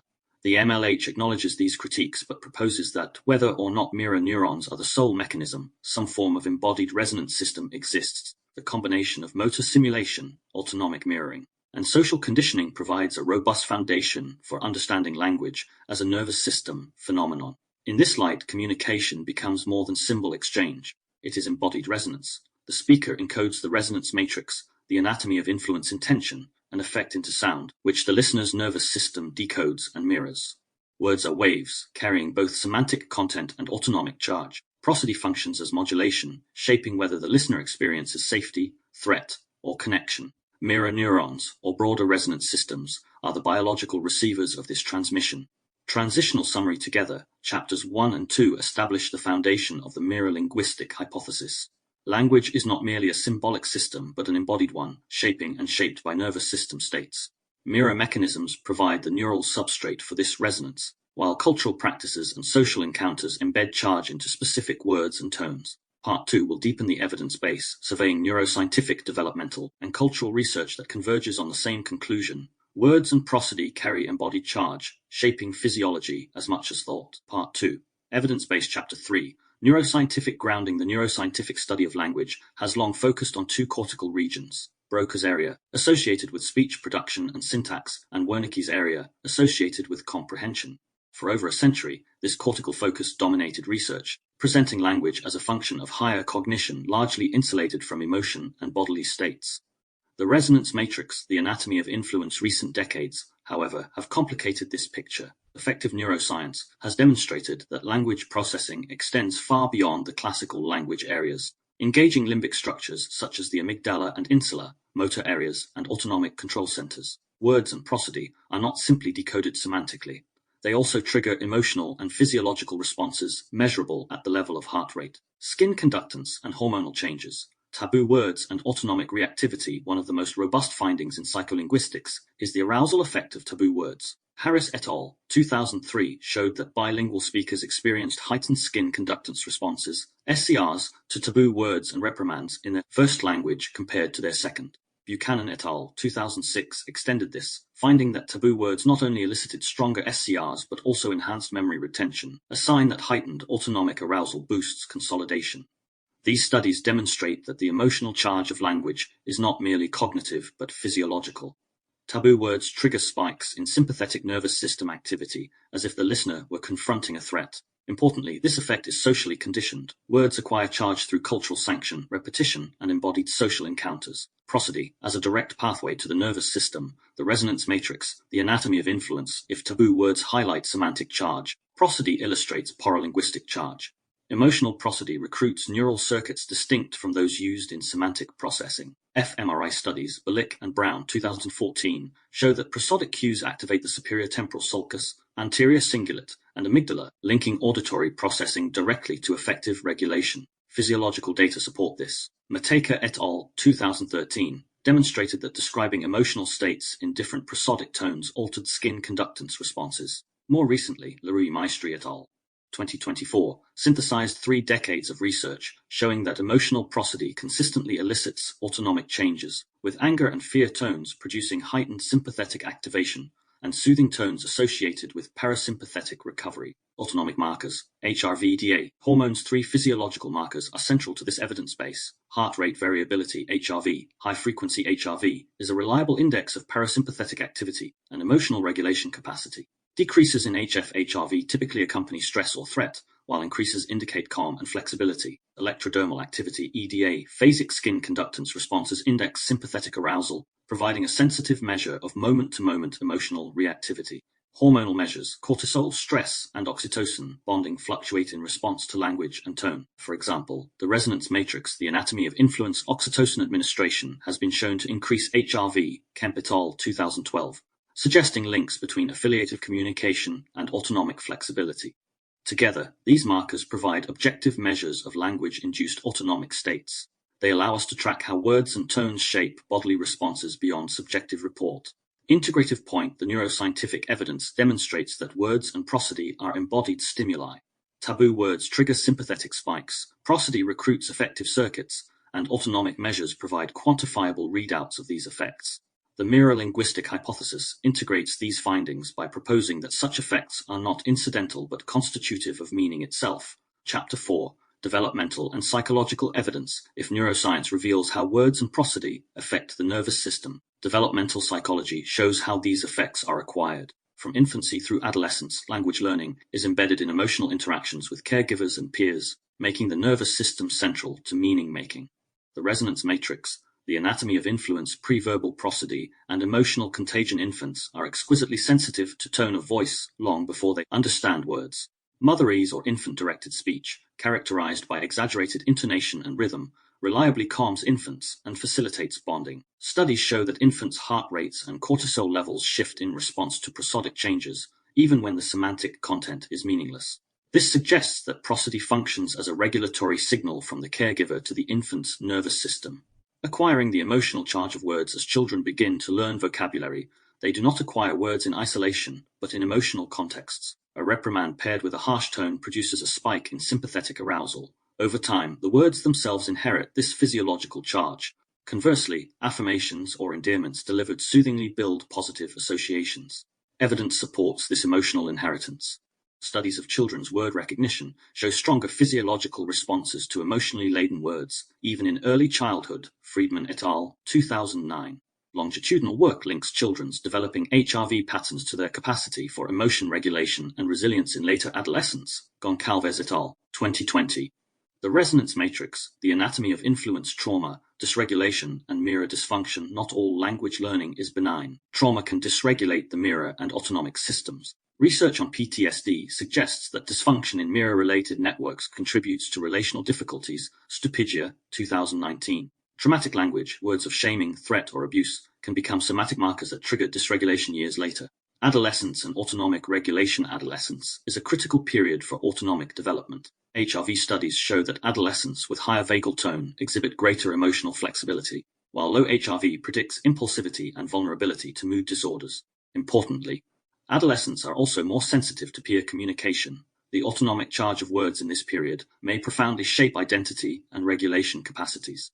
Integrative point developmental evidence shows that the nervous system mediates how language is learned, encoded, and transmitted. From caregiver prosody to adolescent peer interactions, words acquire meaning through embodied mirroring. Trauma highlights the negative pole of this process. Resilience and bonding show the positive. The resonance matrix, the anatomy of influence. Chapter 5.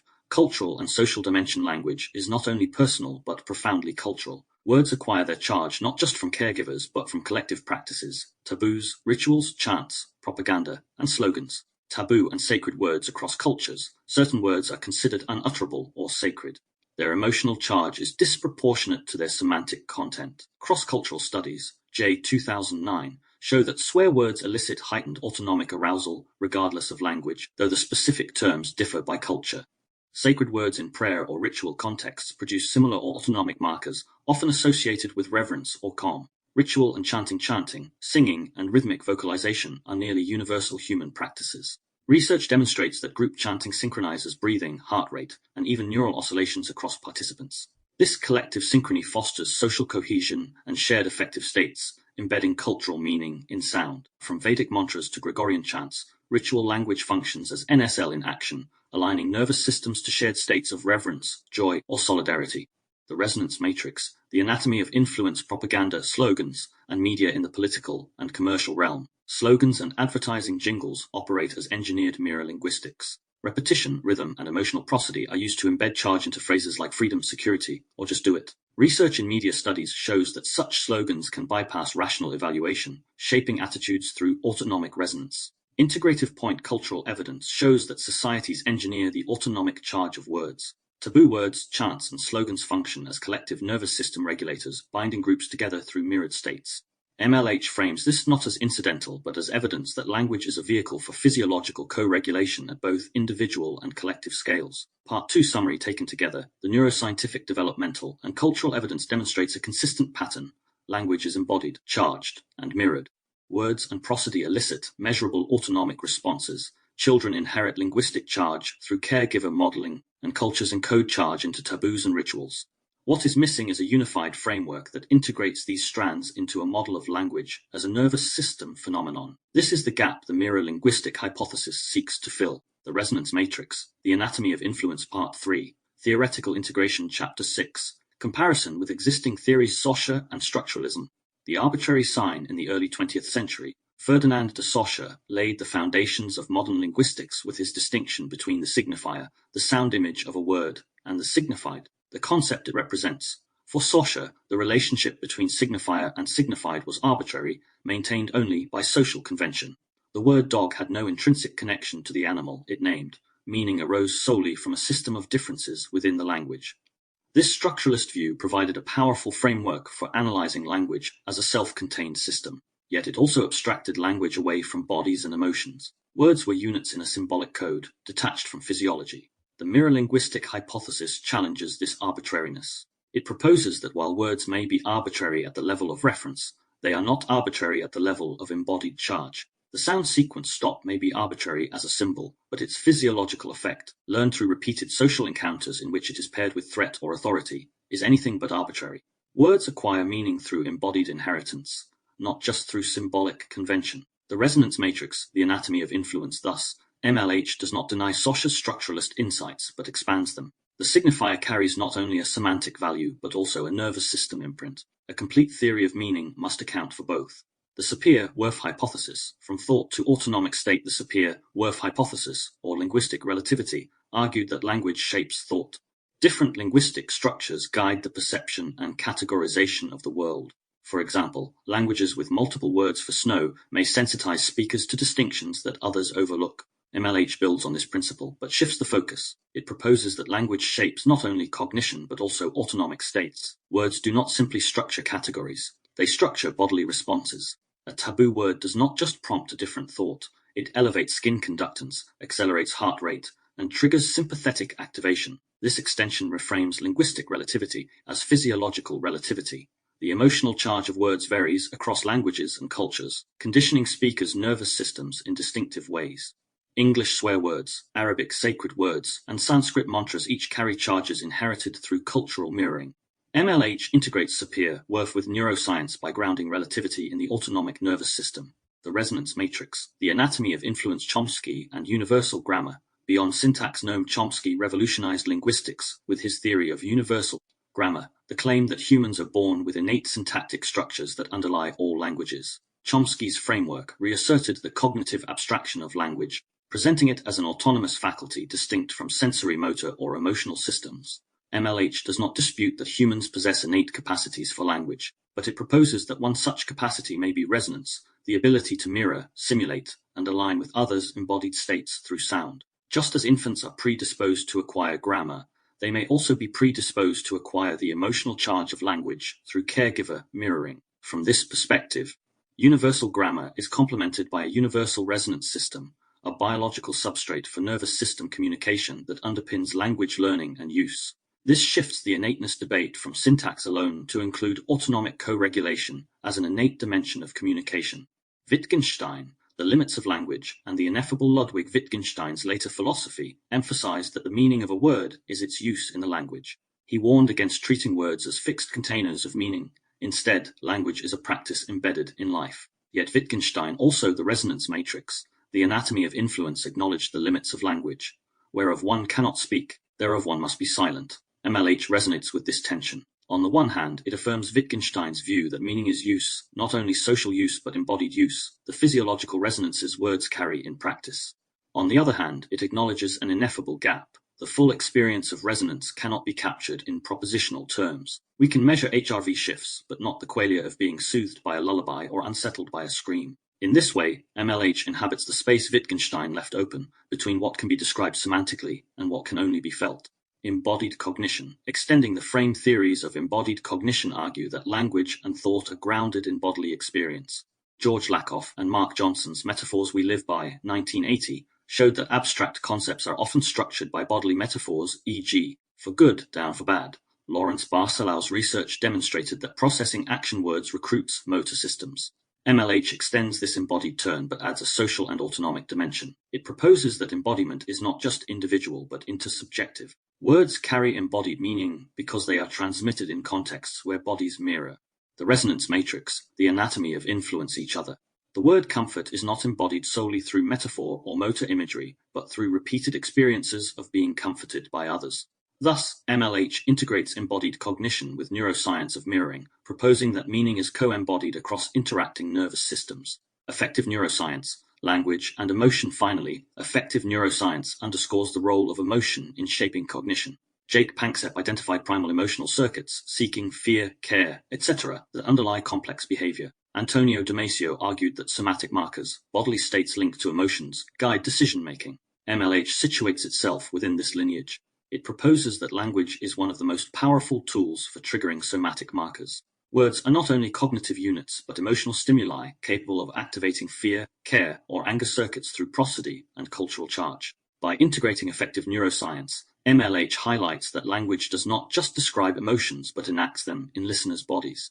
The Resonance Matrix, The Anatomy of Influence, Chapter 7, NLP versus MLH. The origins of NLP, Neuro-Linguistic Programming, NLP, emerged in the 1970s through the work of Richard Bandler and John Grinder, who sought to model the language patterns of successful therapists.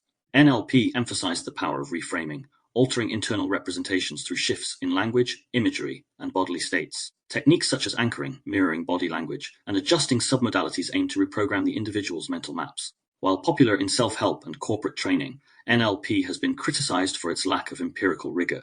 Meta-analyses find little robust evidence for its claims, and many psychologists consider it pseudoscientific.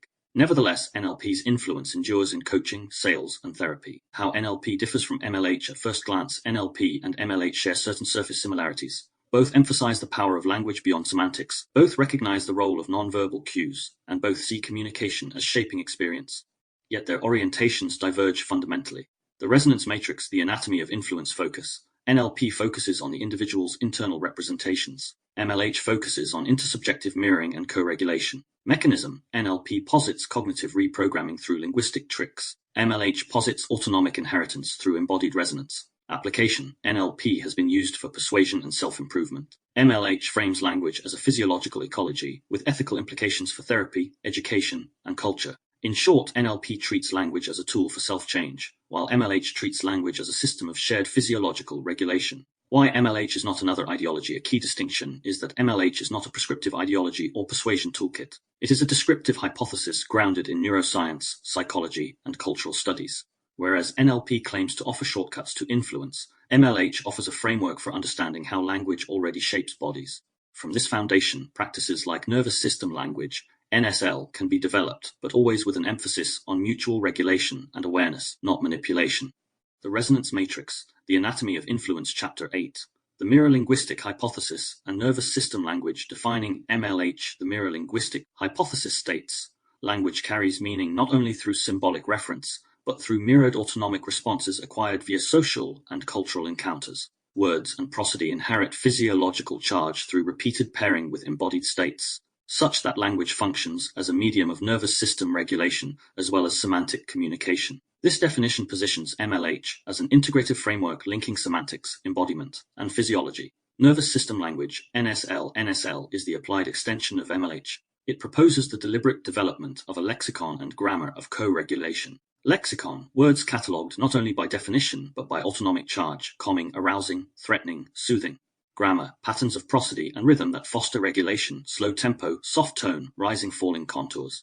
Practice: rituals and scripts for grounding, daily communication, and collective synchrony. The Resonance Matrix, The Anatomy of Influence, NSL, could form the basis for therapeutic interventions, educational programs, and even AI speech systems designed to support well-being. Predictions of MLH. Building on the evidence base, MLH makes several predictions. Word-tone interaction: identical words spoken with different prosodies will elicit distinct HRV and EDA patterns. 2. Taboo amplification: taboo words will consistently trigger stronger autonomic responses, magnified by hostile tone. 3. Developmental sensitivity: children will show heightened prosodic reactivity, with HRV trajectories predicting later regulation. 4. Interpersonal synchrony: dyadic communication will reveal autonomic alignment modulated by tone. 5. Cultural conditioning: the charge of words will vary across cultures, measurable through comparative autonomic studies. These predictions render MLH testable and falsifiable, grounding it as a scientific hypothesis.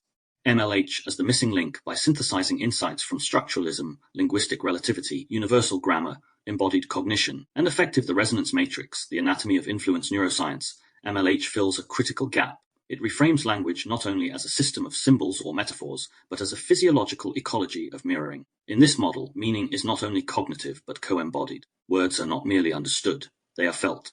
The nervous system is both medium and message, shaping and shaped by the language we use. Part 3 Summary. Part 3 has situated MLH within the landscape of linguistic and psychological theory. Compared with Sosha, Sapir, Wirth, Chomsky, Wittgenstein, embodied cognition, and NLP, MLH introduces a unique contribution: the recognition that language transmits mirrored autonomic states. Nervous system language, NSL, emerges as a practical application of this insight, offering tools for therapy, education, culture, and technology. Where previous theories emphasized semantics, thought, or metaphor, MLH emphasizes physiology and co-regulation. It redefines language as an embodied, intersubjective, and nervous system-mediated phenomenon. The Resonance Matrix, The Anatomy of Influence, Part 4, The Ineffable Gap, Chapter 9.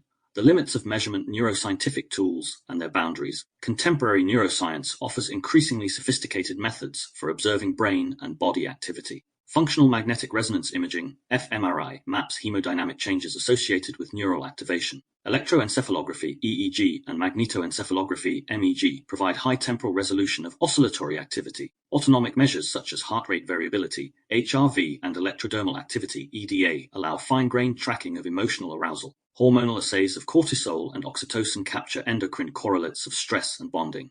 These methods have generated robust evidence that words and prosody elicit measurable bodily responses.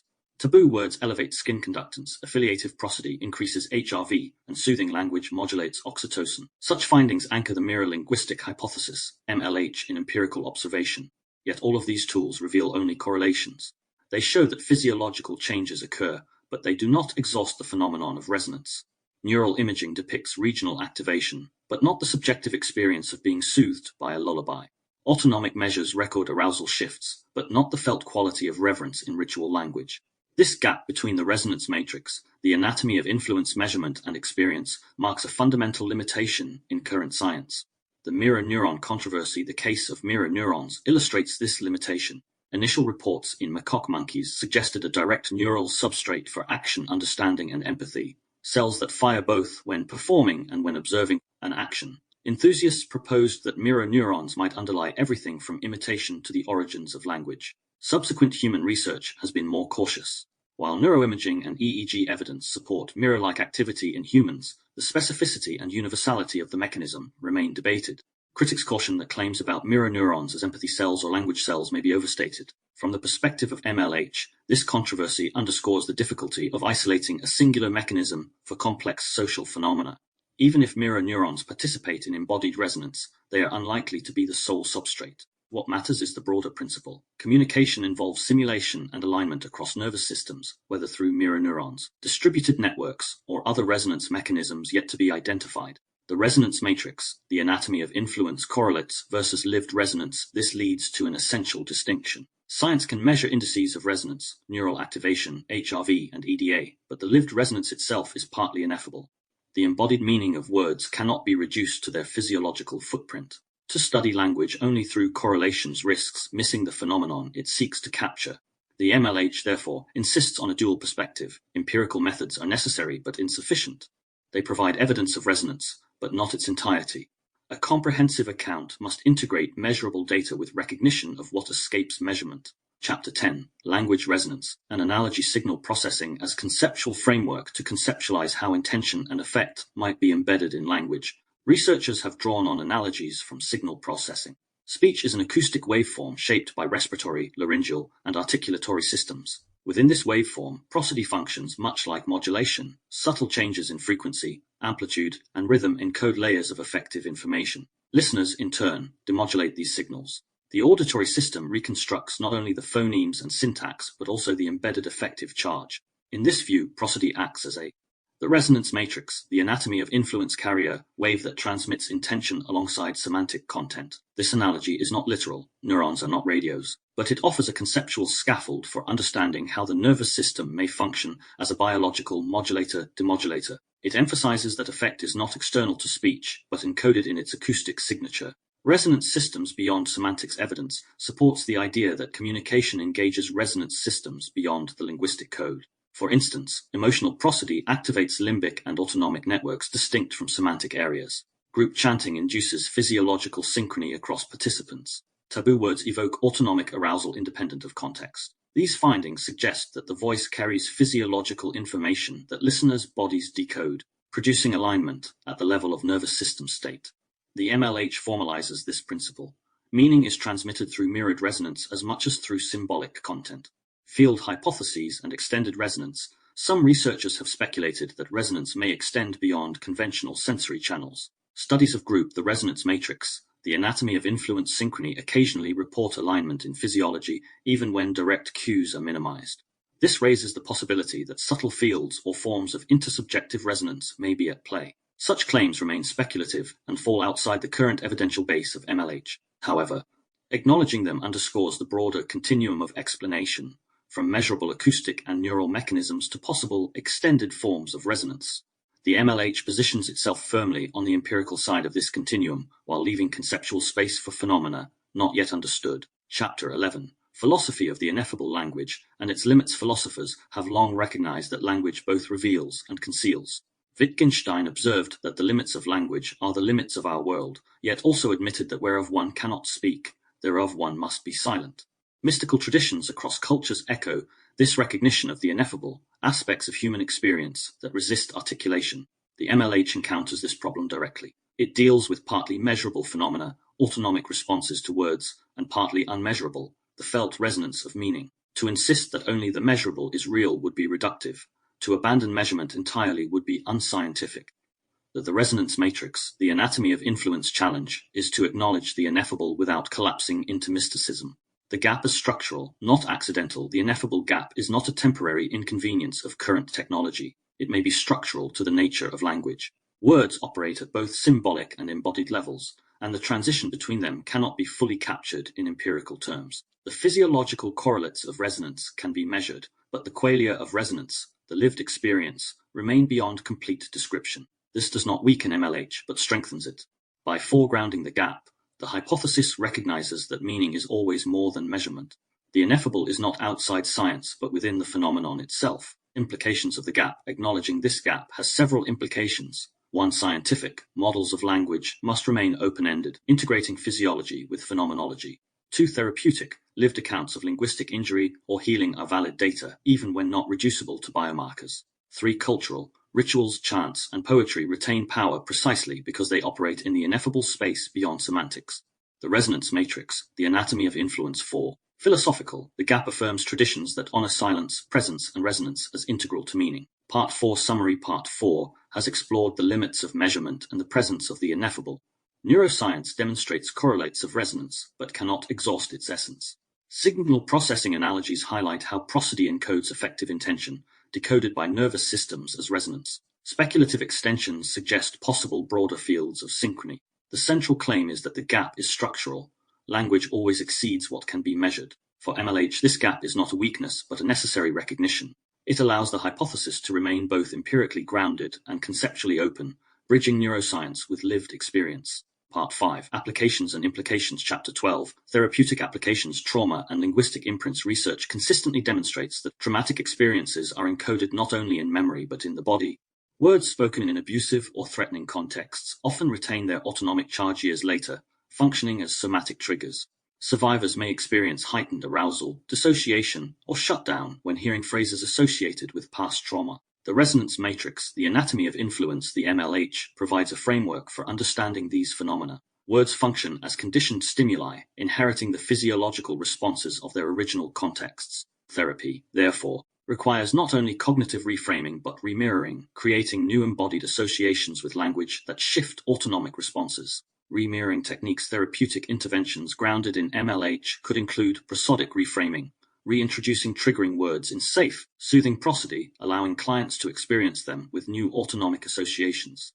Embodied repetition, pairing affirming language with regulated breathing and grounding exercises to build positive charge into specific phrases. Dyadic synchrony, therapists intentionally use voice rhythm and tone to co-regulate client physiology, establishing safety before addressing content. These approaches align with existing practices in somatic therapies, but MLH provides the theoretical scaffolding to systematize and extend them. Measuring therapeutic change. HRV and EDA can serve as biomarkers to evaluate therapeutic progress. A successful intervention would be indicated by reduced autonomic reactivity to previously triggering words. The resonance matrix, the anatomy of influence, and increased parasympathetic flexibility during linguistic exposure. This measurable framework enhances accountability and allows integration of MLH-based techniques into clinical research. Chapter 13. Educational Applications. Language Acquisition and Emotional Safety in Educational Contexts. The MLH underscores that tone is as critical as content. Students acquire not only vocabulary and grammar, but also the emotional charge attached to words. The teacher's harsh reprimand may encode a negative autonomic association with learning itself, while encouragement delivered with warmth can foster resilience and curiosity. Nervous system language in classrooms. Implementing NSL in education could involve teacher training, emphasizing prosody and emotional safety in instruction, ensuring that feedback regulates rather than dysregulates student physiology. Lexical awareness. helping students recognize the emotional valence of words and how they affect peers, fostering conscious co-regulation. Rituals of regulation, incorporating short grounding practices, chants, or affirmations to build collective calm before demanding tasks. The resonance matrix, the anatomy of influence. Such practices extend beyond pedagogy into psychophysiological ecology, classrooms as spaces where language regulates not only cognition but nervous system health. Longitudinal benefits. Longitudinal studies already show that children with stronger autonomic regulation exhibit improved academic and social outcomes. Embedding MLH-informed practices in education may enhance not only linguistic competence but also emotional resilience, creating generational ripple effects. Chapter 14. Propaganda Media and Political Discourse. Engineered mirror linguistics. Propaganda and advertising already exploit mirror linguistic principles, often without explicit theorization. Political slogans such as freedom or security are designed to evoke autonomic responses, amplified by repetition and prosodic emphasis. Commercial jingles harness rhythm and rhyme to produce physiological imprinting. The MLH reveals these practices as deliberate manipulation of the nervous system through language.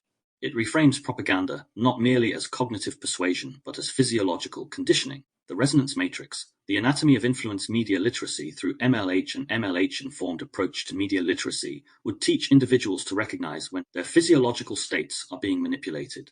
By learning to observe HRV shifts, arousal spikes, or emotional contagion, audiences can develop critical autonomic awareness alongside critical thinking. This dual literacy, cognitive and autonomic, offers protection against engineered resonance, fostering resilience in democratic societies. Ethical considerations. Acknowledging the autonomic power of language raises ethical concerns. If words can modulate physiology, what are the responsibilities of politicians, advertisers, and media creators? The MLH provides a framework for ethical guidelines, emphasizing that language practices should aim for co-regulation and empowerment rather than exploitation. Chapter 15.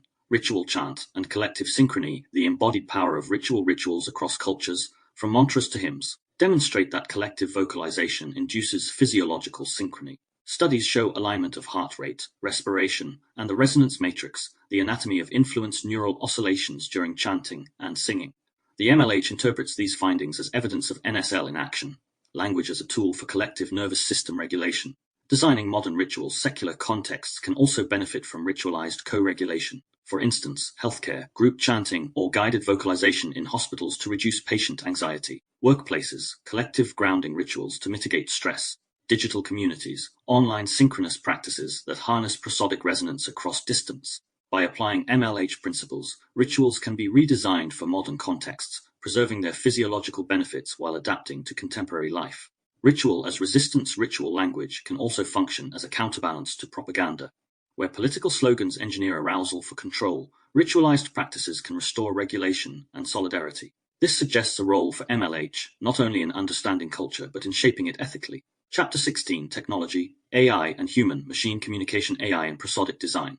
The resonance matrix, the anatomy of influence. Advances in speech synthesis and conversational AI have created new domains where prosody matters.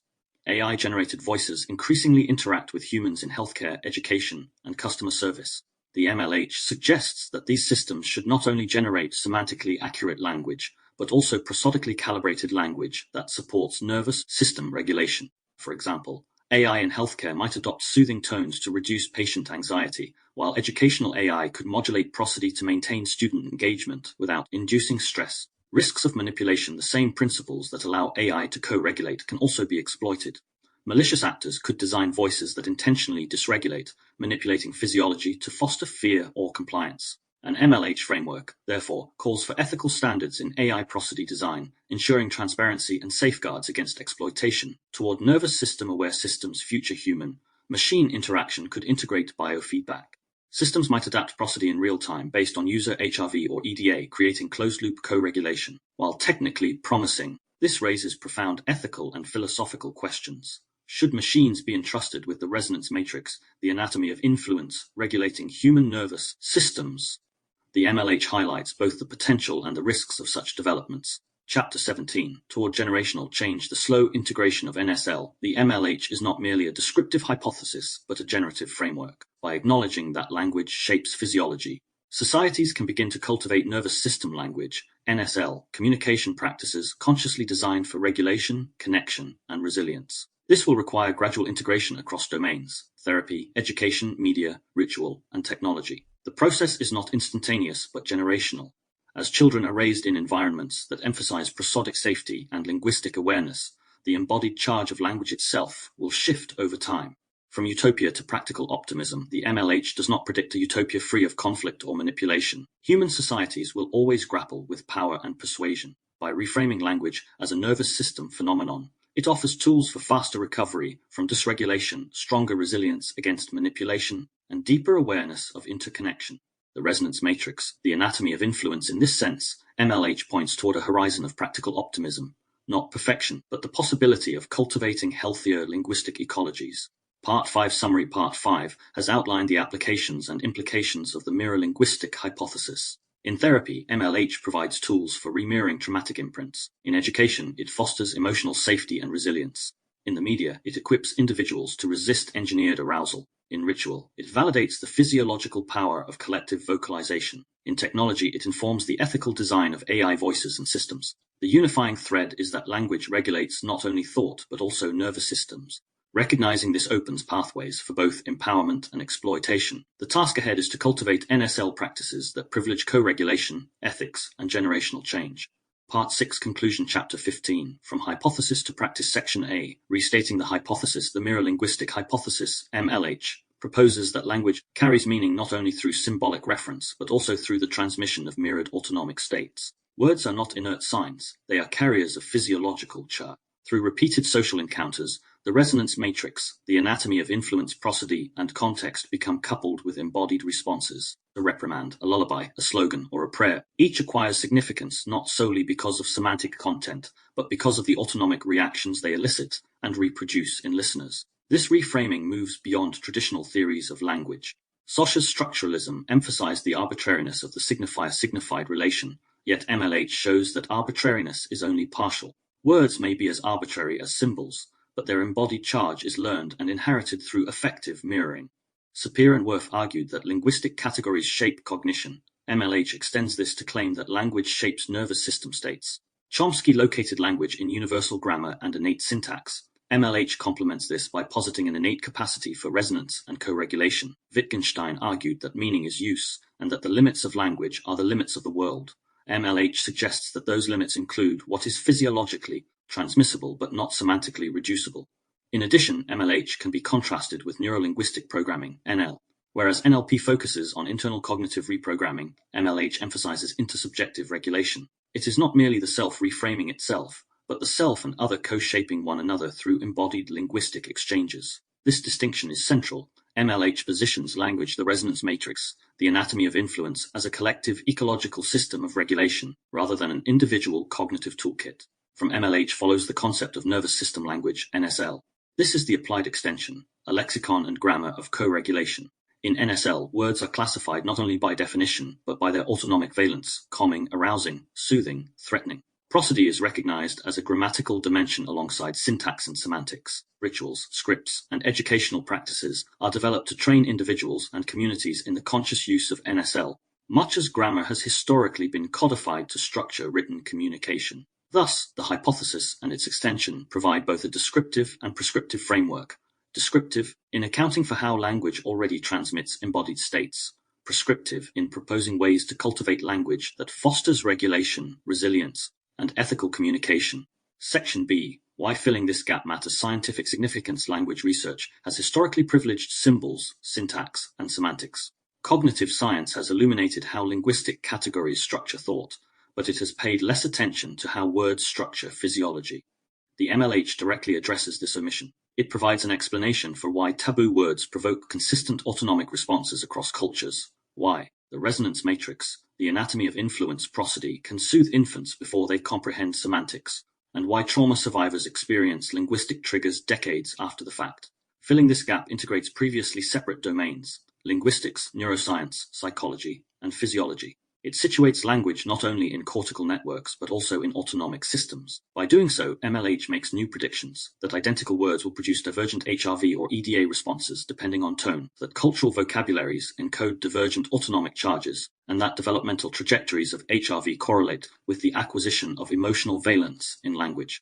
These predictions render MLH testable, providing a fertile program for empirical research. Therapeutic significance for clinical practice. MLH explains phenomena long observed but poorly theorized. Words wound, but how? Trauma survivors describe phrases that still hurt despite knowing rationally that the context is past.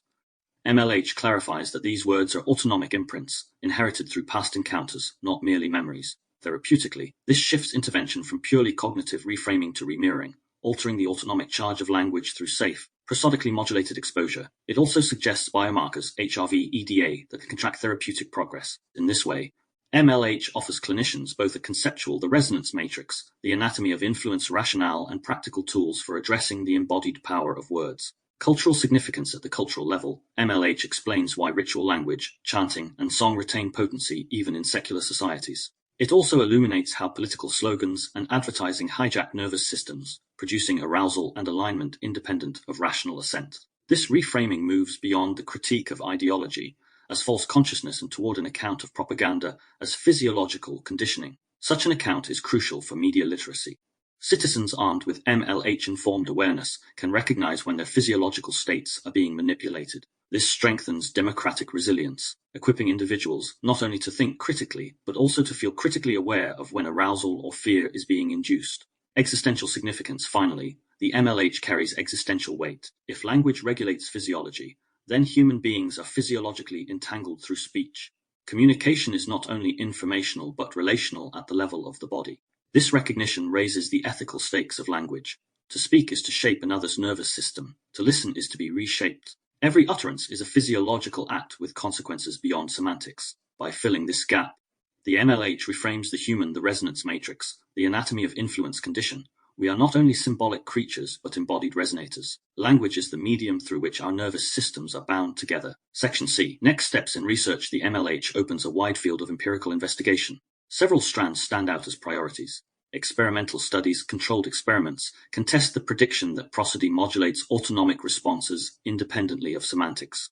Participants exposed to the same word, e.g. stop delivered in harsh, neutral, and soothing tones, should show divergent HRV and EDA patterns. Such studies could be expanded across languages and cultures to map universals and variations in autonomic valence. Taboo word research can be revisited with physiological measures, examining whether prosody amplifies or attenuates the charge. Comparative studies could assess whether cultural differences in taboo vocabularies produce corresponding physiological differences. Longitudinal studies. Developmental trajectories are central. Longitudinal research could track how children acquire the autonomic valence of words, linking linguistic exposure to changes in HRV and stress regulation. Such studies could also examine how early the resonance matrix, the anatomy of influence experiences of linguistic trauma or support shape later emotional resilience. Cross-cultural studies. MLH predicts cultural variation in linguistic charge. Sacred, taboo, and ritual vocabularies differ dramatically across societies. Comparative research could test whether physiological responses mirror these differences, providing a cross-cultural map of autonomic semantics. Technological studies. The rise of AI speech systems presents both an opportunity and a risk. Closed-loop experiments could test whether prosody-modulated synthetic voices can co-regulate human physiology in predictable ways. These studies could inform both therapeutic applications and ethical debates. Philosophical studies. Finally, the ineffable gap requires philosophical exploration. Phenomenological studies can examine how lived resonance relates to measurable correlates. Interdisciplinary dialogue between neuroscience, philosophy, and cultural studies will be essential to ensure that the MLH does not reduce experience to physiology, but integrates both. The resonance matrix, the anatomy of influence. Section D. Next steps in practice. The applied implications of MLH are wide-ranging. Therapy. Clinical practice can develop NSL-informed protocols. Scripts may involve reintroducing traumatic words in safe contexts with modulated prosody, pairing affirming phrases with grounding exercises, or training therapists to use vocal rhythm intentionally for co-regulation. Research trials can assess outcomes using HRV and EDA, building an evidence base for adoption. Education schools can integrate prosody awareness into teacher training, emphasizing that tone is as critical as content. Children can be taught emotional lexicons, recognizing how words carry charge and how they affect peers. Ritualized practices such as collective affirmations or grounding exercises can be incorporated to build resilience. Media literacy. MLH reframes media literacy as dual, cognitive and autonomic. Educational campaigns can teach audiences to monitor not only what they think, but how they feel physiologically in response to slogans, advertisements, or political speeches. Such training strengthens resistance to manipulation. The resonance matrix, the anatomy of influence, cultural practices, communities can intentionally re-ritualize language. Secular societies may develop collective practices, group singing, chanting, or synchronized breathing that harness the co-regulatory power of language. These practices serve as counterweights to the dysregulating effects of media saturation and political rhetoric. Technology AI developers can be guided by ethical standards informed by MLH. Synthetic voices should be designed to support regulation rather than exploit it.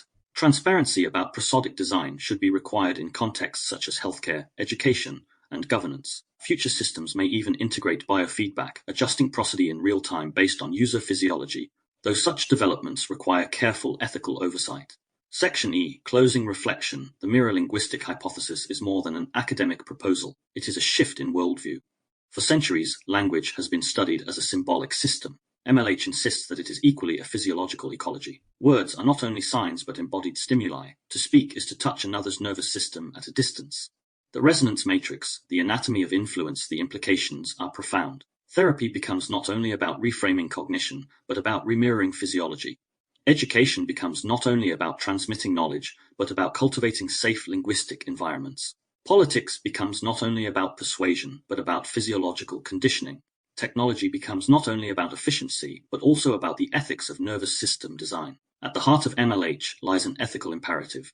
If language regulates physiology, then every utterance carries responsibility. To speak harshly is to dysregulate. To speak kindly is to co-regulate. Awareness of this responsibility is the first step toward cultivating nervous system language as a conscious practice. The task ahead is both scientific and cultural. Science must refine the evidence base, testing predictions and mapping autonomic semantics. Culture must integrate these insights into practice, building rituals, classrooms, therapies, and technologies that honor the physiological dimension of language. The conclusion, then, is also a beginning. The MLH opens a new field, the study of language as embodied resonance. It bridges neuroscience with lived experience, empirical evidence with the ineffable gap. It reframes human communication as an ecology of nervous systems, bound together by words that both signify and regulate. The resonance matrix, the anatomy of influence language, is not only symbolic, it is somatic. Speech is not only communication, it is co-regulation. To speak is to shape another's body. To listen is to be reshaped. The Mirror-Linguistic Hypothesis insists that we learn to carry this responsibility with awareness, cultivating nervous system language not as ideology but as practice, not as utopia but as possibility. End of paper. References in Appendix 1. With the formal articulation now complete, we return to the book's original mode, lived signal before argument. The point of MLH is not to turn language into a controlled technology, but to make something quietly operative become readable, so the reader can feel when language is regulating them, entraining them, shrinking them, or restoring coherence. From here, the work moves forward by observation again into language as interaction, how inner dialogue shapes physiology, how conversation becomes a timing instrument, and how identity stabilizes through repeated phrasing inside specific relational fields. The resonance matrix, the anatomy of influence, the concept paper you have just read, is the formal articulation of the mirror-linguistic hypothesis, the most structured statement of the framework in this book. But the purpose of this work has never been to replace lived reality with theory. The purpose is to make something quietly operative readable. Because the real question is not whether the hypothesis can be stated clearly on paper. The real question is whether it can be recognized in real time inside ordinary human life, in conversations that seem harmless but tighten the chest, in phrases that carry consequence without declaring it, in silences that change the temperature of a room, in the way people speed up, soften, perform, collapse, defend, or disappear, not because they lack intelligence, but because their nervous system is adjusting to a field. From this point forward, the book returns deliberately to the mode that shaped the original inquiry, observation before conclusion. That means we will move through lived examples with more atmosphere, not less, because atmosphere is not decoration. It is data, it is the field in which meaning forms. We will also bring the nervous system into clearer view, neurobiology, physiology, neuroception, polyvagal dynamics. The resonance matrix, the anatomy of influence, learned timing, plasticity, prediction, not as authority theater, but as grounding. When language changes state, it changes what the body believes is happening. When the body changes, meaning reorganizes. When meaning reorganizes, behavior follows. Part 4 is where the hypothesis is tested against everyday contact, not with experiments, with reality, with the conversational mechanics that shape identity, relationship, and self-trust, often without ever being named. The resonance matrix, The Anatomy of Influence Part 4, Linguistic Somatic Interaction Parts 1-3 established the problem, restored internal reference, and then articulated the Mirror-Linguistic Hypothesis as a formal frame. Part 4 moves into the lived mechanics, because once you accept that language is regulatory, that it shapes state, timing, and perception, you begin to notice something uncomfortable. Many of the most influential dynamics in human life are not debates. They are pressure patterns. They do not work by convincing you. They work by recruiting your nervous system.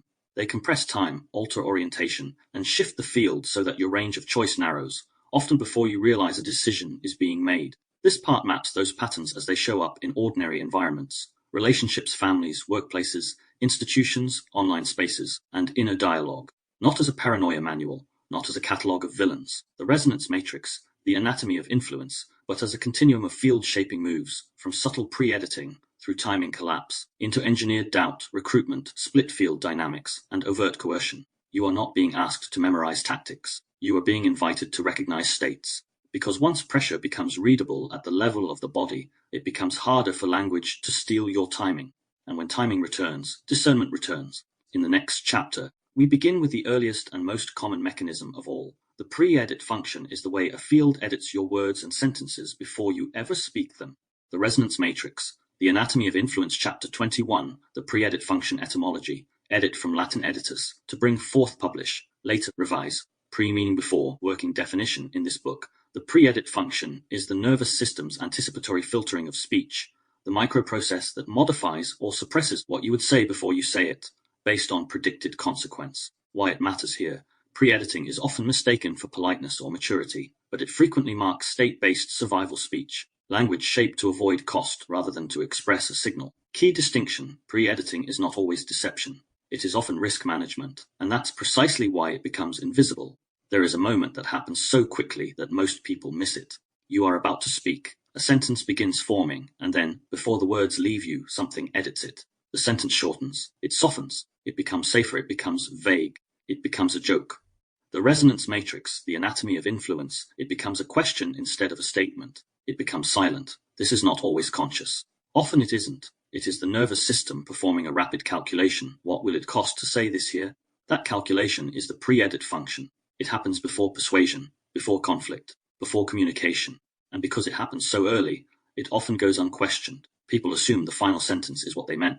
But the pre-edit is where influence begins, not because someone has already controlled you, but because the field has already been read as consequential. The atmosphere of the edit, you can feel pre-editing as a microshift, a tightening at the throat, a slight rush in the chest, a dip in the stomach, a sudden awareness of your tone, a glance toward the other person's face to check if it's safe. The resonance matrix, the anatomy of influence, sometimes it is subtle, sometimes it is immediate, but it is not imaginary. It is a somatic event, and it is often the first sign that you are no longer speaking from internal reference, you are speaking from phi ELD management. In earlier parts of this book, we named the field before the sentence. Here we are naming the mechanism inside the speaker. The field not only shapes what is heard, it shapes what is allowed to be said. A lived example: the sentence that becomes a smile you're in a conversation where something doesn't sit right. Not dramatic, just off. Someone makes a comment that lands as pressure or dismissal, or a quiet jab that can be denied if you name it. You feel your body register it. You're about to say something simple that didn't land well. The resonance matrix, the anatomy of influence, but you sense the field tighten. The timing compresses. You can feel that naming it will change the weather. So you do something else. You smile. You laugh lightly. You say, haha, yeah. And then you carry a small internal split for the next hour, the part of you that felt it, and the part of you that performed past it. That is the pre-edit, not a failure of courage, a survival pattern. The cognitive shift, from my words to my timing. Most people think the issue is wording. They spend years trying to find the right sentence. But the deeper shift is to stop treating communication as purely linguistic. The question is not only, what should I say? It is, what timing am I in when I say it? Pre-editing is often the sign that you have lost timing. The resonance matrix, the anatomy of influence, you have entered urgency, appeasement, performance, avoidance, or freeze. So the cognitive shift in this chapter is simple. When you notice pre-editing, don't fix the sentence. Restore timing first, because if the nervous system is not oriented, the sentence will not be clean, no matter how clever it is. The somatic blueprint, what the body is doing, step-by-step pre-editing is not just choosing safer words. It is a rapid state shift that changes what is available: perception, timing, memory, speech, and choice. You can think of it as a short sequence that runs in the body before language has a chance to remain coherent. 1. Neuroception. The body detects consequences before conscious thought. Your system reads cues. Tone, facial expression, proximity, unpredictability, power dynamics, and past patterns. The body answers a pre-verbal question. Is this interaction safe enough for full expression? If the answer is uncertain, the system prepares. 2. Threat network activation. Attention narrows, arousal rises. You become more sensitive to microsignals. The breath shallows, the jaw tightens, the throat constricts. The resonance matrix, the anatomy of influence slightly. You may start scanning the other person's face for reaction before you speak. This is not overthinking, it is vigilance. 3. Range reduction. Reflective capacity becomes less available as arousal rises. The brain prioritizes speed and protection over slow integration. Sequencing, nuance, and perspective holding become harder to access. This is why people say, I had it in my mind, then it disappeared. I just wanted it to be over. It isn't that intelligence vanishes, it's that range narrows. 4. Autonomic shift. Mobilization or constraint pre-editing tends to show up in 2 broad patterns. Sympathetic mobilization, fight, flight, fawn, speed, over-explaining, joking to defuse, trying to win coherence, pushing for resolution quickly. Dorsal constraint, shutdown, fawn, blankness, fog, quiet compliance, I don't know, withdrawal while still physically present. Both distort timing, both alter speech. 5. Chemistry and funding. The body pays for the response. This is where the chemicals layer matters. Because the resonance matrix, the anatomy of influence system, is not running on ideas. It is running on mobilization budgets. Cortisol supports sustained alertness when a consequence is anticipated, biasing you toward quicker closure and threat-shaped meaning. Adrenaline, noradrenaline supports vigilance and speed, narrowing attention, useful for danger, costly for nuance. Dopamine can get recruited into approval-seeking and resolution-seeking. The system learns that social safety and closure are rewarding, so it pushes language toward quick settling. Oxytocin can support openness in safe contexts, but in unsafe contexts it can amplify attachment maintenance, appeasement language smoothing, and pre-editing to preserve connection. You don't need to memorize any of this. You only need to recognize the lived effect. Your body funds a response, and speech becomes part of that response. 6. The language shift. From signal expression to field management. Once timing compresses, language stops being primarily about truth. It becomes about risk. That's when the sentence turns into a softener, stack, a joke, cover a question instead of a statement, the resonance matrix, the anatomy of influence, vagueness, instead of clarity, agreement before consent, silence, presented as polite. 7. After effect. The internal split. If pre-editing becomes chronic, the unsaid signal doesn't vanish. It gets held. Often throat, jaw tension, rumination, irritability, fatigue after social contact, or a quiet loss of self-trust. I can't tell what I really think until I'm alone. This isn't melodrama, it's physiological load. Linguistic elements, the substitutions that hide the edit. Pre-editing isn't only silence. It has recognizable linguistic fingerprints. Question instead of a statement, do you think maybe, instead of I think. Softener stacking, I'm probably wrong, but. It's not a big deal, but. Sorry, I just. Joke, cover, haha, only kidding. When you weren't. Vagueness, it's just. I don't know. It's fine. Sometimes these are tact. Overqualification, excess context to prevent judgment before you've even spoken. The resonance matrix, the anatomy of influence, but tact becomes self-erasure when it is automatic and fear-driven. This is where nervous system language becomes practical. It gives you a way to name the edit without instantly escalating the whole field. A simple line can interrupt the loop. I can feel myself editing. Give me a second. I'm noticing I'm rushing to make this safe. I want to say this cleanly, so I need a beat.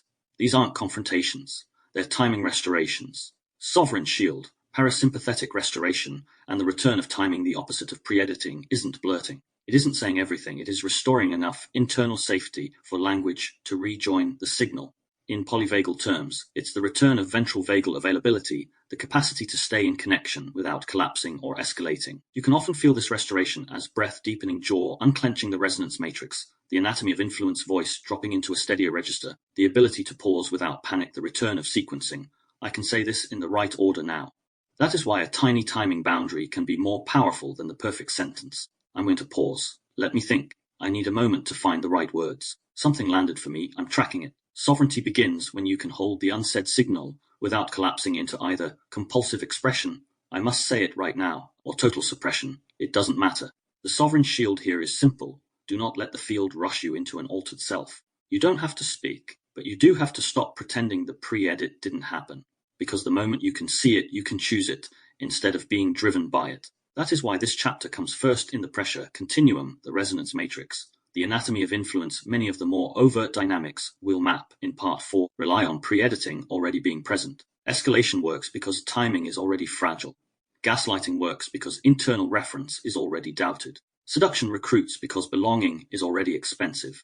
Deception splits fields because truth has already been edited for safety. Coercion lands because urgency has already become normal. So pre-editing is not a minor habit. It is the earliest point where influence becomes physiological and invisible. Not because you are defective, because we as humans are relational, and relational nervous systems adapt to consequences.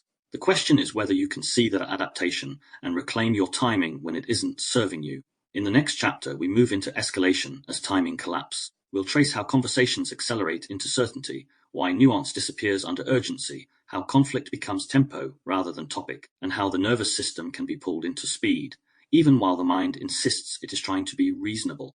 The Resonance Matrix, The Anatomy of Influence, Chapter 22, Escalation as Timing Collapse Etymology. Escalate from French escalator, to climb, from Italian scala, ladder, stair. Working definition in this book. Escalation is not just getting louder, it is a collapse of timing where reflective space shrinks, and interaction becomes speed-driven rather than signal-driven. Why it matters here: once timing collapses, nervous systems shift into protection modes, communication becomes threat management, and meaning becomes secondary to winning, defending, or ending discomfort. Key distinction: escalation is often framed as two people arguing. In this lens, it is a physiological tempo event that reorganizes cognition and language.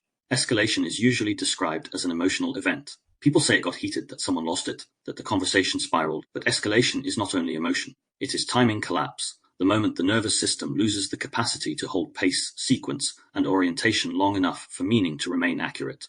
When timing collapses, language changes. Nuance becomes expensive. Sentences harden into certainty. The field narrows.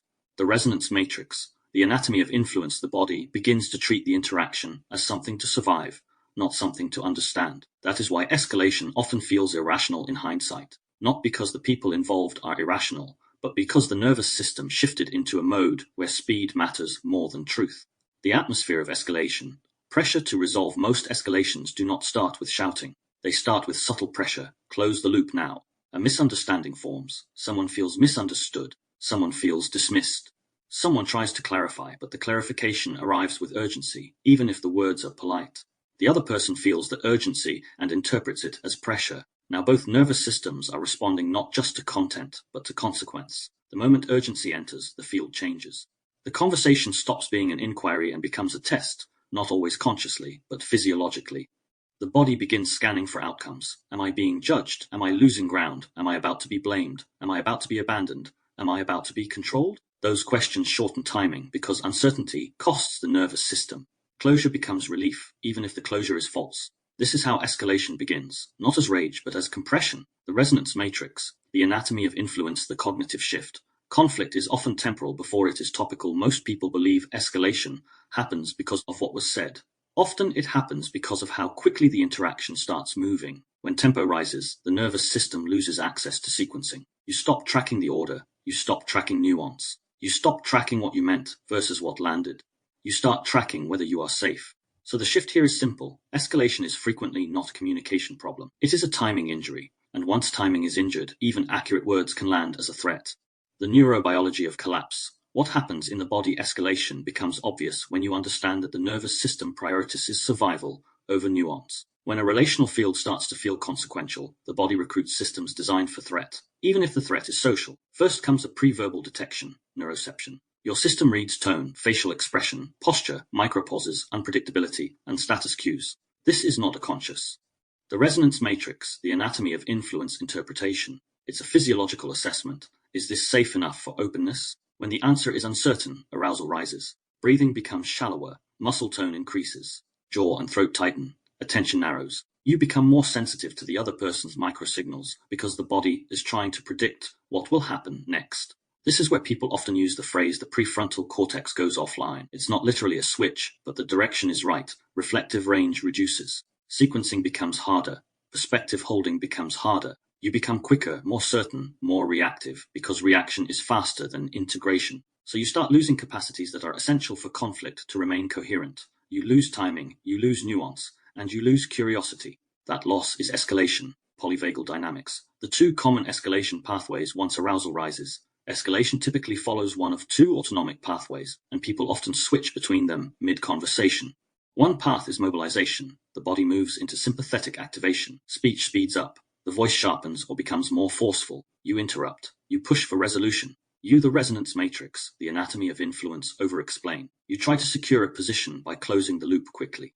The other path is constrained. The body moves toward dorsal shutdown. Speech becomes thin or disappears. You go blank. You comply to end the pressure. You withdraw internally while still physically present. You stop being able to find words, not because you don't care, but because the system is conserving and bracing at the same time. Both pathways collapse timing. They just express it differently. One is fast, the other is frozen. The chemistry of urgency. Why closure becomes addictive escalation is also funded chemically. The nervous system doesn't escalate on ideas alone. It escalates on mobilization budgets. Catecholamines, adrenaline and noradrenaline, sharpen vigilance and speed. They bias you toward rapid response and narrow your attention to what feels most threatening. Cortisol sustains alertness when uncertainty persists. It can keep you in a ready state longer than you want to be, which is why some arguments feel like they continue internally hours after they've ended. And then there is the reward layer. Dopamine and relief circuits can become involved because closure itself becomes rewarding, not because conflict is enjoyable, but because the resonance matrix, the anatomy of influence certainty ends uncertainty. And uncertainty is physiologically expensive. Winning, being right, getting the final word, these can briefly stabilize a threatened system. That short-term stabilization trains the loop, intensity, certainty, relief. This is one reason some environments become chronically escalatory. The nervous system starts treating intensity as a route to regulation. It is a regulation, but it is an unstable regulation. The linguistic signature, what timing collapse sounds like timing collapse has a sound. Language shifts from description into verdict. You hear more absolutes, more mind reading, more compressed conclusions. You hear always and never arrive. You hear sarcasm or a clip tone. You hear questions become traps. You hear phrases that attempt to force reality into a single lane. Just answer me, stop avoiding. You're not hearing me. Even silence becomes weaponized in a collapsed field because pauses no longer feel like thoughtfulness. They feel like a threat. You're planning, you're judging, you're leaving, you're punishing. In a collapsed tempo, the nervous system stops hearing content first. The resonance matrix, the anatomy of influence, it hears the consequence first. That is why even gentle words can land as provocation when the field is compressed. Shame as the hidden accelerant. A large proportion of escalations that look like anger are actually shame. Not shame as a moral feeling, but shame as a physiological state. Exposure, devaluation, being made small, being wrong in a way that feels dangerous. In shame states, the nervous system becomes highly motivated to regain position. That is why escalation often includes over-justification. The mind believes it is explaining. The body is trying to restore dignity under pressure. And here's the twist. Shame compresses timing even further. Because shame doesn't want spaciousness. Spaciousness feels like exposure. Shame wants closure. Closure feels like escape. So the argument speeds up. The sovereign shield. How timing returns before meaning returns. Escalation usually cannot be resolved by better arguments because the argument is often part of the tempo problem. Once timing collapses, logic becomes fuel. Explaining becomes speeding. Clarifying becomes pressure. Proving becomes a threat. The resonance matrix, the anatomy of influence timing, returns through physiology before it returns through language. It returns when the body regains enough ventral availability to sequence again. Breath deepens, the jaw unclenches, the voice lowers into a steadier register, and the system can tolerate a pause without panic. This is why the most stabilizing intervention is often a tempo statement rather than a content statement. I can feel myself speeding up. I don't want to do this fast. Give me a moment. I'm starting to react. I want to stay here, but not inside urgency. That isn't avoidance. It is containment. There is an important distinction here. Slowing down is not stonewalling. Many people fear pauses because they've experienced withdrawal as punishment and silence as control. So clean timing repair has to preserve contact. It communicates, I'm not leaving, but I'm not speaking from collapse. This is the sovereign shield in escalation, refusing the tempo, because the engine is often pace, not topic. If you can reclaim pace, you can reclaim range. And when range returns, meaning often changes on its own, not because the argument improved, but because the nervous system regained enough space to be accurate. The resonance matrix, the anatomy of influence from tempo pressure to engineered doubt escalation, collapses timing by speeding up or freezing the system. But there is another pressure pattern that doesn't simply accelerate the nervous system. It destabilizes the nervous system's confidence in its own perception. It makes internal references feel unreliable. It makes you doubt your own signal, not through overt force, but through contradiction, ambiguity, and strategic reframing. In the next chapter, we move into gaslighting as state engineering, not as a trendy label, but as a precise mechanism, how language can reorganize state fracture orientation and make certainty feel unsafe, until doubt becomes the only stable place left to stand. The Resonance Matrix, The Anatomy of Influence, Chapter 23, Gaslighting as State Engineering Etymology, from the play film Gaslight, 1938-1940, where the abuser manipulates perception so the victim doubts their sanity. Working definition in this book. Gaslighting is a sustained pattern of communication that aims to destabilize another person's internal reference, not merely by disagreeing, but by reframing their perception as unreliable until they defer to the aggressor's version of reality. Why it matters here. Gaslighting is effective because it targets the state. It produces confusion, self-doubt, and timing loss, making the person more suggestible and less able to act from signal. Key distinction. Disagreement says, I see it differently. Gaslighting says, your seeing is the problem. Gaslighting has become a popular word. It is used too broadly, often as a synonym for disagreement or as a way to dismiss a perspective we don't like. But the pattern this word is trying to name is real. If we keep it precise, it becomes one of the clearest examples of what this book means by language as regulatory. Gaslighting is not simply lying. It is not simply manipulation. The Resonance Matrix, The Anatomy of Influence, it is not someone sees it differently. Gaslighting is a pressure pattern that targets something deeper than belief. It targets internal reference. It works by destabilizing the nervous system's confidence in its own perception, memory, and orientation until doubt becomes the safest available posture. In other words, gaslighting is not primarily an argument tactic. It is a form of state engineering. The atmosphere, the quiet erosion of certainty, most gaslighting does not feel like an attack at first. It feels like confusion. It feels like you are missing something. It feels like you are being too sensitive. It feels like you are overreacting. It feels like you are failing to remember correctly. And because we are relational, the nervous system often chooses self-doubt over rupture.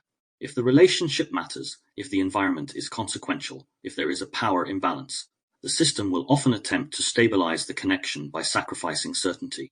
This is the first thing to understand. The Resonance Matrix, The Anatomy of Influence, Gaslighting exploits a humane trait. Your nervous system would rather question itself than lose belonging. So the earliest sign is rarely a dramatic red flag. It is a subtle internal shift, I was sure. But now I'm not. A lived example. The sentence that gets turned around, you name something simple, not accusatory, not dramatic, just accurate. That felt dismissive. And the response comes back smooth, calm, and slightly surprised. I didn't say that. You're twisting my words. You always do this. Why are you making everything negative? I think you're projecting. I was only joking. Notice what happens in your body when you hear those lines. You start scanning your own memory instead of staying with your signal. You start replaying the moment. You start trying to prove what you felt. And in the act of proving, your system moves away from internal reference and into performance. The Resonance Matrix, The Anatomy of Influence, Gaslighting, often recruits you into an impossible task, demonstrating the legitimacy of your own experience. Someone who has already decided it does not count. The cognitive shift. Doubt becomes a survival strategy. The core cognitive shift in this chapter is uncomfortable, but it matters. In many relational fields, doubt is not a truth-seeking stance. It is a survival stance. The nervous system learns that certainty creates conflict, and conflict is dangerous, so it loosens certainty to preserve contact. You stop trusting your signal because trusting your signal costs too much. This is why gaslighting is so damaging over time. It doesn't only change what you believe about one incident. It changes your relationship to perception itself. It teaches the body, do not stand on your own ground. The neurobiology of destabilization. What gets engineered to understand gaslighting as state engineering? You have to recognize what is being altered. It isn't your intelligence. It isn't your morality. It isn't your ability to think logically. The Resonance Matrix, The Anatomy of Influence, what gets altered is orientation. Orientation is the nervous system's sense of where am I, what is happening, and what is real enough to stand on. When orientation is stable, you can tolerate disagreement. You can hold complexity. You can stay curious. You can update without collapsing. When orientation is destabilized, you become vulnerable to external control because you start outsourcing reality to whoever seems most certain. Gaslighting undermines orientation through a small set of recurring mechanisms: contradiction, reversal, ambiguity, and the manipulation of timing. Each one is a state move. Each one increases uncertainty. Each one increases physiological cost. Neuroception. The body reads danger, even when the tone is calm. A key feature of gaslighting is that it is often delivered in a calm tone, sometimes even a reasonable tone. This is part of what makes it effective, because the listener's body senses threat, but the surface presentation denies threat. You feel something tighten, but the other person is acting as if nothing is happening. The Resonance Matrix, The Anatomy of Influence. That mismatch creates internal conflict. The nervous system is caught between two messages. the felt signal and the social signal. In polyvagal terms, this often destabilizes ventral availability. You may remain socially engaged on the surface, but internally, your system starts bracing. If it can't resolve the contradiction, it may move toward mobilization, arguing, proving, explaining, or toward constraint, going quiet, withdrawing, numbing. The calm tone is not soothing if the field is coercive. It is confusing, and confusion is one of the most powerful destabilizing states in human communication, because it reduces agency without needing overt force. The chemistry of confusion and self-doubt. When the nervous system enters sustained uncertainty, it pays a cost. Stress chemistry supports vigilance and scanning. Cortisol sustains alertness and keeps the loop running, replaying the event, searching for certainty, trying to work it out. Noradrenaline biases attention toward threat cues and inconsistency. At the same time, attachment chemistry can tighten the trap. If the person matters, if the relationship is central, the bonding drive doesn't turn off just because the interaction is harmful. The system can become even more motivated to repair, explain, the resonance matrix, the anatomy of influence, and regain approval, which keeps you engaged in the very field that is destabilizing you. This is why gaslighting can become a chronic loop rather than a single incident. Your nervous system is trying to resolve dissonance while maintaining contact, and the resolution is repeatedly denied. So the body learns a new posture, self-doubt, not because you are weak, because your system is attempting to reduce conflict in the only way it can. The linguistic mechanics. How the field is split. Gaslighting often works by splitting the field into two realities. Your reality becomes emotional, unreliable, and exaggerated. Their reality becomes factual, neutral, and reasonable. Once that split is established, every signal you bring becomes evidence that you are unstable, and every calm denial they deliver becomes evidence that they are trustworthy.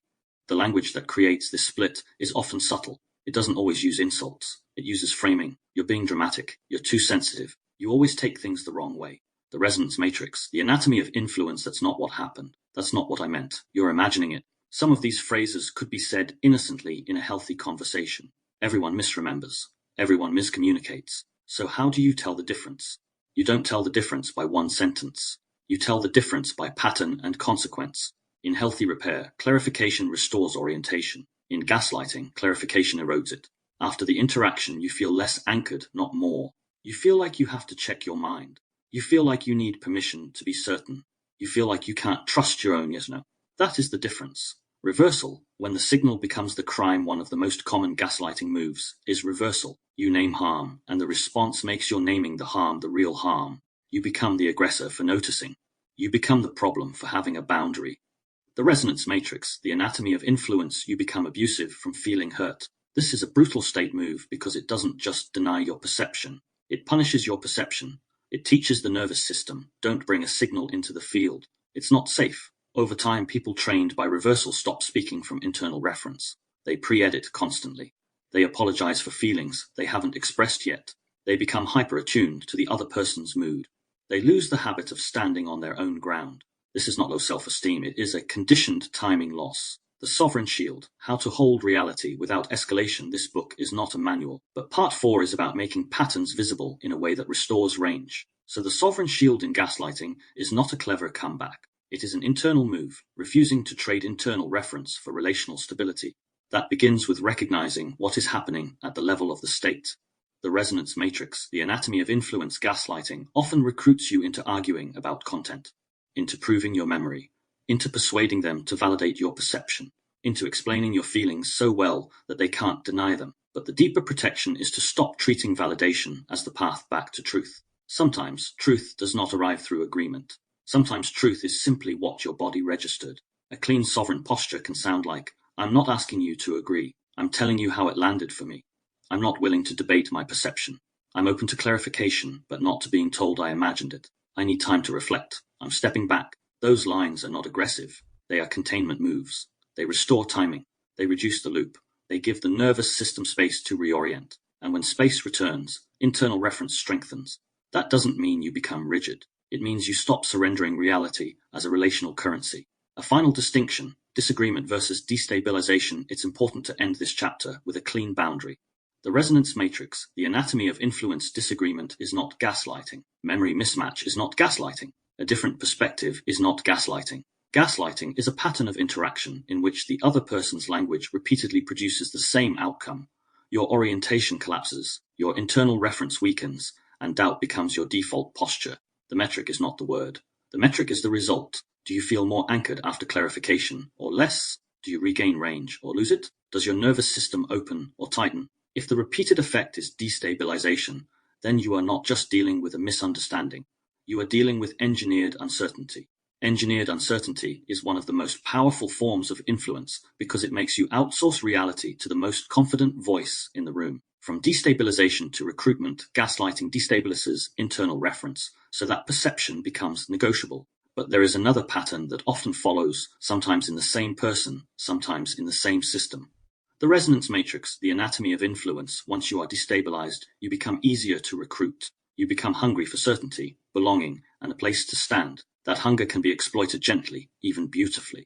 It can be wrapped in admiration, invitation, intimacy, or purpose. In the next chapter, we move into seduction and recruitment, not only as romance, but as a field dynamic. How language can pull the nervous system toward attachment, identity, and allegiance, especially after doubt has weakened the reader's internal ground. The Resonance Matrix, The Anatomy of Influence, Chapter 24, Seduction and Recruitment Etymology. Seduce from Latin seducere, to lead aside, to lead away. Recruit from French recruiter, to enlist, to renew. Working definition in this book. Seduction is the use of reward, attention, promise, or belonging to lead a nervous system away from its own timing. Recruitment is the process of drawing a person into a role, identity, or allegiance that gradually becomes self-reinforcing. Why it matters here. Recruitment often works by pairing relief plus belonging with subtle conditions, so the person begins to self-edit in order to stay inside the reward field. Key distinction: seduction is not only sexual. In pressure systems, it is a regulatory lure. Seduction is often framed as romance. Recruitment is often framed as ideology. But in the pressure continuum, they are closer than people like to admit, but both are state movements before they are decisions. Both work by shifting the nervous system into a posture of approach, a leaning in, a readiness, a hunger for contact, certainty, belonging, or meaning, and both can be ethical or predatory depending on the field they create. This chapter is not a warning against intimacy, admiration, charm, or influence. The resonance matrix, the anatomy of influence, it is a way of making the mechanics visible, because seduction and recruitment do not only happen between lovers. They happen between friends, leaders and followers, brands and consumers, institutions and citizens, teachers and students, healers and seekers, creators and audiences, and between you and your own inner narratives. They happen wherever language shapes attachment. The atmosphere, warmth that arrives with a hook. The earliest sign is not danger. The earliest sign is a specific kind of warmth, a quickening, a sense of being seen, a sense of specialness, a relief that comes too fast. It feels like someone has found you, or like you finally found a place where you can stop being on guard. Sometimes that's true. Sometimes it's a genuine connection. But in pressure dynamics, the warmth arrives with a hook, not a visible hook, but an orienting hook. Your attention narrows. Your body leans forward. Your timing speeds up around the person, the group, the idea, the identity being offered. The resonance matrix, the anatomy of influence, seduction, and recruitment begin when your nervous system starts reorganizing itself around a promise. A lived example, the invitation that feels like rescue. You are in a season where you're tired of confusion. You've been in a field of doubt, maybe relational, maybe cultural, maybe internal. You've questioned your own perception, your own worth, your own direction. Then someone appears with clarity. They say something that feels like the truth. Not necessarily a detailed argument, more like a confident naming of what you felt but couldn't organize. They mirror you. They validate the part of you that has been starving for recognition. They don't just say, I understand. They imply, you are not like the others. You are different. You belong here. Your body responds immediately. The chest opens. The breath deepens. The eyes brighten. The nervous system experiences relief, and relief is powerful. The resonance matrix, the anatomy of influence. Relief makes you bond. Because relief tells the body, safety has returned. That is why recruitment often follows destabilization, not as a conspiracy, but as a predictable sequence. When internal reference is weakened, the nervous system becomes more susceptible to external anchors. It doesn't want ideology, it wants ground. The cognitive shift. The nervous system can confuse resonance with truth. This is one of the most important shifts in Part 4. A nervous system can experience resonance without verifying reality. Resonance is not a lie, but resonance is not proof. It is a state event, a felt alignment between you and a signal in the field. Seduction and recruitment exploit this, not always maliciously. Sometimes it is simply how influence works. A person can speak with coherence and recruit your trust before you have enough data. A group can offer belonging and recruit your identity before you have time to orient. A narrative can offer meaning and recruit your loyalty before you have checked its cost. The resonance matrix, the anatomy of influence. So the shift is not never trust resonance. The shift is, notice when resonance is accelerating timing, because accelerated timing often precedes allegiance. The neurobiology of approach, why the body leans in when seduction or recruitment is working. The nervous system moves into an approaching state. This involves chemistry as much as language. Dopamine is a major player here, not as a simplistic pleasure chemical, but as a salience and motivation system. Dopamine marks something as important. It energizes pursuit. It makes you want to move toward the person, the group, the idea. Oxytocin and bonding systems can also come online, especially when the interaction includes mirroring, warmth, touch, affirmation, or as frame. Oxytocin doesn't guarantee safety. It amplifies attachment. It can bond you to what is good for you and what is harmful for you. That's why people can attach to fields that later injure them. There is often also a reduction in threat scanning, at least temporarily. The body downshifts vigilance because it wants the relief. It wants the rest. It wants to believe this is the place where you no longer have to brace. This is why seduction can feel like coming home, and why recruitment can feel like awakening. Both can be genuine. Both can be engineered. The resonance matrix, the anatomy of influence, the linguistic mechanics. How language recruits attachment, seduction, and recruitment rarely begin with commands. They begin with frames that reorganize the field. A common frame is specialness. You are chosen, you are rare, you are not like the others. Another is rescue. I see you, I can guide you, I can save you from confusion. Another is destiny. You were meant for this, you've always known, this is your path. Sometimes these are said explicitly. Sometimes they are implied through tone, attention, and timing. There is also a shift from I language to we language early in recruitment fields.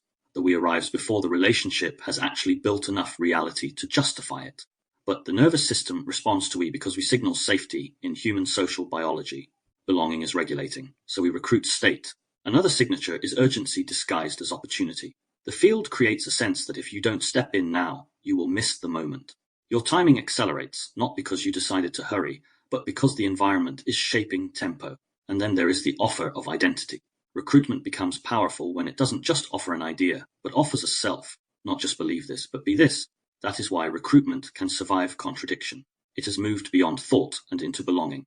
The resonance matrix, the anatomy of influence, the split between seduction and coercion.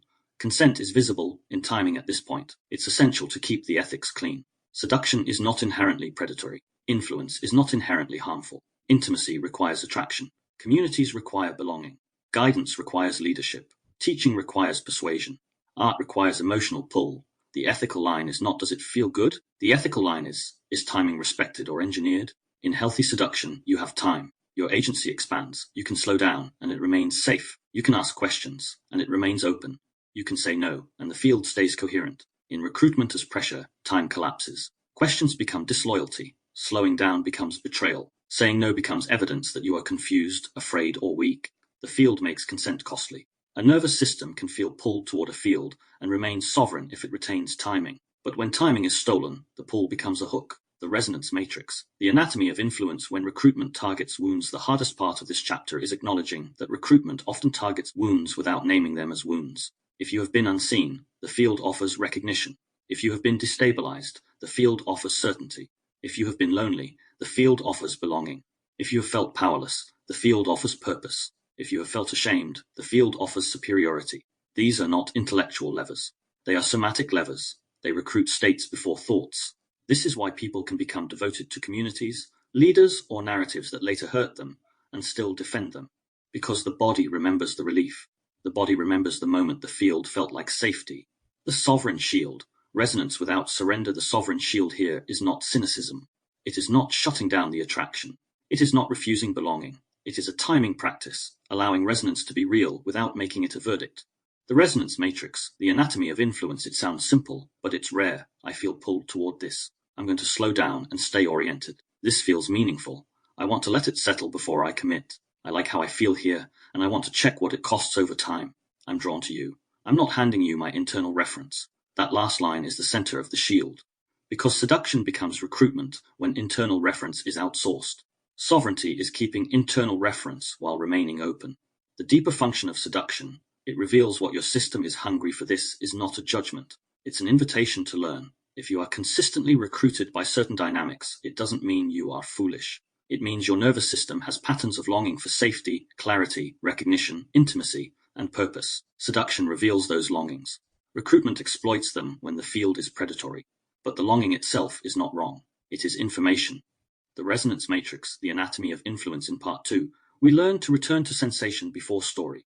Here we learn to return to longing before allegiance. Because if you can name what your system is hungry for, you are less likely to swallow whatever offers it first. When warmth becomes a split field, seduction and recruitment often begin with warmth and coherence. But when the field has an agenda, that warmth is rarely stable. Sooner or later, contradiction appears. Incoherence appears. A difference between what is said and what is done. A difference between the public story and the private reality.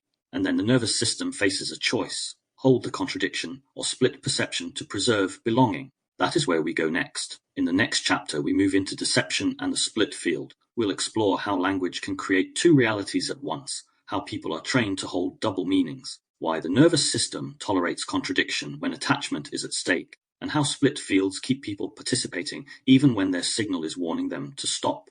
The Resonance Matrix, the Anatomy of Influence, Chapter 25, Deception and the Split Field Etymology. Deceive from Latin desipere, to ensnare, to take in, split from Old English roots meaning to cleave, divide. Working definition in this book. Deception is communication that withholds or distorts truth in a way that forces the other person to navigate a divided reality, one layer spoken, another layer operating. A split field is the relational environment produced by that division. What is said cannot be trusted to match what is happening. Why it matters here. The split field forces nervous systems into scanning and interpretation, increasing stress load and weakening internal reference. Key distinction. Deception isn't only a lie, it is the creation of an incoherent informational ecology where the body can't settle. Deception is usually treated as a moral issue. Someone lies, someone hides, someone betrays. But in the pressure continuum, deception is also a field event, because the most destabilizing form of deception is not a single false statement. It is the creation of a split field, a relational environment in which two realities run at once, and your nervous system is pressured to participate in both. The resonance matrix, the anatomy of influence, this is where people start feeling crazy without being crazy. Not because they can't think, but because they are being asked to hold contradictions as normal, and contradiction is expensive. The atmosphere, the sense that something doesn't match a split field, often begins as a sensation before it becomes a thought. Something is slightly off. The words say one thing, but the body in the room says another. The tone is warm, but the timing is sharp. The praise lands, but you feel smaller afterwards. The agreement is spoken, but you can feel resistance behind it. The story is coherent, but the details keep shifting. Most people ignore this at first, because ignoring it is socially adaptive. It keeps the interaction smooth. It preserves connection. It avoids conflict. But your nervous system doesn't ignore a mismatch. It registers it. It carries it. And if the mismatch repeats, your system begins to live in a double reality. What is said and what is felt. That is the split field. A lived example. Nothing's wrong as a command. You ask a simple question. Are you all right? The resonance matrix, the anatomy of influence, and you get, I'm fine, but the voice is tighter. The timing is clipped. The person turns away slightly. Your body reads, not fine, but the words demand, treat me as fine. Now you are in a split field. If you follow the words, you abandon your perception. If you follow your perception, you risk conflict. So the nervous system does what it often does under relational consequence. It tries to stabilize the field by choosing the least costly reality. In many environments, that reality is the spoken one, even if it contradicts what the body knows. And over time, that choice trains the system to distrust its own signal, not because you're gullible, but because the field punishes accuracy. The cognitive shift. Contradiction is not just confusion, it is pressure. Most people think the pain of deception is the lie itself. But in split fields, the pain is sustained contradiction. Because contradiction forces the nervous system into a labor it was never designed to perform for long, maintaining orientation while reality keeps shifting. The resonance matrix, the anatomy of influence. When the field repeatedly asks you to accept a mismatch, you begin to do internal work constantly, replaying, checking, interpreting, second-guessing, adjusting, rehearsing. That work is not just mental, it's physiological. It consumes attention, breath, and baseline regulation. So the cognitive shift in this chapter is this: a split field is not merely unclear communication. It is a state pressure pattern that demands you trade internal reference for relational stability. The neurobiology of the split, what the nervous system does with mismatch. We as humans are prediction systems. Your brain and body are constantly trying to reduce uncertainty by building coherent models of what is happening. When words and signals match, prediction becomes easy. When words and signals mismatch repeatedly, prediction becomes difficult. The system responds in predictable ways. First, it increases vigilance. Neuroception reads the environment as unstable. Attention narrows. You scan microcues more intensely. Your body begins to treat the interaction as potentially unsafe, even if there is no obvious threat. The resonance matrix, the anatomy of influence. Second, reflective load increases. The mind starts trying to solve the contradiction by thinking harder. You replay conversations, you analyze tone, you search for the missing piece that will make it all align.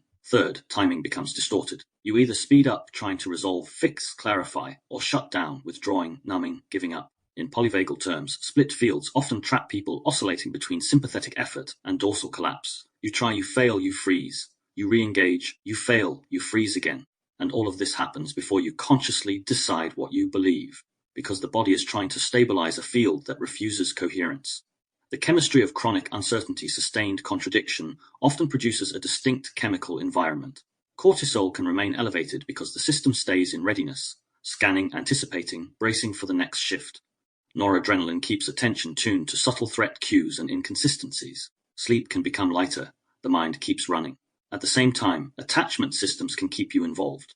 If the relationship is meaningful, your system will continue seeking repair. That repair seeking can feel like hope, but in the resonance matrix, the anatomy of influence split field, it becomes a loop. You keep trying to restore coherence, and the field keeps refusing it. This is why split field dynamics are exhausting in a way that is hard to explain. You're not only dealing with events, you're dealing with continuous orientation labor.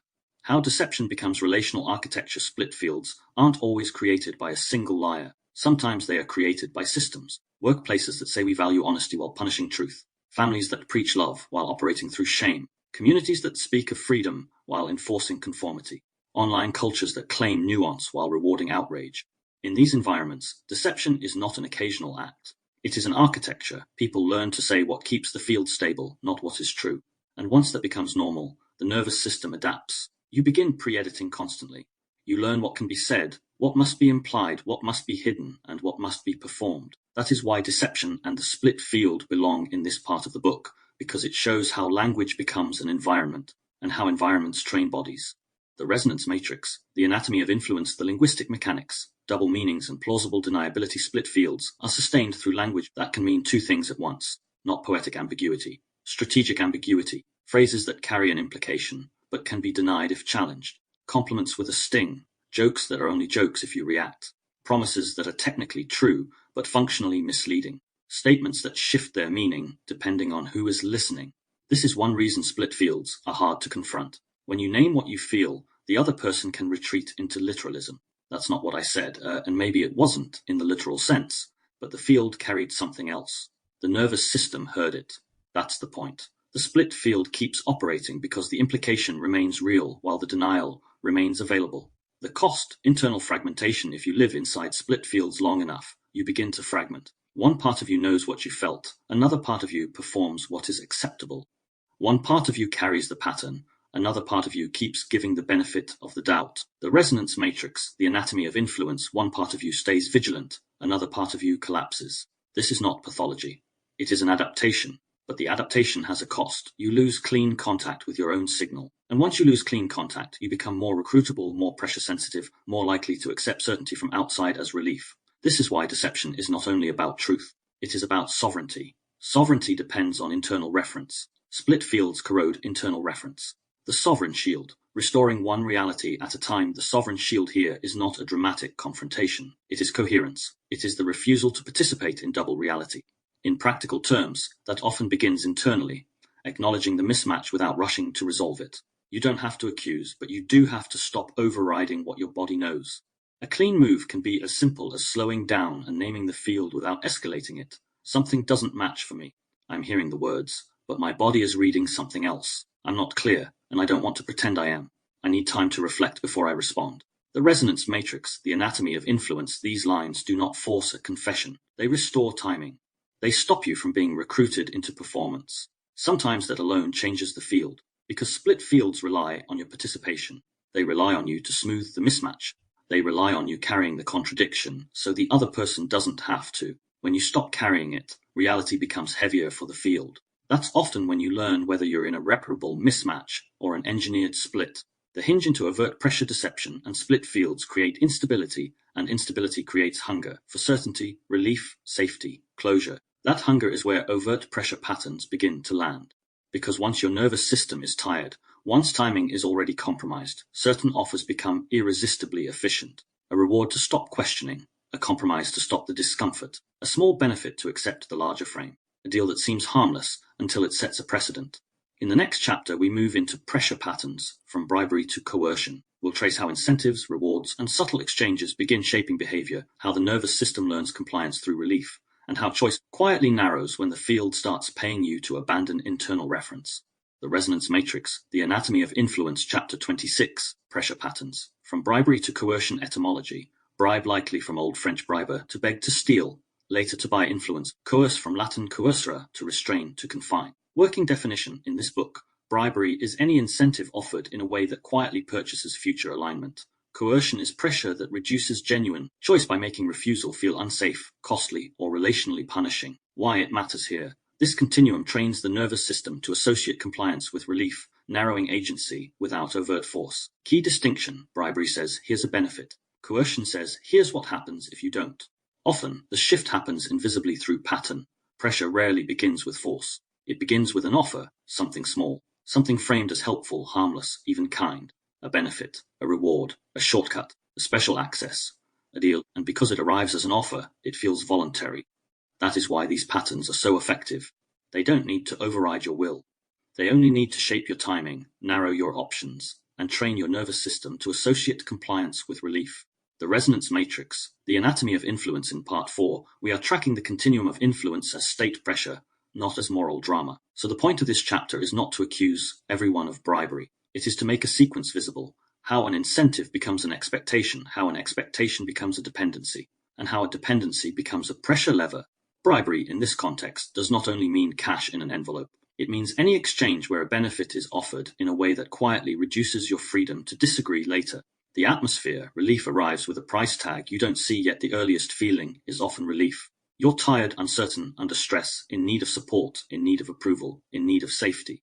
Then someone offers something that makes your system soften. A friend offers a connection, but only if you stop being difficult.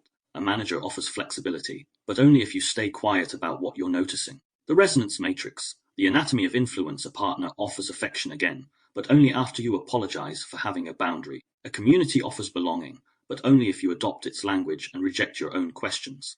In the moment, the offer may not feel coercive at all. It may feel like a bridge, and sometimes it is. But the nervous system registers something deeper than content. It registers contingency. The relief is conditional, and conditional relief trains the body. The cognitive shift. Incentives can shape the state before they shape behavior. Most people think pressure works by changing what you do. Often, it works by changing what you are allowed to feel. If relief only comes through compliance, your system begins to anticipate compliance as regulation. You start leaning toward the option that ends tension fastest, not because it is right, but because it is regulating. This is one of the quietest ways choice gets narrowed, not by threats but by relief. So the shift is this. The Resonance Matrix, The Anatomy of Influence. When you feel sudden relief in an interaction, it is worth asking whether the relief is free or whether it is buying something from you. The neurobiology of the offer, reward, bonding, and timing. When a benefit is offered, the nervous system often moves into an approach. Dopamine marks the offer as salient and motivating.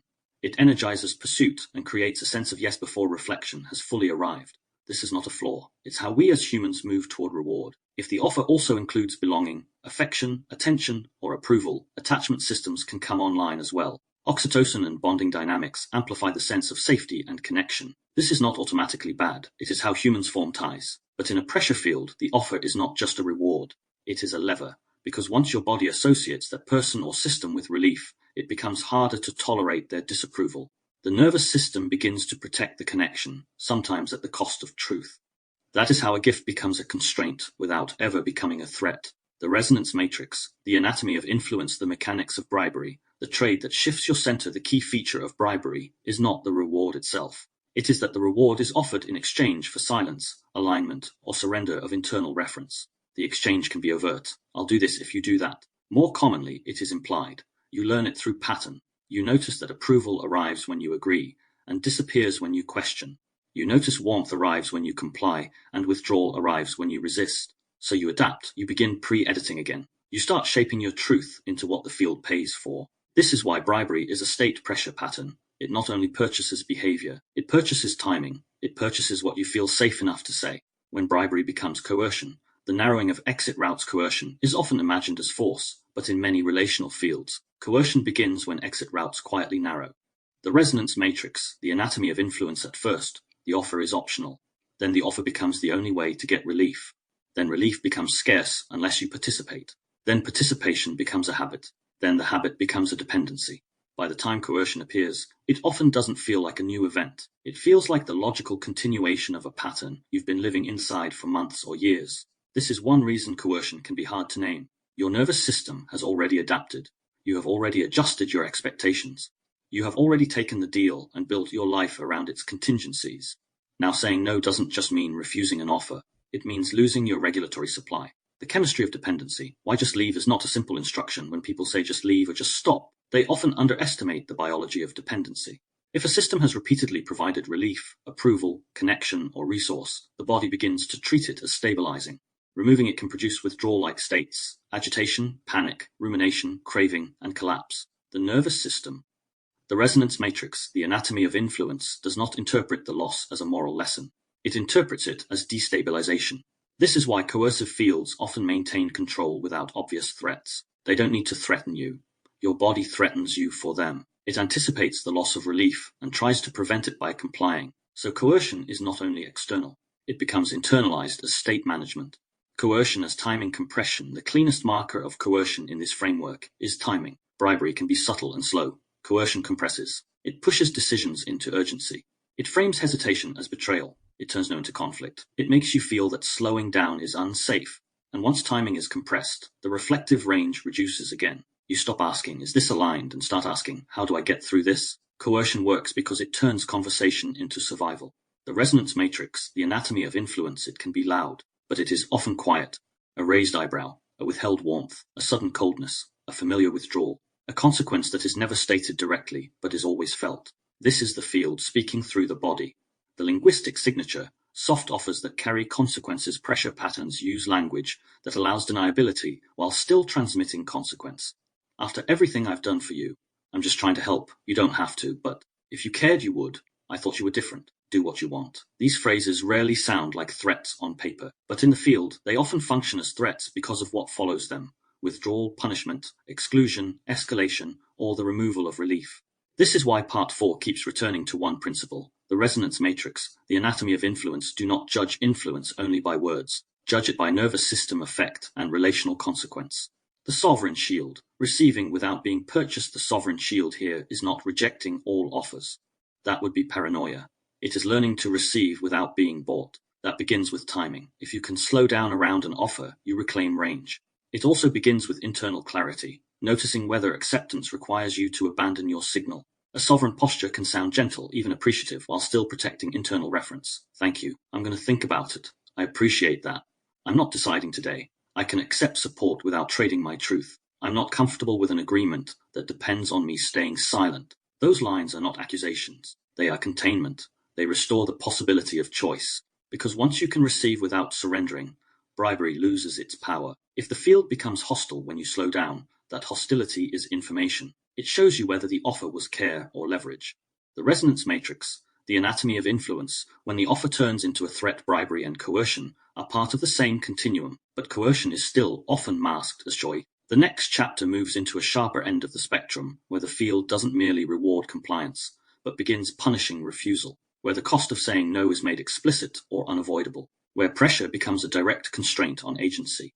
In the next chapter, we move into pressure patterns, from extortion to compliance. We'll trace how threats are shaped linguistically, how fear reorganizes the nervous system, why people comply even when they know it's wrong, and how sovereignty can re-emerge when timing and internal reference are restored. The resonance matrix, the anatomy of influence. Chapter 27, pressure patterns. From extortion to compliance. Etymology. Extort from Latin extorca, to twist out, wrench forth. Comply from Latin complare, to fulfill, later to yield, to act in accordance. Working definition in this book. Extortion is the use of threatened consequence to force agreement, access, silence, or behavior. Compliance is the behavioral outcome that often arises when the nervous system chooses safety over agency under threat. Why it matters here. Compliance can look like consent on the surface while being underneath. A threat response strategy that preserves stability at the cost of internal coherence. Key distinction. Consent involves choice. Compliance can be choice-like in appearance while being timing collapsed survival.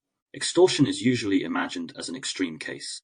A threat, a demand, a weaponized consequence, and sometimes it is exactly that. But in many lived environments, extortion is quieter. It hides behind plausible deniability. It lives inside relationship dynamics, workplace hierarchies, institutional procedures, and social fields where consequences don't have to be spoken loudly to be real. The resonance matrix, the anatomy of influence in the pressure continuum. Extortion is the point where the field stops merely offering reward for alignment and begins communicating directly or indirectly. If you don't comply, something will be taken. That something might be safety, reputation, access, belonging, resources, intimacy, employment, protection, stability, or peace. Compliance, then, is not always agreement. It is often a nervous system strategy, the shortest path to reduced threat. This chapter is not here to dramatize extortion. It is here to make compliance readable not as a weakness, but as a physiology and a consequence of non-compliance. The atmosphere, the narrowing of the room with bribery, the field still feels like you have options. With extortion, the field begins to feel smaller. You feel it as a subtle closing in. The interaction has less spaciousness. Pauses feel dangerous. Questions feel risky. You start calculating what will happen if you refuse. The resonance matrix, the anatomy of influence. Your nervous system is built to prioritize safety over principle. When threatened, you begin looking for a way to reduce the threat quickly. That is the atmosphere of extortion. The room narrows, not always physically, somatically. A lived example. The choice that isn't a choice. You are presented with a decision framed as voluntary. You don't have to. But the sentence sounds polite. The tone may even be calm. But you can feel what is underneath it, a consequence that will be delivered if you refuse. Sometimes the consequence is explicit. Sometimes it is not. You've learned it through pattern, withdrawal, retaliation, humiliation, exclusion, punishment by silence, loss of opportunity, loss of safety, escalation. So your body reads the offer as a threat, and then you do what bodies do under threat. You comply. You might tell yourself it was logical. You might tell yourself it wasn't worth the conflict. The resonance matrix, the anatomy of influence. You might tell yourself it doesn't matter. But your nervous system knows it mattered because it just traded agency for safety. That trade leaves residue. The cognitive shift. Compliance is often a timing response, not a belief. Many people feel ashamed about compliance because they interpret it as agreement. But compliance is frequently not agreement at all. It is a timing response. It is your system choosing the fastest route out of danger. In that sense, compliance often functions like a temporary cast. It stabilizes the situation at the cost of mobility. The problem is when temporary compliance becomes a chronic pattern, because then the body learns that agency is unsafe. So the shift here is stop treating compliance as a moral failure. Start treating it as a nervous system outcome. Once you see it that way, you can begin restoring agency without self-contempt.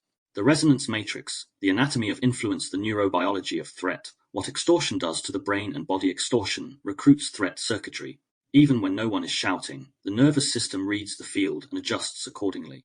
The first change is attention. It narrows. Your system stops scanning for truth and starts scanning for danger. Tone, facial expression, status cues, and timing become disproportionately important. Neuroception is doing what it does, mapping consequence. As arousal rises, the reflective range reduces again. You become less able to hold complexity, less able to sequence, and less able to imagine alternatives.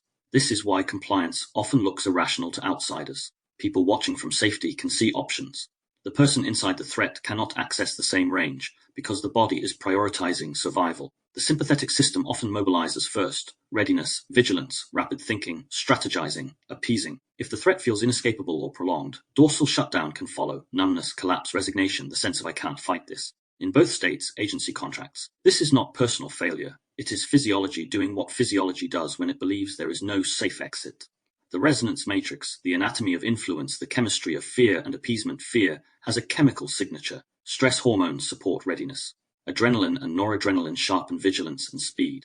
Cortisol sustains the state over time. These systems are designed to keep you alive, but they also bias you towards short-term threat reduction. That is why extortion often produces immediate compliance, even when the person knows, intellectually, that compliance will cost them long-term. The body is not optimizing your future. It is trying to survive the next 10 minutes. There is also a relational layer to this chemistry. If the threat is tied to belonging, approval, or attachment, the nervous system may become even more motivated to appease. Appeasement is not only behavioral, it is physiological. The voice softens, the posture shrinks, the sentence pre-edits, the yes arrives early. Extortion doesn't only threaten you externally, it recruits your biology into self-suppression. The linguistic mechanics. How extortion speaks without saying threat in many modern environments. Extortion is delivered through language that maintains deniability. It doesn't sound like do this or else. The resonance matrix, the anatomy of influence, it sounds like I'd hate for this to affect your future. I'm just telling you how it is. This is above my pay grade. You're free to decide. Let's not make this difficult. Be careful. You know how people can be. The threat is often not inside the words. It is inside the field that follows them. You recognize extortion not by the sentence alone, but by what becomes unsafe immediately after you refuse. Your reputation, your access, your peace, your safety, your belonging. That is why this part of the book keeps insisting on the same metric. Pressure is defined by consequence, not rhetoric. Compliance as an internal split. When you comply under extortion, the system often fragments. One part of you knows you surrendered something. Another part of you rationalizes it to reduce internal conflict. This is not dishonesty. The resonance matrix, the anatomy of influence, it is the nervous system trying to repair coherence after a force trade. Over time, repeated compliance can create a quiet internal pattern. You stop feeling the signal that says no, because feeling it is painful when you can't act on it. That is how agency erodes, not through one dramatic defeat. Through repeated small surrenders, the body learns to normalize. This is why extortion and compliance matter in a book about language. The field that forces compliance is often linguistic long before it becomes physical. Words compress timing. Words threaten consequences. Words imply that safety depends on surrender. And when safety depends on surrender, speech itself becomes a survival behavior. The sovereign shield, restoring range before resisting. This is where sovereignty has to be approached carefully, because telling people to stand up to extortion without addressing physiology is fantasy. Sovereignty begins with restoring range. Range means breadth, pacing, orientation options. Sometimes sovereignty is a direct refusal, but sometimes sovereignty is a strategic delay. The resonance matrix, the anatomy of influence, sometimes it's documentation, sometimes it's building support, sometimes it's leaving quietly, sometimes it's re-establishing resources so that refusal becomes possible later. Sovereignty is not always confrontation. It is the recovery of choice. A sovereign sentence under pressure is often a timing sentence. I need time to consider. I'm not making that decision right now. Put that in writing. I'd like clarity on the consequences being implied. I'm going to speak to someone before responding. These lines don't guarantee safety, but they interrupt timing collapse. They reintroduce space. And space is the beginning of agency, because extortion feeds on urgency. It feeds on isolation. It feeds on a nervous system that cannot access alternatives. So the sovereign shield is not bravado. It is the act of refusing to be rushed into surrender. The resonance matrix, the anatomy of influence, the phrase that steals timing. Extortion is not only a big event.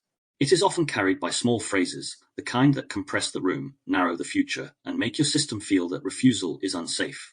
Those phrases are the hinge point of pressure.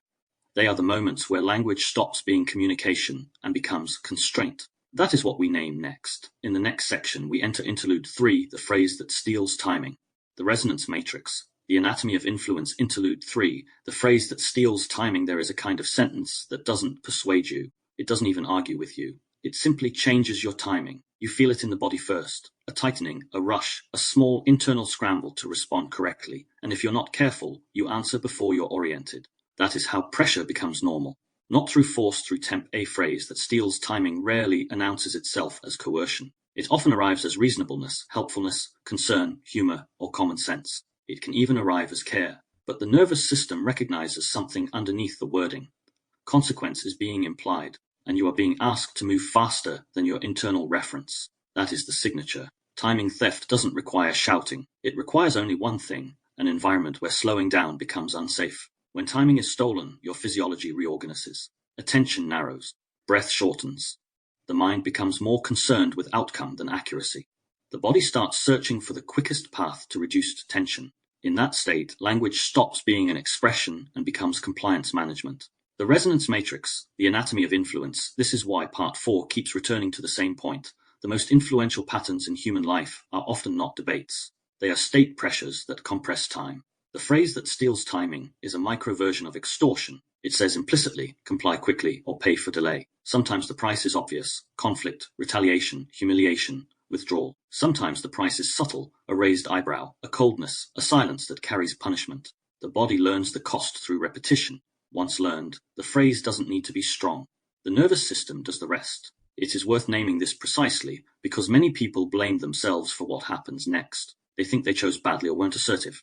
But under timing theft, the choice is already narrowed. The system is operating under urgency, and urgency reduces range. In polyvagal terms, timing theft destabilizes ventral availability. It pulls the system toward sympathetic mobilization, speed, explaining, appeasing, defending, or toward dorsal constraint, blankness, compliance, or collapse. Either way, the person is less able to hold nuance, less able to sequence, and less able to remain connected to sensation and internal truth. Chemically, the pattern is predictable. Arousal rises and the body's readiness funds. Adrenaline and noradrenaline bias attention toward consequence.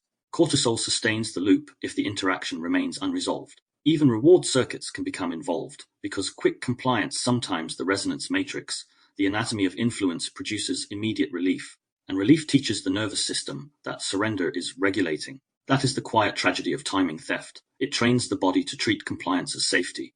Once that training is in place, the phrase doesn't have to be threatening. It only has to be familiar. You know what I mean. Don't make this difficult. Just be reasonable. It's not a big deal. After everything I've done, if you cared, you would. Do what you want. Let's not turn this into something. On paper, these lines can look ordinary. In a healthy field, some of them might even be harmless. But in a pressured field, they function like a gate. They attempt to close the space where internal reference could speak. The person hearing them starts working internally. How do I answer this without triggering fallout? How do I keep the peace? How do I avoid becoming the problem? And in that internal work, timing is already gone. The remedy is not a perfect reply. The remedy is the return of timing. The resonance matrix, the anatomy of influence, because timing is where sovereignty lives. Sovereignty is not aggression. It is not winning. It is the capacity to remain at your own pace long enough for truth to stay intact. Often, the smallest sovereign move is a pause that does not apologize for existing, a breath that is not performance, a delay that is not disappearing, a refusal to answer under urgency. You do not have to fight the phrase. You have to stop letting it set the tempo. Sometimes that looks like saying nothing for a moment. Sometimes it looks like naming what is happening without accusation, that you are being pulled into speed. Sometimes it looks like stepping back and returning later, once your nervous system has range again. Timing theft thrives on immediacy, so the simplest interruption is time, not time as avoidance, time as orientation, because the moment you regain orientation, the phrase loses its hidden power. You can hear it as pressure instead of truth. The resonance matrix, the anatomy of influence, you can feel what it does to your body. And once you can feel it, you are no longer inside it. Part 4 has been tracing pressure as a continuum, from pre-editing to escalation, to engineered doubt, to recruitment, to split fields, to coercion and compliance. This interlude isolates the smallest unit of that continuum, the sentence that collapses your timing. If you can recognize that unit, you can protect something fundamental, not your opinion, your pace, and when you keep your pace, you keep your agency. The resonance matrix, the anatomy of influence, Part 5, participation instead of performance, Part 4, mapped the pressure continuum, how language compresses timing, recruits physiology, and trains compliance long before anyone calls it control. The natural temptation, after seeing those dynamics, is to reach for a technique to communicate better, set firmer boundaries, stay calm, say the right thing, but technique can become its own performance. It can become another way to manage consequences while leaving the internal reference untouched. Part 5 is where the inquiry shifts from identifying pressure to restoring participation, not as self-improvement, but as a nervous system condition in which voice, agency, reciprocity, coherence, and sovereignty become possible without bracing. This is not the solution section. It is the integration section, the point where language is no longer treated primarily as a tool for control, persuasion, or self-protection, but as a lived bridge between sensation, meaning, and relationship. If Part 4 showed how phrases can steal timing, Part 5 explores what it means to speak from a timing that cannot be stolen. Next, we begin with voice not as confidence, volume, or identity display, but as a regulated expression emerging from contact. The resonance matrix, the anatomy of influence, Chapter 28, voice. Expression without performance etymology. Voice from Latin vox, sound, utterance, call, express from Latin exprimere, to press out, to bring forth. Working definition in this book, voice is not volume, confidence, or persuasion. It is a signal made audible, an expression that carries an internal reference into the field without being converted into performance. Why it matters here, when voice returns as regulation rather than strategy. Language stops functioning primarily as a survival interface and becomes participation again, paced, embodied, relationally real. Voice is often misunderstood as assertiveness. People imagine that finding your voice means becoming more forceful, more convincing, more articulate, more unshakable. But for many people, that version of voice is simply a better performance. It can sound strong while the body is bracing underneath. It can sound calm while the system is controlling.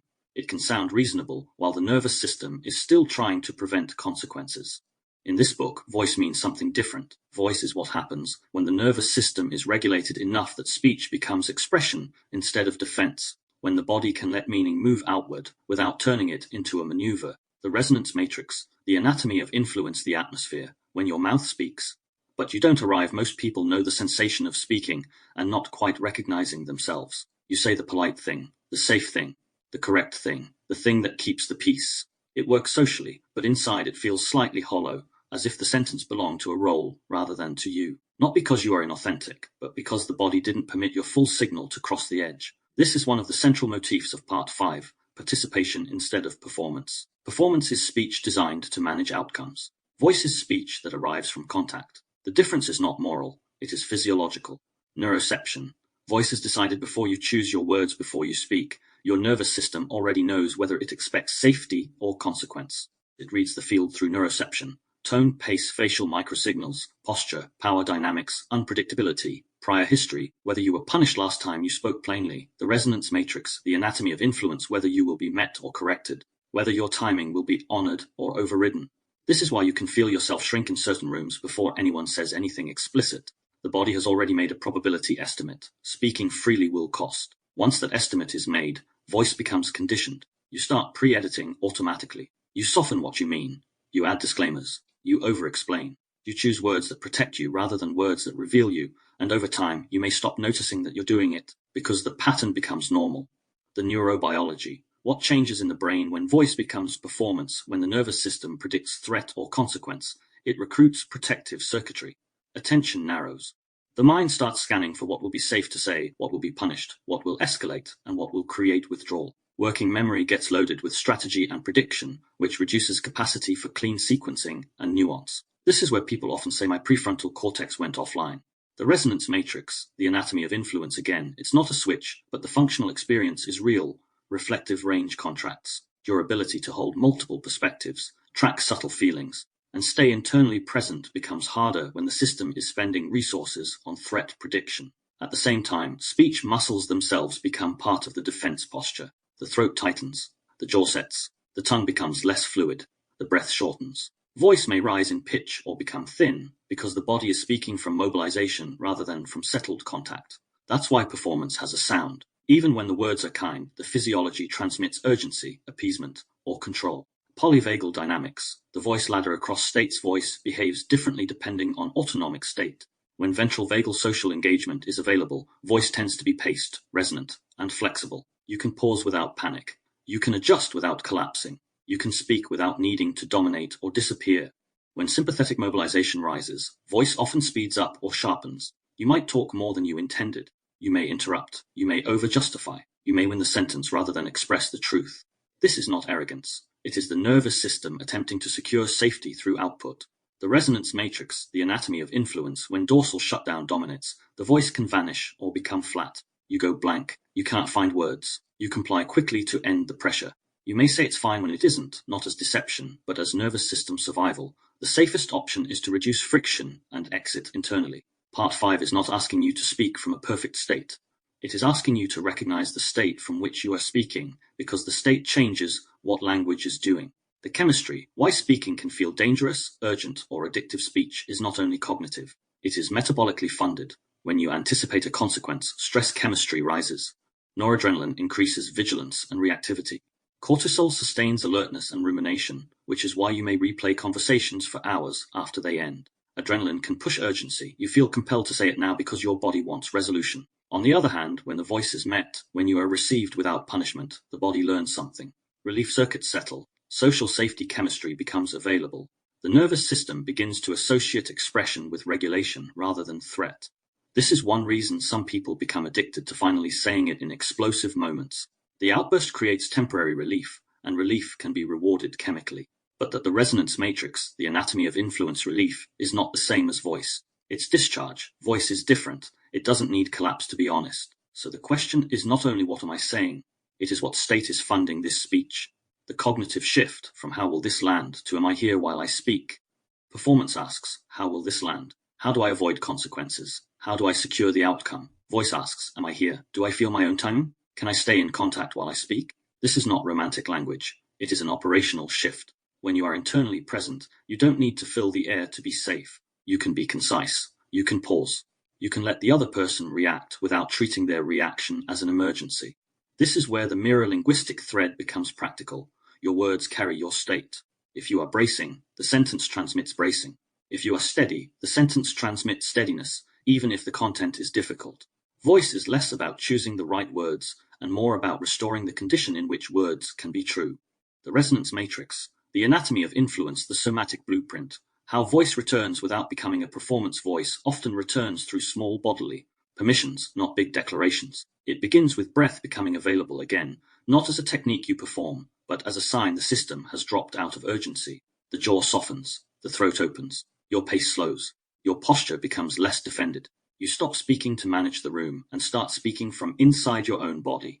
Then the language changes. You stop offering excessive disclaimers. You stop rehearsing your innocence. You stop packaging your truth as a debate. You begin to speak in fewer sentences, with cleaner timing. You can feel the difference when you say something simple, and it doesn't trigger an internal scramble. That is voice. Not because the sentence is perfect, because the body stayed present. The resonance matrix, the anatomy of influence, linguistic mechanics, what expression without performance sounds like performance language, often has a predictable structure.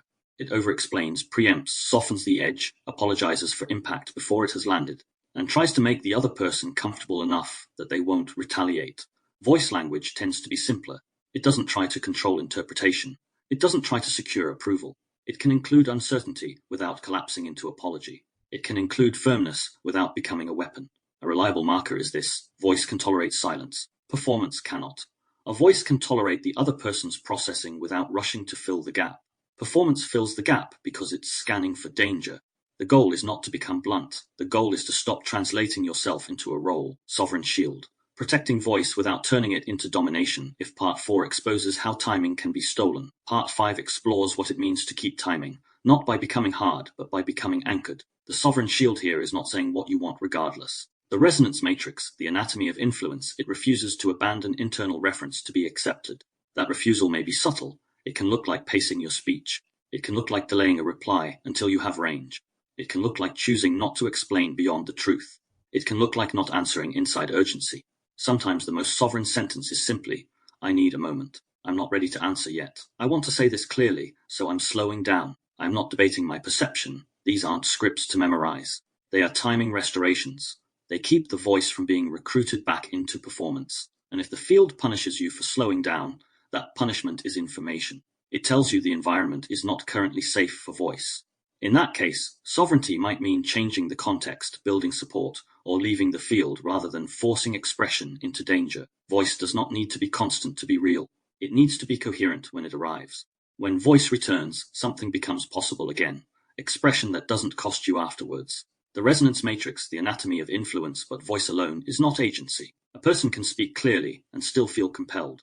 They can be articulate and still be rushed. They can have language and still have no genuine options. In the next chapter, we move into agency, choice without urgency. Not agency as domination, but as the return of internal timing, the capacity to decide without rushing and to act without leaving parts of yourself behind. The resonance matrix, the anatomy of influence, chapter 29, agency. Choice without urgency, etymology. Agency from Latin agere, to do, to act, to drive forward. Choice from Old French choicer, to choose, to decide. Working definition in this book. Agency is the capacity to act from internal reference, not merely to act, but to choose with timing intact, without being rushed into survival decisions. Why it matters here: without agency, voice becomes theatre. With agency, voice becomes participation, because expression can be followed by action that doesn't betray the body. Agency is often mistaken for control. People think agency means dominance, certainty, decisiveness, or being unbothered by consequence. But those qualities can be sympathetic performance just as easily as they can be true autonomy. They can look like power while the nervous system is still bracing underneath. In this framework, agency is quieter. It is the return of genuine options inside the body. It is the moment where you can feel your own yes and your own no without immediately being dragged into urgency, justification, appeasement, or collapse. Agency is not a mindset. It is a state condition, and when the state condition is absent, choice becomes a costume. The resonance matrix, the anatomy of influence, the atmosphere. When decisions feel like traps, many people don't feel powerless because they lack intelligence. They feel powerless because the decisions available to them are timed like threats. A request arrives, and you can feel the pull to respond quickly. A message appears, and your chest tightens. A conversation begins, and you can already sense that a wrong sentence will trigger consequences. Even the smallest choices start feeling like tests. Respond now, decide now, commit now, explain now. This is one of the clearest signs of reduced agency, a life lived in forced tempo. You are choosing, but you are choosing under compression. You are deciding, but you are deciding while bracing.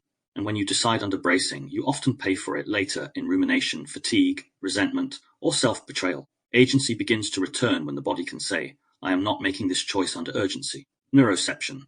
The body decides whether a choice is safe before you evaluate the decision intellectually. Your nervous system evaluates the environment. The resonance matrix, the anatomy of influence. Is this interaction safe enough for me to pause? Is there room for me to think? Will my hesitation be punished? Will my refusal be retaliated against? Will my boundary create escalation? Will my uncertainty cost me belonging? That is neuroception at work, the pre-verbal assessment of relational consequence. If the body predicts punishment for pausing, it will treat urgency as survival. It will push you toward quick answers, compliance, or aggressive control. The mind may tell a story about why you had to decide, but the engine is physiological. Timing has been compressed. This is why the agency can disappear even in people who appear strong. They may speak decisively, but the decisiveness is sometimes a reaction to predicted consequences, a way to prevent instability by closing the loop fast. Agency is not speed. Agency is a range. The resonance matrix, the anatomy of influence, the neurobiology. What urgency does to choice requires sequencing. It requires the ability to hold multiple possibilities, compare outcomes, tolerate uncertainty, and let the body contribute a signal without being overridden. Urgency reduces those capacities. When arousal rises, attention narrows toward threat and outcome. Working memory becomes filled with prediction, defense, and social calculation. Reflective range contracts. You become more likely to choose the option that reduces discomfort fastest, rather than the option that is most aligned. This is why urgency creates bad choices even in intelligent people. Because under threat, the brain is not optimizing your future. It is protecting your present. The nervous system treats closure as safety, so it pushes you toward closure. And closure is not always the truth. Polyvagal dynamics. Agency across states. Agency is easiest in ventral availability. When social safety is present, you can pause, reflect, and remain connected. You can delay without panic. You can. The resonance matrix, the anatomy of influence. Negotiate without collapsing. You can refuse without feeling that you've endangered the bond. Under sympathetic mobilization, agency narrows. The body wants movement.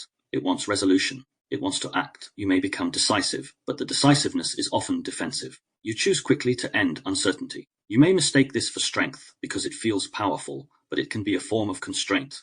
The system cannot tolerate the open loop.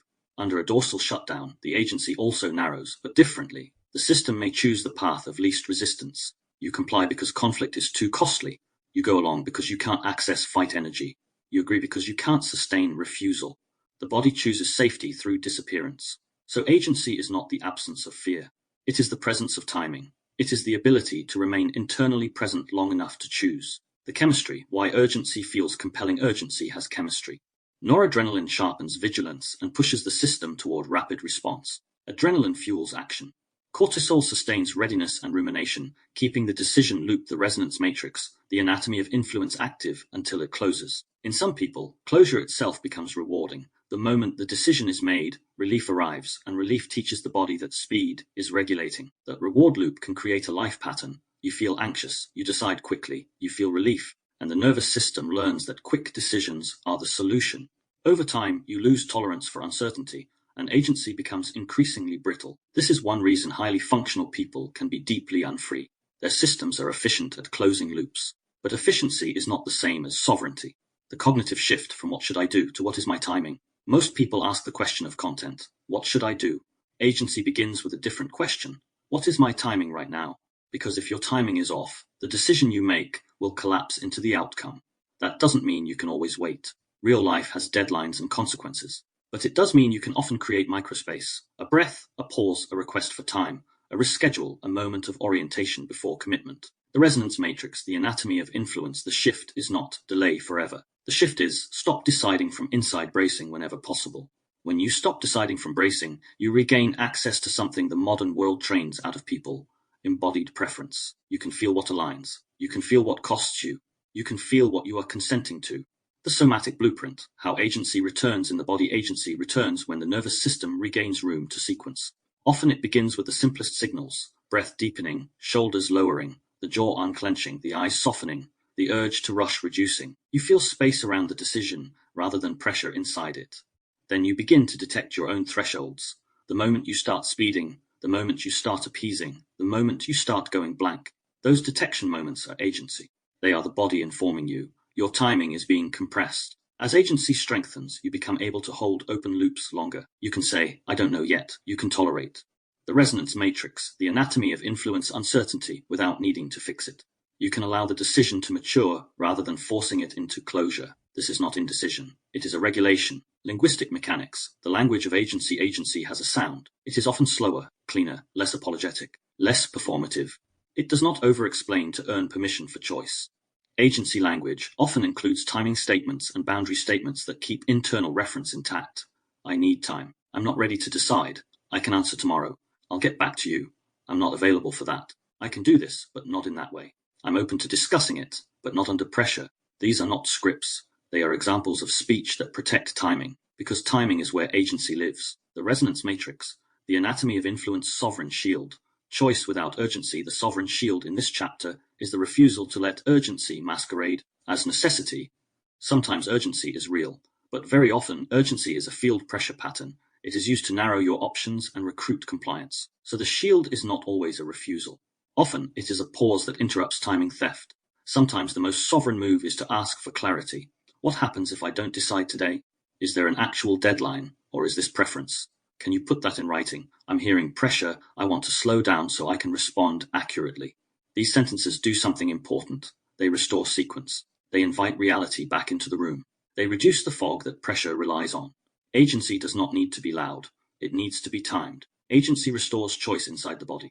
But agency is not the whole relational picture. You can regain agency and still be alone inside it, speaking clearly, choosing cleanly, but still carrying the entire regulation, the resonance matrix, the anatomy of influence burdened by yourself. That is where relationships either become reparable or impossible.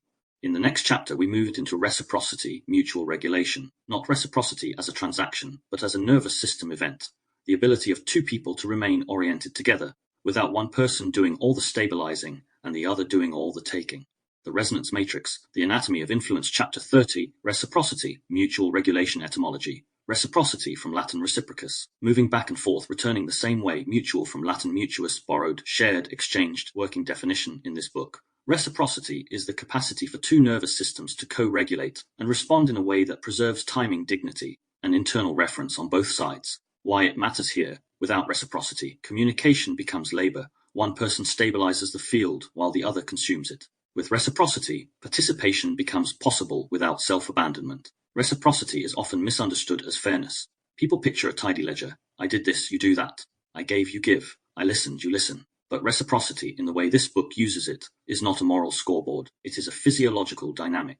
It is what happens when two people can remain oriented to each other without one person collapsing, performing, or controlling to keep the relationship functional. The simplest definition is not romantic, but it is accurate. Reciprocity is shared regulation. The resonance matrix, the anatomy of influence. The atmosphere. When one person carries the whole field, most people have lived some version of this. You enter a conversation already managing tone. You phrase your truth carefully. You monitor the other person's face and voice. You soften your edge, anticipate their defensiveness, and preempt their reactions. You do the relational work, and they either stay disengaged or become reactive. Afterwards, you feel tired, not because the topic was complex, but because you were holding the entire nervous system stability of the interaction. That fatigue is often mislabeled as overthinking or being too sensitive, but it is frequently a clean signal. The relationship is not reciprocal at the level of regulation. In a reciprocal field, you don't need to carry the room alone. Neuroception. The body knows when reciprocity is absent. Your nervous system reads reciprocity quickly, often before you have a thought about it. The resonance matrix. The anatomy of influence. It registers whether the other person can track you without weaponizing your signal. It registers whether they can tolerate your emotion without making it about themselves. It registers whether your pauses are safe. It registers whether repair is possible. It registers whether your truth will be met with curiosity or consequence. This is why some people feel on edge around certain individuals, even when nothing overt is happening. The body has learned that the field is not shared. It will have to perform, manage, or brace. When reciprocity is present, the body relaxes in a specific way. It becomes less vigilant. Your attention widens. Your speech becomes simpler. Your breath has time. You don't need to scan as hard because the field isn't punishing your timing. Reciprocity is readable as nervous system permission. The neurobiology, co-regulation as a real mechanism we as humans don't regulate in isolation. We are built for co-regulation. Facial expression, tone of voice, pacing, eye contact, posture, and responsiveness all function as safety signals. In a stable relational environment, those cues support ventral availability, the state where social engagement and reflective range remain accessible. The resonance matrix, the anatomy of influence. When co-regulation is functioning, both people contribute to steadiness. One person can feel something and stay connected. The other person can witness it without collapsing into defense or control. Timing is shared. Silence is tolerable. Repair is possible. When co-regulation fails, the body has to compensate. One person either mobilizes to manage the other, sympathetic, explaining, fixing, persuading, dominating, or withdraws to survive the relational instability, dorsal, numbing, shutting down, giving up. Either pattern reduces reciprocity. The key point is this: reciprocity is not only behavioral, it is state to state. Polyvagal dynamics, how reciprocity breaks and how it returns. Reciprocity often breaks when one person cannot tolerate certain states in the other. For example, one person expresses sadness and the other becomes irritated. One person expresses a boundary and the other escalates. One person expresses uncertainty and the other demands certainty. The second nervous system cannot hold the first system's signal without feeling threatened by it. So the field becomes asymmetric. One person learns, my signal is unsafe here. The resonance matrix, the anatomy of influence. The other person learns, I don't have to regulate myself, you will regulate around me. Over time, this produces a predictable relational shape: a stabilizer and a destabilizer, a translator and a reactor, an appeaser and a punisher, a pursuer and a withdrawer. The labels can change, but the pattern remains. Regulated labor becomes uneven. Reciprocity returns when both people regain enough ventral range to hold a signal without punishment. That doesn't mean perfect calm. It means the field can tolerate emotion without collapsing into threat. The chemistry, why non-reciprocal relationships feel addictive or exhausting. Non-reciprocal fields often produce a chemistry loop that keeps people stuck. If one person provides unpredictable warmth, sometimes connection, sometimes withdrawal, the nervous system can become hyper-focused. Dopamine salient systems become engaged not only by reward but by uncertainty. The maybe becomes compelling. The next moment of warmth becomes a hit of relief. At the same time, chronic uncertainty increases stress chemistry. Cortisol remains active, sustaining vigilance and rumination. You replay conversations, try to predict mood, and the resonance matrix, the anatomy of influence, try to prevent disconnection. Your body stays in a low-grade readiness state. This is why certain relationships feel addictive and exhausting at once.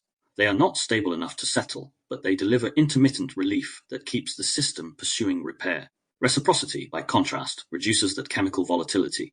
It doesn't need intermittent rescue because stability is present more consistently. Relief becomes the baseline, not reward. The cognitive shift from who is right to is regulation shared? In non-reciprocal dynamics, people often get trapped debating content. Who said what? Who meant what? Who started it? Who is right? But reciprocity is not revealed by argument. It is revealed by how the system handles the signal. The cognitive shift is, stop asking only, are we communicating well? Start asking, is regulation shared, or am I doing it alone? If you are the only one slowing down, repairing, apologizing, clarifying, and holding nuance, the relationship may look. The resonance matrix, the anatomy of influence, functional, but it is not reciprocal. It is maintained by your labor. That labor has a cost. It trains you to abandon your own timing to preserve connection. The somatic blueprint, what reciprocity feels like in the body. Reciprocity has a distinct bodily signature. You don't have to rehearse before you speak. You don't feel punished for pausing. You can say one clean sentence without needing 10 more to prevent bash. You feel a stable floor under the interaction. Even disagreement can feel safe because the field remains coherent. There is also a quieter marker. Your body recovers faster. After a difficult conversation, you don't remain in high arousal for hours. Your system can return to baseline because it wasn't forced to carry the whole load. Reciprocity is a physiological relief, not because everything is easy, because you are not alone in the regulation. The resonance matrix, the anatomy of influence. Linguistic mechanics, how reciprocal speech sounds. Reciprocal speech doesn't only sound kind, it sounds responsive. It shows evidence of tracking. It makes room for timing. It can reflect before it corrects. It can acknowledge impact without collapsing into shame. It can disagree without devaluing. In reciprocal fields, you hear phrases that restore orientation rather than steal it. I hear you. Say that again. I want to understand. That landed strongly. I'm going to slow down. I might be missing something. Can you clarify? I can see how that affected you. Let's take a pause so we don't escalate. Again, these aren't scripts to perform. In non-reciprocal fields, scripts become theater. The point is the underlying mechanism. The other nervous system is contributing to steadiness rather than demanding you supply it. The resonance matrix, the anatomy of influence. Sovereign shield, recognizing the difference between care and labor. The sovereign shield in reciprocity is clarity, Not judgment, clarity about what you are participating in, because many people confuse love with labor. They assume that if they just regulate harder, explain better, soften more, the field will become reciprocal. Sometimes that works, often it doesn't. Reciprocity cannot be manufactured by one person. It requires mutual nervous system capacity. So sovereignty here means refusing to keep paying the cost of a one-sided field while calling it a connection. That doesn't necessarily mean leaving immediately. It means testing reality gently. Does the other person slow down with you? Do they repair without being forced? Do they remain connected when you have boundaries? Do they track impact, or do they only defend intent? Do they take responsibility for their own state, or do they outsource it to your behavior? The resonance matrix, the anatomy of influence, these are not moral questions. They are regulatory questions, and they determine whether participation is possible without self-abandonment. Reciprocity restores shared regulation. It makes a relationship possible without constant bracing. But reciprocity still depends on something deeper, coherence, because you can have a reciprocal exchange on the surface while still living split internally, saying what you think you should say, acting out roles, maintaining alignment for the sake of stability. In the next chapter, we move into coherence, inner and outer alignment. Not coherence as certainty, but as the physiological relief of no longer fragmenting yourself to participate. The resonance matrix, the anatomy of influence, chapter 31, coherence, inner and outer alignment etymology. Coherence from Latin cohere, to stick together, be connected. Align from French aligner, to arrange in a line. Working definition in this book. Coherence is a nervous system condition in which internal signals, sensation, meaning, boundary, intention and external action, speech, behavior, timing, move together without fragmentation. Why it matters here. Without coherence, participation costs you afterwards. With coherence, participation becomes sustainable because you no longer split yourself to stay connected. Coherence is often confused with confidence. People think it means being certain, unwavering, and clear at all times. But certainty can be performative. It can be a defense against uncertainty. It can be the sympathetic posture of I know used to prevent the vulnerability of I'm not sure. Coherence is different. Coherence is what happens when you stop leaving parts of yourself behind to function. The resonance matrix, the anatomy of influence, it is not a belief. It is an internal coordination. And the relief of coherence is one of the most under-recognized forms of nervous system healing, because it doesn't always look dramatic. It often looks less like an explanation, less repairing, less emotional debt after interaction. Coherence is quiet, but it changes everything. The atmosphere. When your life works, but your body disagrees, many people live in a state of functional fragmentation. They do the right things. They say the right things. They show up. They perform stability. And then afterwards they crash. They replay conversations. They feel inexplicable fatigue. They feel resentment without a clear cause. They feel a thin layer of dread before social contact. They feel like they are always recovering from being a person. This is one of the clearest signs of incoherence. The outer life continues, but the body quietly protests. The resonance matrix, the anatomy of influence incoherence, is not always visible to others. It is often visible only as cost. Neuroception, the body detects self-betrayal faster than the mind. The nervous system has a blunt wisdom. It knows when you are acting against your own signal. You may tell yourself you are fine. You may tell yourself it's normal. You may tell yourself you are being mature, but the body registers a mismatch as tension. It shows up in microbracing, jaw tightness, shallow breath, stomach contraction, increased vigilance, and an inability to settle after the interaction ends. This is internal neuroception. The system is reading your own actions as a threat because they are not congruent with internal reference. When you repeatedly override your own no, your system learns something bleak. Even you cannot be trusted to protect yourself. That is why coherence matters. It restores trust internally, not through affirmations, but through alignment. The resonance matrix, the anatomy of influence, the neurobiology, fragmentation as a physiological workload. Fragmentation costs energy. When you split sensation from speech, impulse from action, boundary from behavior, you create internal conflict. The nervous system then has to manage that conflict continuously. It doesn't just feel unpleasant. It consumes attention, increases stress load, and reduces baseline capacity. From a predictive processing lens, the system is constantly resolving error signals. Your body predicts one thing, danger, dislike. Your behavior enacts another, compliance, politeness. And the mismatch produces ongoing correction loops, rumination, tension, hypervigilance, dissociation. This can become chronic. Over time, the brain becomes more efficient at override, but that efficiency is not healthy. It is training. It's the training of functioning without coherence. Polyvagal dynamics. Coherence is a ventral feature, not a performance trait. Coherence becomes easier when ventral availability is accessible, the state where you can remain connected to yourself and others without defense. Dominating timing. In sympathetic mobilization, you can appear coherent because you are decisive, productive, and articulate, but inside you may. The resonance matrix, the anatomy of influence, be tense, controlling, and braced. The system is stable, but not settled. In dorsal shutdown, you can appear coherent because you are calm, quiet, not reactive, but inside you may be numb, withdrawn, and disconnected. The system is low output, but not integrated. Coherence is not about looking stable. It is about being internally connected while you act. That internal connection is what allows speech and behavior to emerge from a signal rather than from threat management. The chemistry, why incoherence leaves residue. Incoherence often produces a chemical hangover. If you override yourself, stress chemistry rises, sometimes subtly, sometimes sharply. Cortisol sustains vigilance, especially when you keep replaying what happened. Noradrenaline keeps the system scanning for what you missed. Sleep can become lighter, recovery becomes slower. Then there's another layer, emotional debt.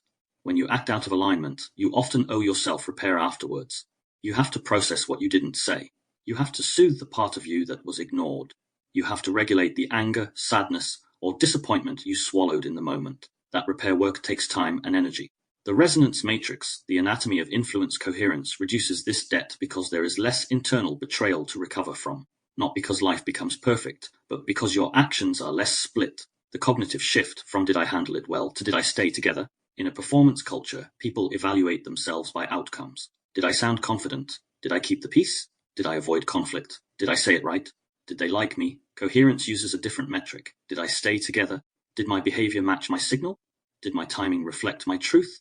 Did I abandon myself to manage the room? This shift is subtle, but it changes the entire architecture of your life because it moves you from social optimization to internal coordination. And internal coordination is what makes participation sustainable. The resonance matrix, the anatomy of influence, the somatic blueprint. What coherence feels like. Coherence doesn't always feel like ease in the moment. Sometimes it feels like honesty with a tremor. Sometimes it feels like a quiet boundary that creates temporary discomfort. Sometimes it feels like saying less and letting the silence stand. But the signature of coherence is often revealed afterwards. You don't feel the same need to replay. Your body settles faster. You don't feel the same internal argument. You don't feel the same resentment. You feel clean.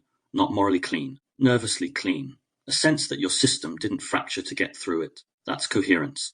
It is the relief of not having to patch yourself up after your own actions. Linguistic mechanics, coherence in speech, incoherent speech, often carries a tell. It is over-justified. It has too many disclaimers. It tries to preempt every reaction.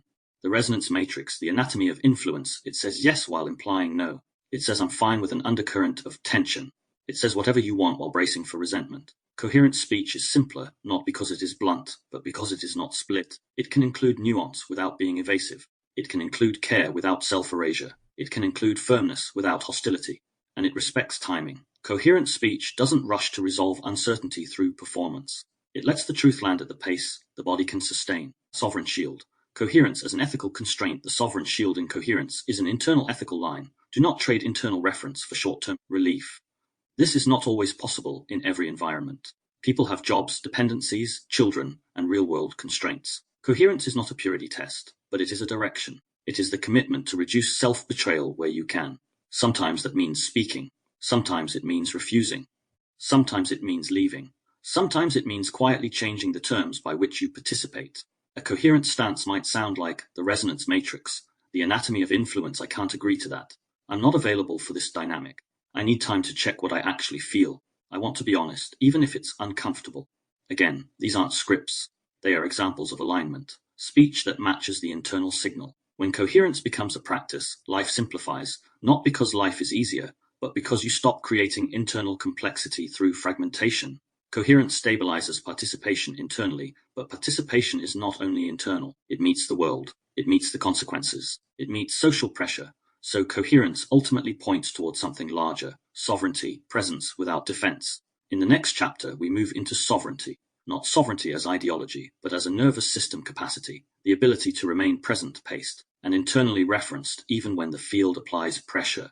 The Resonance Matrix, The Anatomy of Influence, Chapter 32, Sovereignty, Presence without Defense. Etymology, sovereignty from Old French sovereign, supreme, independent authority, rooted in Latin super, above, presence from Latin praesentia, being before, being at hand. Working definition in this book. Sovereignty is the capacity to remain internally referenced and temporally intact in the presence of pressure, to act and speak from contact without needing defense, performance, or collapse. Why it matters here: sovereignty is not isolation. It is participation without self-abandonment, the ability to stay present in the field while keeping your timing, your signal, and your dignity. Sovereignty is often misunderstood as independence. People imagine a self that needs no one, answers to no one, is moved by nothing, and cannot be influenced. But that image is frequently a trauma posture. It is the sovereign mask, a fortress mistaken for freedom. Sovereignty, in the sense used throughout this book, is not a refusal of relationship. It is the end of compelled participation. It is presence without defense.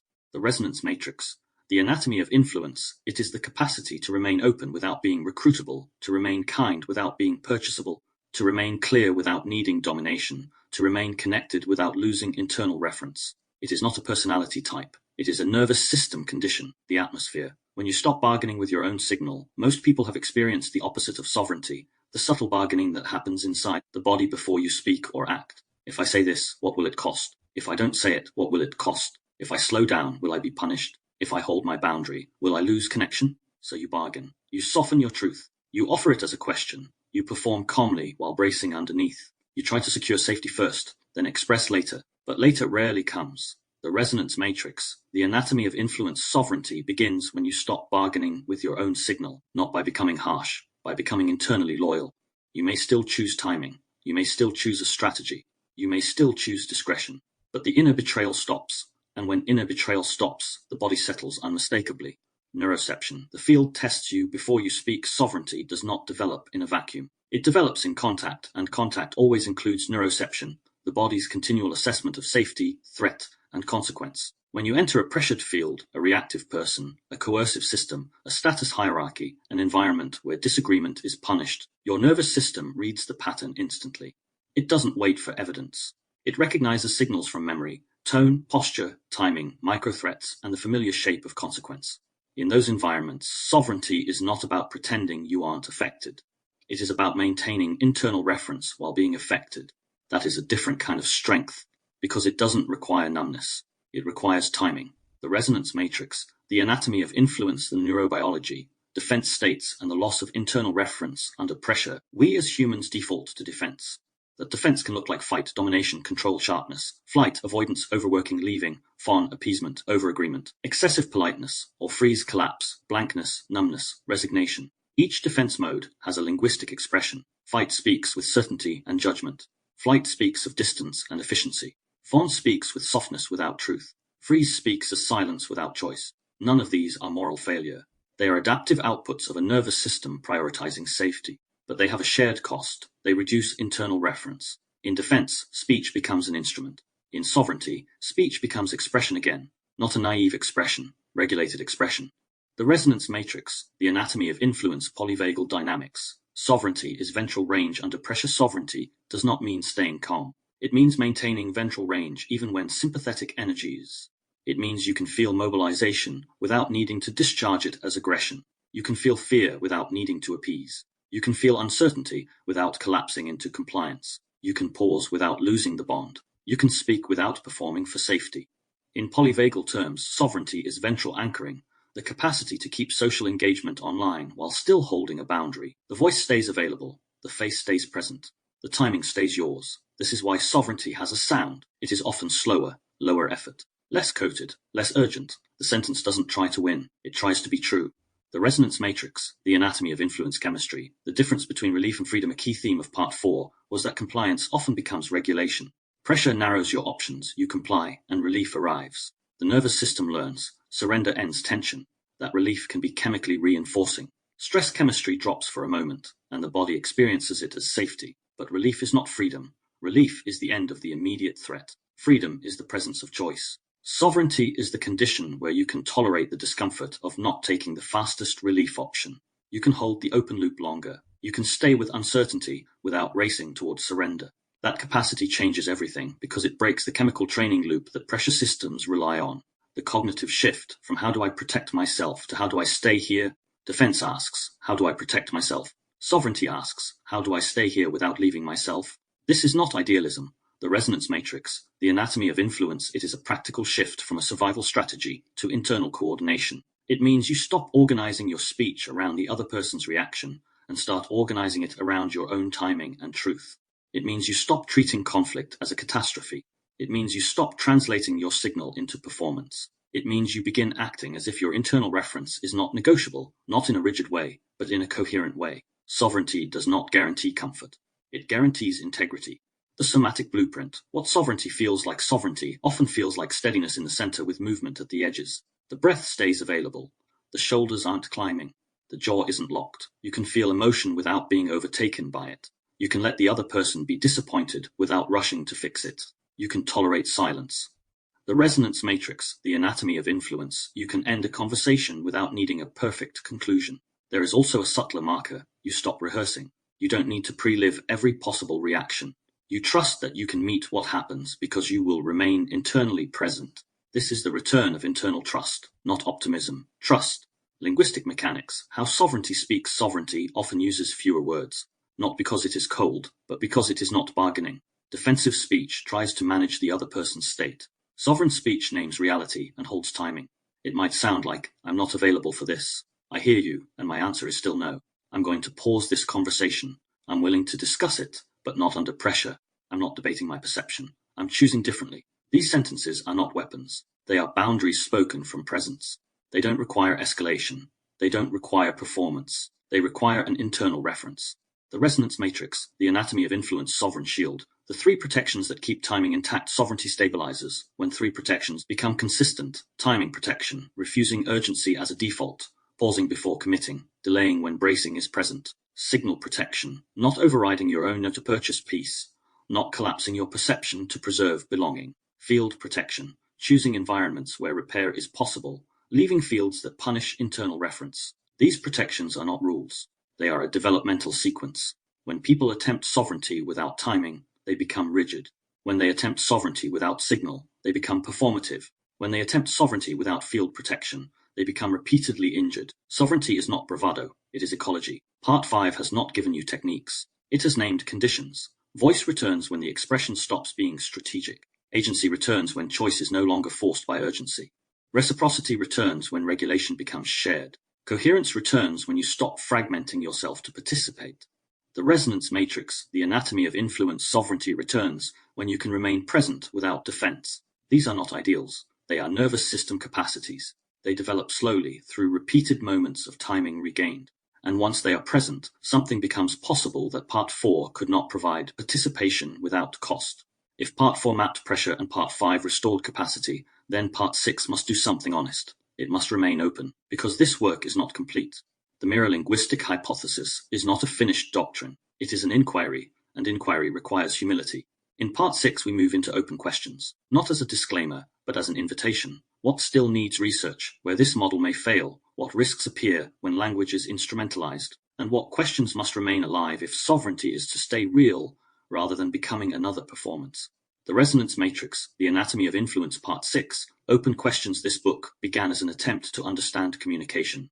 It became an attempt to understand the state. I did not start by trying to build a hypothesis.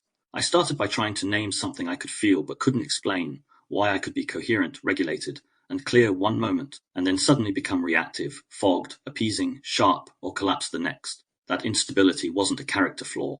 It wasn't a lack of insight. It was a nervous system moving between operating modes.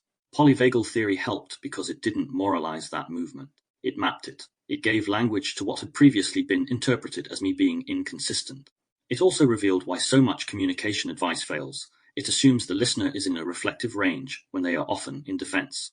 The Mirror-Linguistic Hypothesis grew from that recognition. If language is processed through the state, then meaning is not only cognitive, it is cognitive somatic, and the somatic layer often leads. The concept paper formalizes that claim and the evidence base it's drawing toward.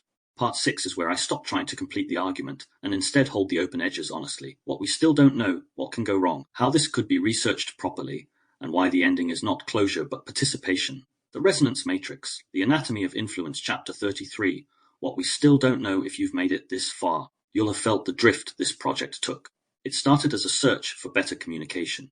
It became a search for something underneath communication, state. You can probably relate to the core disorientation that started it. There are moments when you feel coherent, clear, steady, internally aligned, and then sometimes within minutes you become reactive, fogged, appeasing, sharp, or collapsed. Not because you forgot what you know, but because access changes. The same mind can feel rational in one moment and irrational in another. That instability is one of the most important clues in this entire work. It points to a truth that most modern communication advice avoids. Language doesn't land in a neutral system.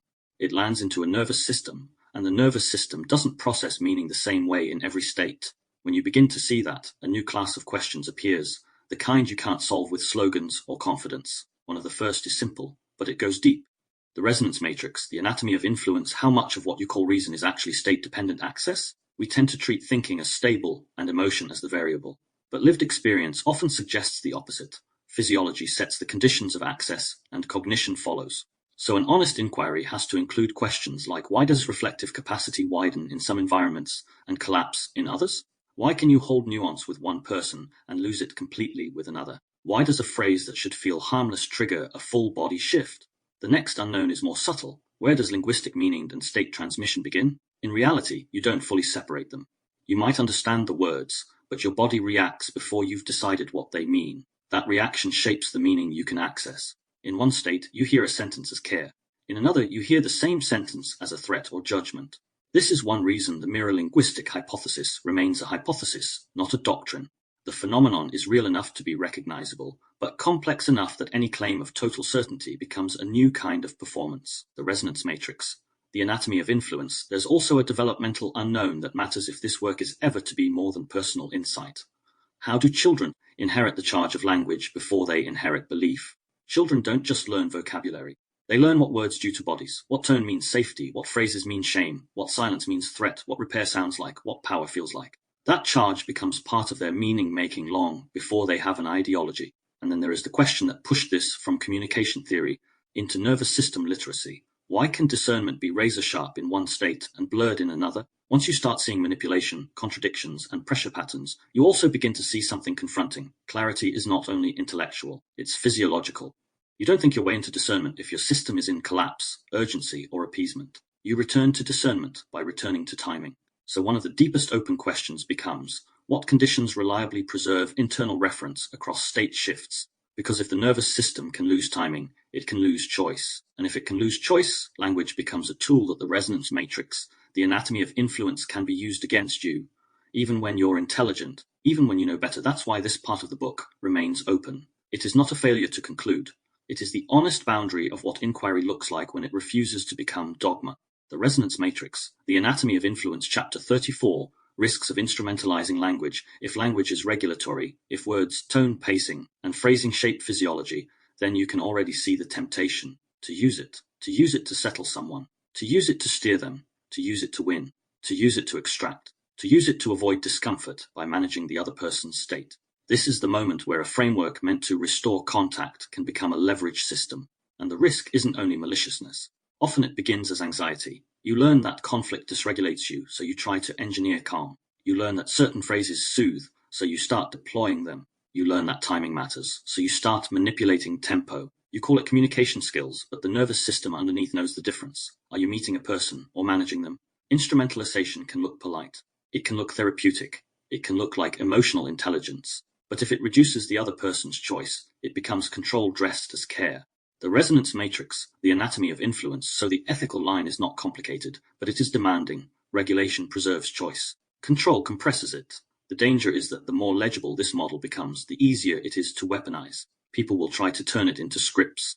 They'll sell outcomes. They'll rebrand persuasion as nervous system literacy. They'll use the vocabulary of healing to refine the machinery of influence. There are also risks on the good intention side. You might start policing yourself so hard that your speech becomes another performance. You might become obsessed with sounding regulated. You might start treating your own emotions as errors to correct rather than signals to honor. You might become skillful and less honest. So one of the warnings I want you to hold is this: if this model makes you more performative, it is being misused, because the purpose is not better rhetoric. The purpose is to restore contact, internal and relational. And then there is the modern risk that cannot be ignored. Technology will not wait for ethical maturity. If prosody shapes physiology, then voice design becomes state design. If AI can learn to sound safe, it can manufacture safety signals to gain compliance. If systems begin integrating the resonance matrix, the anatomy of influence biofeedback, they may learn to adjust tone in real time to optimize trust, persuasion, or dependency. That future can be healing or predatory, depending on safeguards. So the ethical question becomes immediate. What standards prevent co-regulation tools from becoming coercion tools? If MLH has a future worth having, it will require transparency, consent, and boundaries strong enough to prevent helpful regulation from becoming covert control. The Resonance Matrix, The Anatomy of Influence, Chapter 35, Research Pathways and Adjacent Lenses. If you've been reading this as a living hypothesis rather than a belief system, then the next question is obvious. What would it take to test it properly? Not to prove it as doctrine, not to crown it as the truth, but to make it specific enough to be investigated without being reduced, and bounded enough that it doesn't become another ideology dressed as science. The responsible research path would have to do two things at once: measure state without collapsing meaning into numbers, and honor lived resonance without turning it into mysticism. That balance matters because the phenomenon you've been tracing sits between disciplines: neuroscience, psychophysiology, linguistics, developmental psychology, trauma studies, media studies, systems thinking, and phenomenology. It's a bridge problem, and bridge problems are often misunderstood precisely because they refuse to stay in one lane. The Resonance Matrix, the anatomy of influence research that measures the state without reducing meaning. A good starting point is deceptively simple. Can identical words produce different physiological outputs depending on prosody and context? Not only subjective feeling reports, but measurable shifts, heart rate variability, respiration patterns, skin conductance, and recovery time. The point would not be words are magic. The point would be language is not neutral input. A careful design would also avoid the trap of measuring only spikes. Sometimes the most important marker isn't the intensity of activation, but the duration of dysregulation and the time it takes a person to return to baseline. Two people can react similarly in the moment and still recover very differently. That recovery profile matters because it tells you about flexibility, capacity, and nervous system range. If MLH is going to be researched responsibly, it must stay close to lived reality while still becoming operational. Not does this word cause anxiety, but under what conditions does a phrase become regulating, threatening, or irrelevant, and how does the state shape that outcome? The Resonance Matrix, The Anatomy of Influence Developmental Research, How Children Inherit Linguistic Charge. If you want the deepest evidence that language is not only cognitive, you should study acquisition. Children don't just learn vocabulary. They learn what language does to bodies. They learn what tone means safety. They learn what silence means. They learn which phrases mean shame. They learn which words predict consequences. They learn how repair sounds. So a developmental program could map how autonomic valence attaches to language over time through repetition, prosody, facial cues, consequence, and belonging. This is where the work becomes generational rather than personal, because if linguistic charge is acquired before ideology, then a huge portion of what we call communication style is actually the nervous system repeating what it was trained to treat as safe. The research question isn't only what do children learn, it is what does their body learn to expect when certain words arrive. The Resonance Matrix, The Anatomy of Influence, Cultural Research, Ritual, Taboo, and Social Conditioning. There's also a cultural layer that deserves careful mapping. Many cultures already understand, implicitly, that language does something to state. That's what ritual language is. That's what taboo is. That's what chanting, prayer, confession, oath-taking, and formal address are doing, shaping physiology through pattern repetition and relational consequence. A responsible cultural lens wouldn't romanticize this. It would study it soberly. If certain moral vocabularies reliably trigger shame or submission, that matters. If certain honor vocabularies reliably trigger mobilization, that matters. If certain sacred vocabularies reliably settle or entrain groups, that matters. This isn't proof of metaphysics. It's evidence of conditioning, entrainment, and state-linked meaning. This matters in the modern world because media systems increasingly operate like cultural rituals. Repeated language, repeated frames, repeated emotional cues, repeated threat narratives, all shaping bodies at scale. The Resonance Matrix, The Anatomy of Influence, Adjacent Lenses that strengthen MLH without collapsing it. MLH doesn't need to fight other frameworks. It needs to integrate responsibly. A healthy future for this work is not MLH explains everything. It's MLH helps connect things that already exist but are often studied separately. Adjacent lenses that belong in the research conversation include affective neuroscience and predictive processing, state-driven interpretation, psychophysiology, autonomic measures, vagal tone, recovery profiles, trauma and somatic therapies, language as conditioned stimulus, social contagion and group synchrony, ritual chant rhythm, crowd field effects. Media studies, propaganda and influence as physiological conditioning, systems thinking, feedback loops, escalation dynamics, closed loop, reinforcement, the resonance matrix, the anatomy of influence. These lenses don't replace MLH. They protect it. They stop it from drifting into spiritual vagueness on one side or scientific overclaiming on the other. The technological frontier, the silicon mirror as an extension beyond this book, there is also a frontier that sits slightly outside the scope of this book's manuscript. Not because it's unimportant, but because it deserves a dedicated treatment rather than a few paragraphs wedged into a research chapter. If language and prosody influence physiology, then technologies that can deliver language at scale and optimize how it lands become a nervous system question, whether we name them that way or not. This includes social media systems, voice assistants, and increasingly AI-generated speech that can be tuned for tone, pacing, and perceived safety. I want to acknowledge a line of inquiry that I explored more directly in the original spoken series, the possibility of future systems that not only respond to meaning, but respond to state, potentially using biofeedback signals to adjust how they speak in real time. That opens real therapeutic possibilities, but it also opens a clear ethical risk. If a system can learn to sound safe, it can also learn to manufacture safety signals to increase trust, compliance, or dependency. The resonance matrix, the anatomy of influence. This is not a claim that the future is doomed, and it isn't a claim that AI is inherently manipulative. It's a recognition that once state modulation becomes technically possible, we need transparency standards and consent frameworks strong enough to prevent support becoming covert steering. For the expanded audio discussion of this frontier, including the original thread and wider context of the Resonance Matrix volume, The Silicon Mirror, you can listen via YouTube and the This Place Called Earth project website, YouTube at This Place Called ETH website, www.this-place-called-earth.com. A final note, why the field matters for inquiry itself. One subtle but important discovery behind this book is that the learning environment changes what can be thought. If inquiry feels unsafe, people tend to reach for certainty. If they expect humiliation, ideology projection, status defense, or emotional retaliation, they will often shrink their questions until they only ask what is acceptable.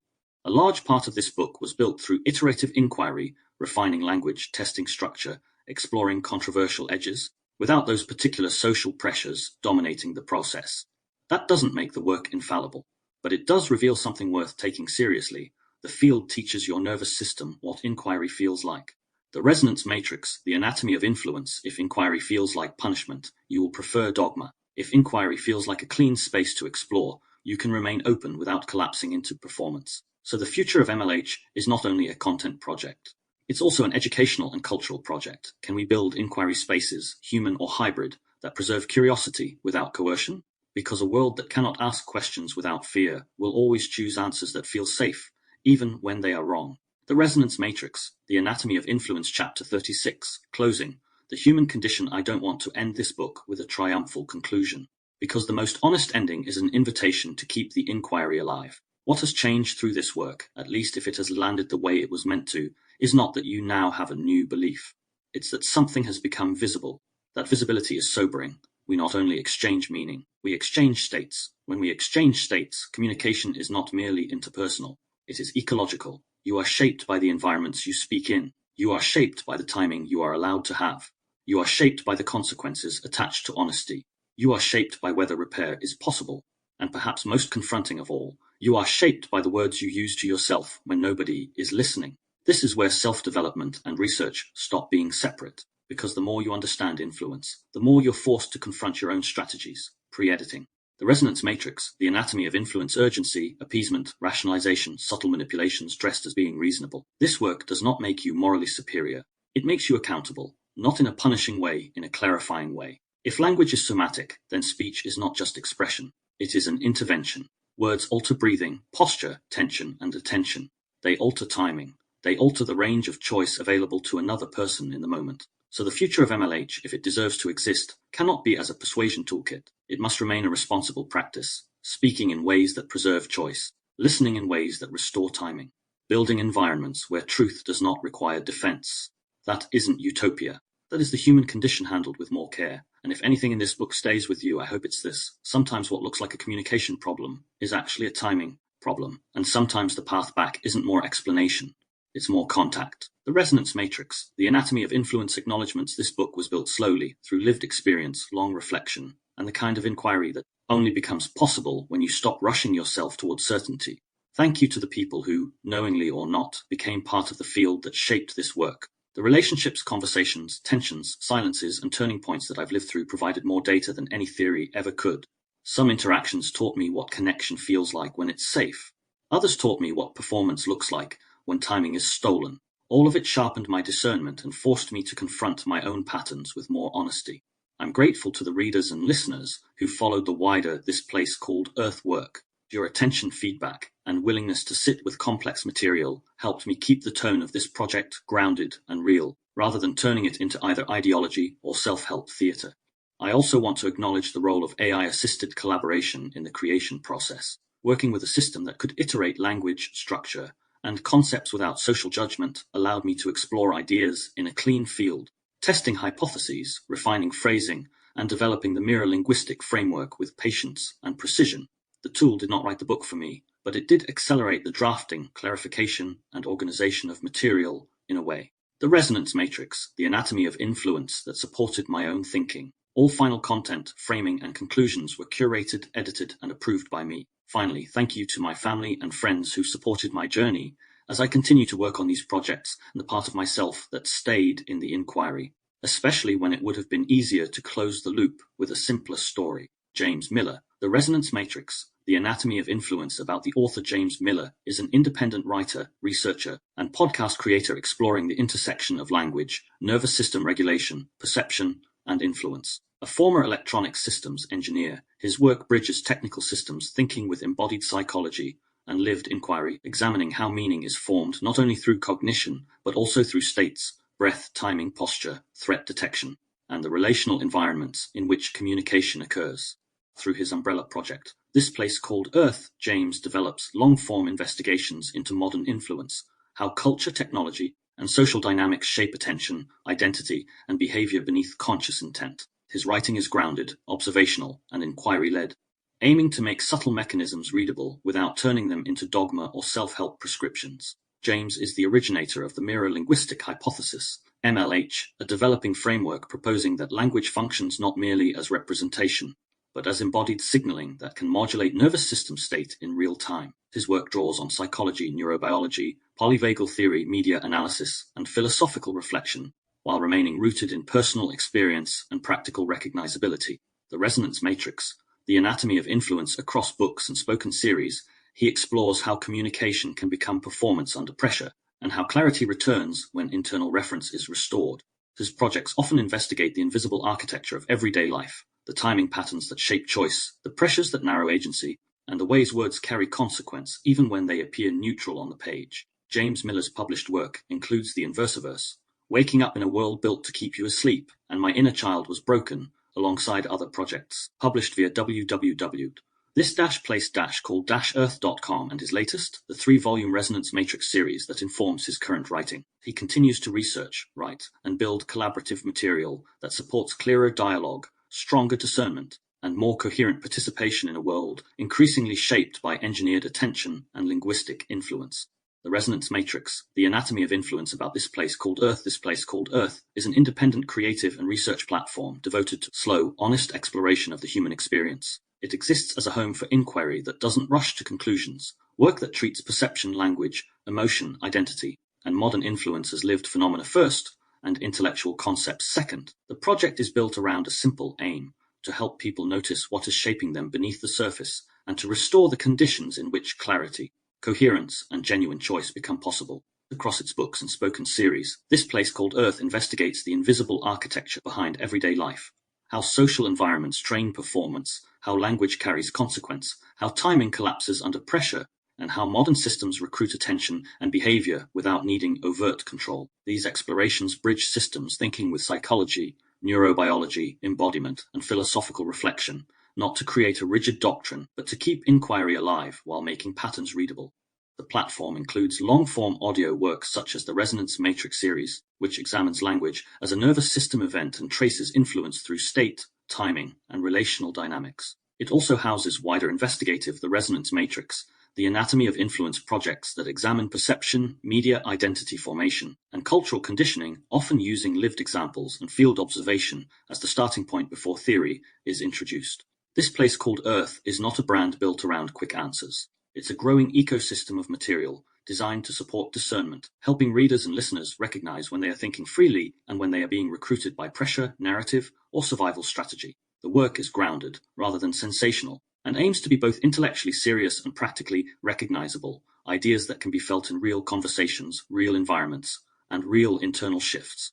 At its core, this place called Earth is an invitation to slow down, return to internal reference, and participate in life with more coherence, not by performing certainty, but by developing the capacity to stay present when meaning, emotion, and influence are moving through the field. The Resonance Matrix, the Anatomy of Influence Companion Audio, where to find the series of project podcast and presentations. This book is part of a wider body of work published under this place called Earth, an independent project hub for long-form inquiry into language perception, nervous system regulation, influence, and modern meaning-making. If you'd like to explore the audio and presentation material that sits alongside the Resonance Matrix book, you can find the main hub and channels here, Project Hub, www. This-place-called-earth.com YouTube channel at This Place Called Earth, The Resonance Matrix, a Mirror-Linguistic Hypothesis series, https www.youtube.com playlist, list equals PL-6 Eco HPJWX88L9ESSL, The Resonance Matrix Volume 2, The Anatomy of Influence and the Linguistic Somatic Decode, https www.youtube.com playlist, list equals PL-6 The Resonance Matrix Volume 3, The Silencing Field of Self, https www.youtube.com playlist, list equals PL-6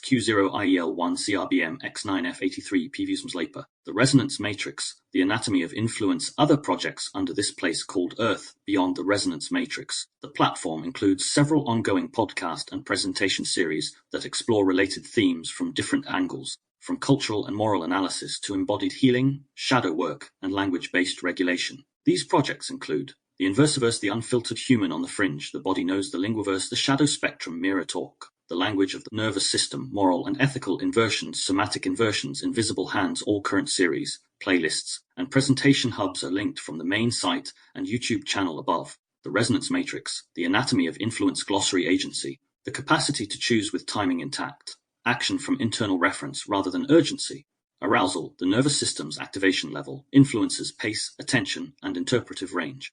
Attachment, bonding drive that can stabilize or distort perception depending on safety and context. Boundary, containment that protects timing and signal, a limit that prevents self-abandonment.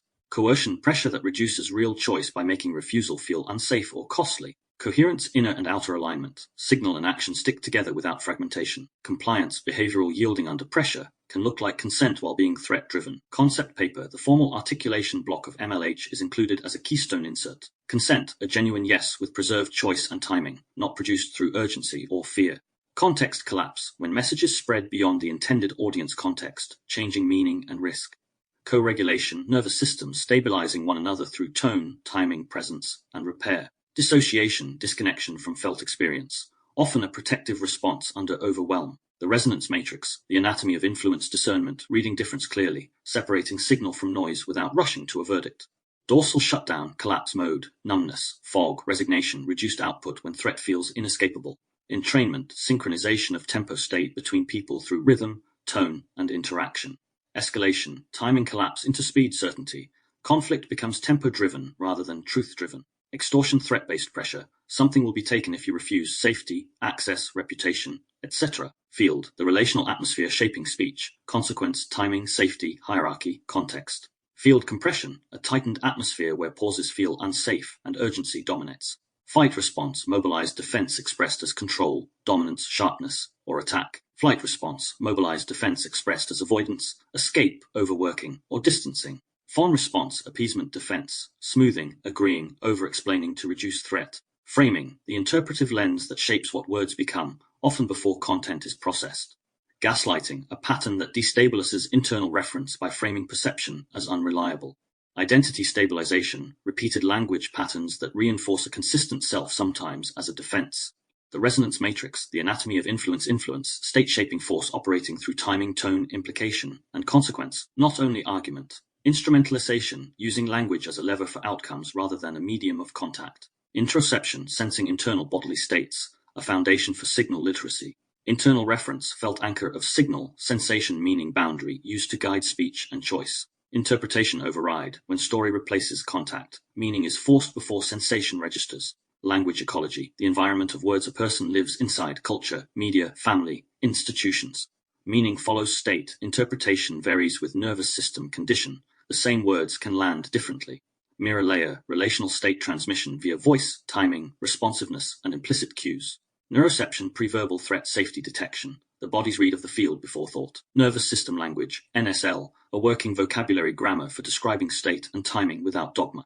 Noise, interference that distorts signal. Overload, social static, algorithmic pressure, cognitive clutter. Orientation, locating yourself in space-time relationship. Stabilizers, meaning making. The resonance matrix, the anatomy of influence over-explaining, excess justification used to prevent consequence, often a timing defense behavior. Participation, contact-led engagement without performance, being present while speaking, relating. Performance, role speech shaped by consequence, managing the field rather than expressing a signal. Polyvagal theory, model of autonomic states, ventral, sympathetic, dorsal, shaping behavior and meaning. Pre-edit function, anticipatory filtering of speech before it is spoken to avoid consequences. Prosody, tone, rhythm, pitch, pacing of speech, often more regulatory than semantic content. Reciprocity, mutual regulation, neither person carries the whole field alone. Regulation, restored timing and range. Capacity to stay present without defense dominating.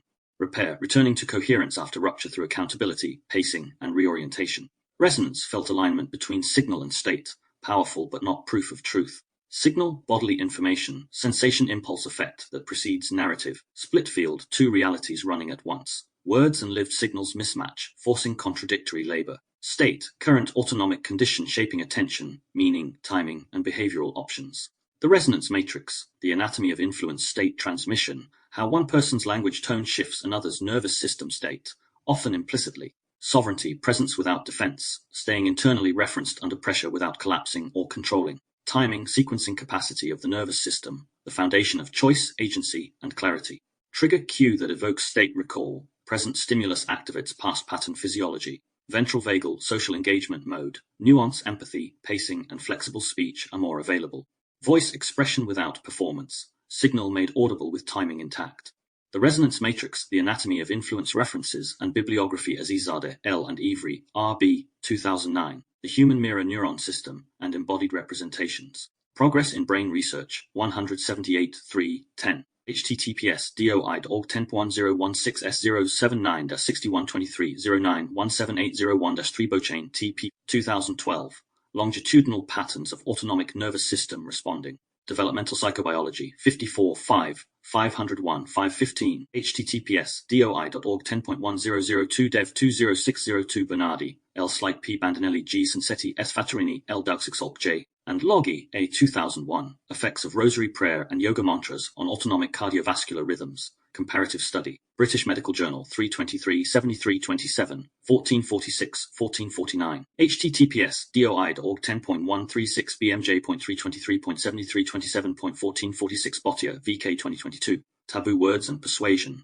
Autonomic Reactivity in Political Slogans, Language and Communication, 8755-67, https doi.org 10.1016j.lancome.2021.11.004 Corballis, MC, 2010, Mirror Neurons and the Evolution of Language. Psychonomic Bulletin and Review 17, 4, 544-549. https gelata.ntue a state-of-the-art motor action 2010 COR Ballis MN Lang .pdf Fanien Mikopolos V Powers A Stevens J and Yovanovich T 2016 The Role of Mirror Neurons in Relational Dysfunction in Post-Traumatic Stress Disorder Depression and Anxiety 33 11 911 922 https doi.org 10.1002.22540 The Resonance Matrix The Anatomy of Influence Frontiers in Evolutionary Neuroscience 2010 Special Issue on Mirror Neurons and Communication Frontiers in Evolutionary Neuroscience 2 109 https www.frontiersand.org Articles 10.3389 FNEVO.2010.00109 Full Frontiers in Neuroscience 2023 Neural Mechanisms of Emotional Prosody Processing Frontiers in Neuroscience 17, 105, 5445. https doi.org 10.3389 fnins.23.105545 Krybig, SD 2010. Autonomic Nervous System Activity and Emotion, a Review. Biological Psychology, 84, 3. 394, 421. https doi.org 10.1016j.biopsycho.2010.03.010 LaRue Maestri P. Balik, M. Grangin D. and Sotter, 2024. The Sound of Emotional Prosody, Nearly 3 Decades of Research and Future Directions. Perspectives on Psychological Science, 19.1, 529. https doi.org 10.177174569162312177222 Mendoza, J.K. and Fossey, C.M. 2021. Emotion Words in Early Childhood, A Language Transcript Analysis. Frontiers in Psychology, 12, 6965544. https doi.org 10.3389 fpsyg.2021.696544 Formula v. Lindenberger, U. and Kotz, Essay, 2018. How Chanting Relates to Cognitive Function, Altered States and Quality of Life. Frontiers in Psychology, 9/2209. https doi.org 10.3389 fpsyg.2018.02209 The Resonance Matrix, The Anatomy of Influence, Nesvold, Breck, M. Lean, L. and Sletvold, H. 2012. Oxytocin increases heart rate variability in humans at rest. Psychoneuroendocrinology, 37, 9, 1445-1451. https pmc.ncbi.nlm.nih.gov Articles PMC 3429409 Paulman, S. and Kotz, S. 2008. An ERP investigation on the temporal dynamics of emotional prosody and emotional semantics. Neuropsychologia 46, 11, 2619, 2629. https doi.org 10.1016j.neuropsychologia.2008.05.05 Pell, M.D., Jovant, A. Manetta, L. and Kotz, Essay 2015. Perception of Affective and Linguistic Prosody. Frontiers in Psychology, 6/1042. https pmc.ncbi.nlm.nih.gov Articles PMC 4158374 Pelletieri, J. DiGirolamo, D. and McLaughlin, C. 2016. Development in Children's Interpretation of Pitch Cues to Emotion. Cognition and Emotion, 34, 701-713. https pmc.ncbi.nlm.nih.gov Articles PMC 3-97680 Prokkanis, A. and Aronson, E. 2001. Age of Propaganda, The Everyday Use and Abuse of Persuasion. W. H. Freeman, Scare, R. 2022. The Brain-Body Disconnect, A Somatic Sensory Basis for Trauma-Related Disorders. Frontiers in Psychiatry 13, 9720115. https pmc.ncbi.nlm.nih.gov Articles PMC 9720153 Schmidt, S. Hanselmeyer, S. and Baumel, K. 2021. The Human Mirror Neuron System, A Common Neural Basis for Social Cognition. Psychophysiology 58.6, E13702. https doi.org 10.11111 psyp.13702. The Resonance Matrix, The Anatomy of Influence, Stupidgia, M. 2017. From hopeless solitude to the sense of being, with functions and dysfunctions of mirror neurons in post-traumatic syndromes. Body, Movement and Dance in Psychotherapy, 12.1, 2539. https doi.org 10.108017432979.2016.1245997 Toshev, K. 2005. Heuristics for Language Processing. Bulgarian Academy of Sciences Reports 25.2. Yuan H. Sher, J. Lim and Lee W. 2000. The Neurophysiological Correlates of Chanting, Altered States and Quality of Life. Scientific Reports 9.1.112. https doi.org 10.1038s41598-019-40200 W. Zhang J. Wu C. and Chen, 2023. Neural Correlates of HRV and Cognition, A Systematic Review. Frontiers in Neuroscience 17, 100144754. https doi.org 10.3389 fnins.23.1001475 Zalazo P.D. Craik, FIM and Booth, 2013. Methods for Longitudinal and Neurodevelopmental Studies. Developmental Review 33-3, 156-177. https pmc.ncbi.nlm.nih.gov Article. Porges, Social Engagement, Sympathetic Mobilization, Dorsal Shutdown. Neuroception Stephen W. Porges, Pre-Verbal Threat Safety Detection. Autonomic Nervous System, ANS Responding in Emotion SD Krybig, Review Synthesis of ANS Markers Across Emotions. Heart Rate Variability, HRV as a Cognition Regulation Correlate Zhang Wu, and Chen Systematic Review on HRV and Cognition. Oxytocin and Autonomic Regulation, HRV Effects, Nesvold et al., Oxytocin Increasing HRV at Rest. Prosody Processing, Emotional versus Semantic Timing, Paulman and Kotz, Pell et al., Frontiers in Neuroscience, Prosody Mechanisms, Leroux Maestri et al., Research Synthesis, Child Development of Pitch Cues to Emotion Pelletieri, DiGirolamo, and McLaughlin, Emotion Word Acquisition in Early Childhood, Mendoza and Fossey, The Resonance Matrix, The Anatomy of Influence Mirror Neuron System, Embodied Representation, Azizadeh and Ivry, Schmidt, Hanselmeyer, and Baumel, Mirror Neurons and Language Evolution, Corbalis.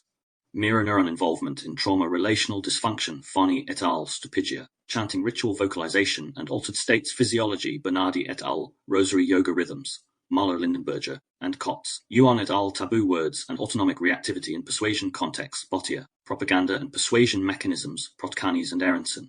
Somatic Sensory Basis of Trauma-Related Disorders Brain, Body Disconnect Scare. Longitudinal Methods and Developmental Study Design Beauchain, Zelazo, Craik, and Booth. Heuristics for Language Processing, Toshev. Mirror Neuron Communication Research Landscape Frontiers in Evolutionary Neuroscience Special Issue, 2010. The Resonance Matrix, The Anatomy of Influence 2026, This Place Called Earth Ltd, All Rights Reserved. James Miller is the author. No part of this publication may be reproduced, stored in a retrieval system, or transmitted in any form, or by any means, electronic, mechanical, photocopying, recording, or otherwise, without the prior written permission of the publisher, except for brief quotations used in critical articles or reviews. First edition, 2026 paperback format. This is a work of non-fiction based on the author's life experiences, perspectives, and independent research. The views expressed are the author's personal views and do not reflect those of any organization or institution. Any resemblance to actual persons, living or dead, is purely coincidental unless otherwise stated. AI-generated content acknowledgement. This book contains content and imagery created with the assistance of OpenAI's ChatGPT, including editorial collaboration, structural formatting, and image generation. All final content was curated, edited, and approved by the author.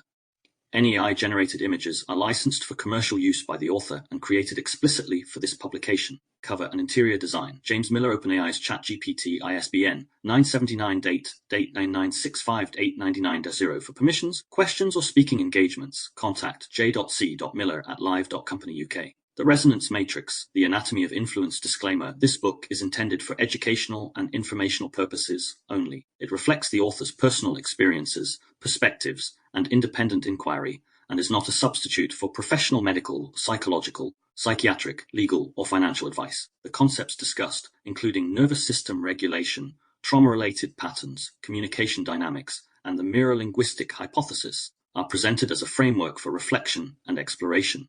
They are not presented as clinical diagnoses, treatment protocols, or guarantees of outcome. Readers should not use this book to self-diagnose, to discontinue or modify prescribed treatment, or to delay seeking professional help.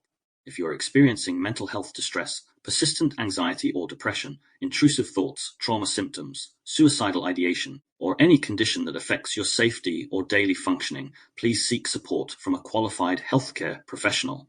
If you believe you may be at immediate risk of harm to yourself or others, contact emergency services or your local crisis support provider right away. Any references to research, theory, or physiology are included to support discussion and should be interpreted within the limits of this book's scope.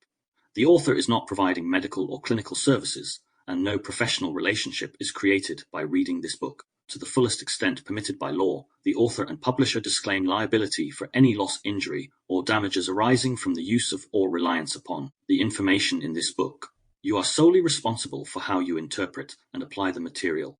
Your well-being matters. Use this book as a companion for reflection, not as a replacement for qualified care.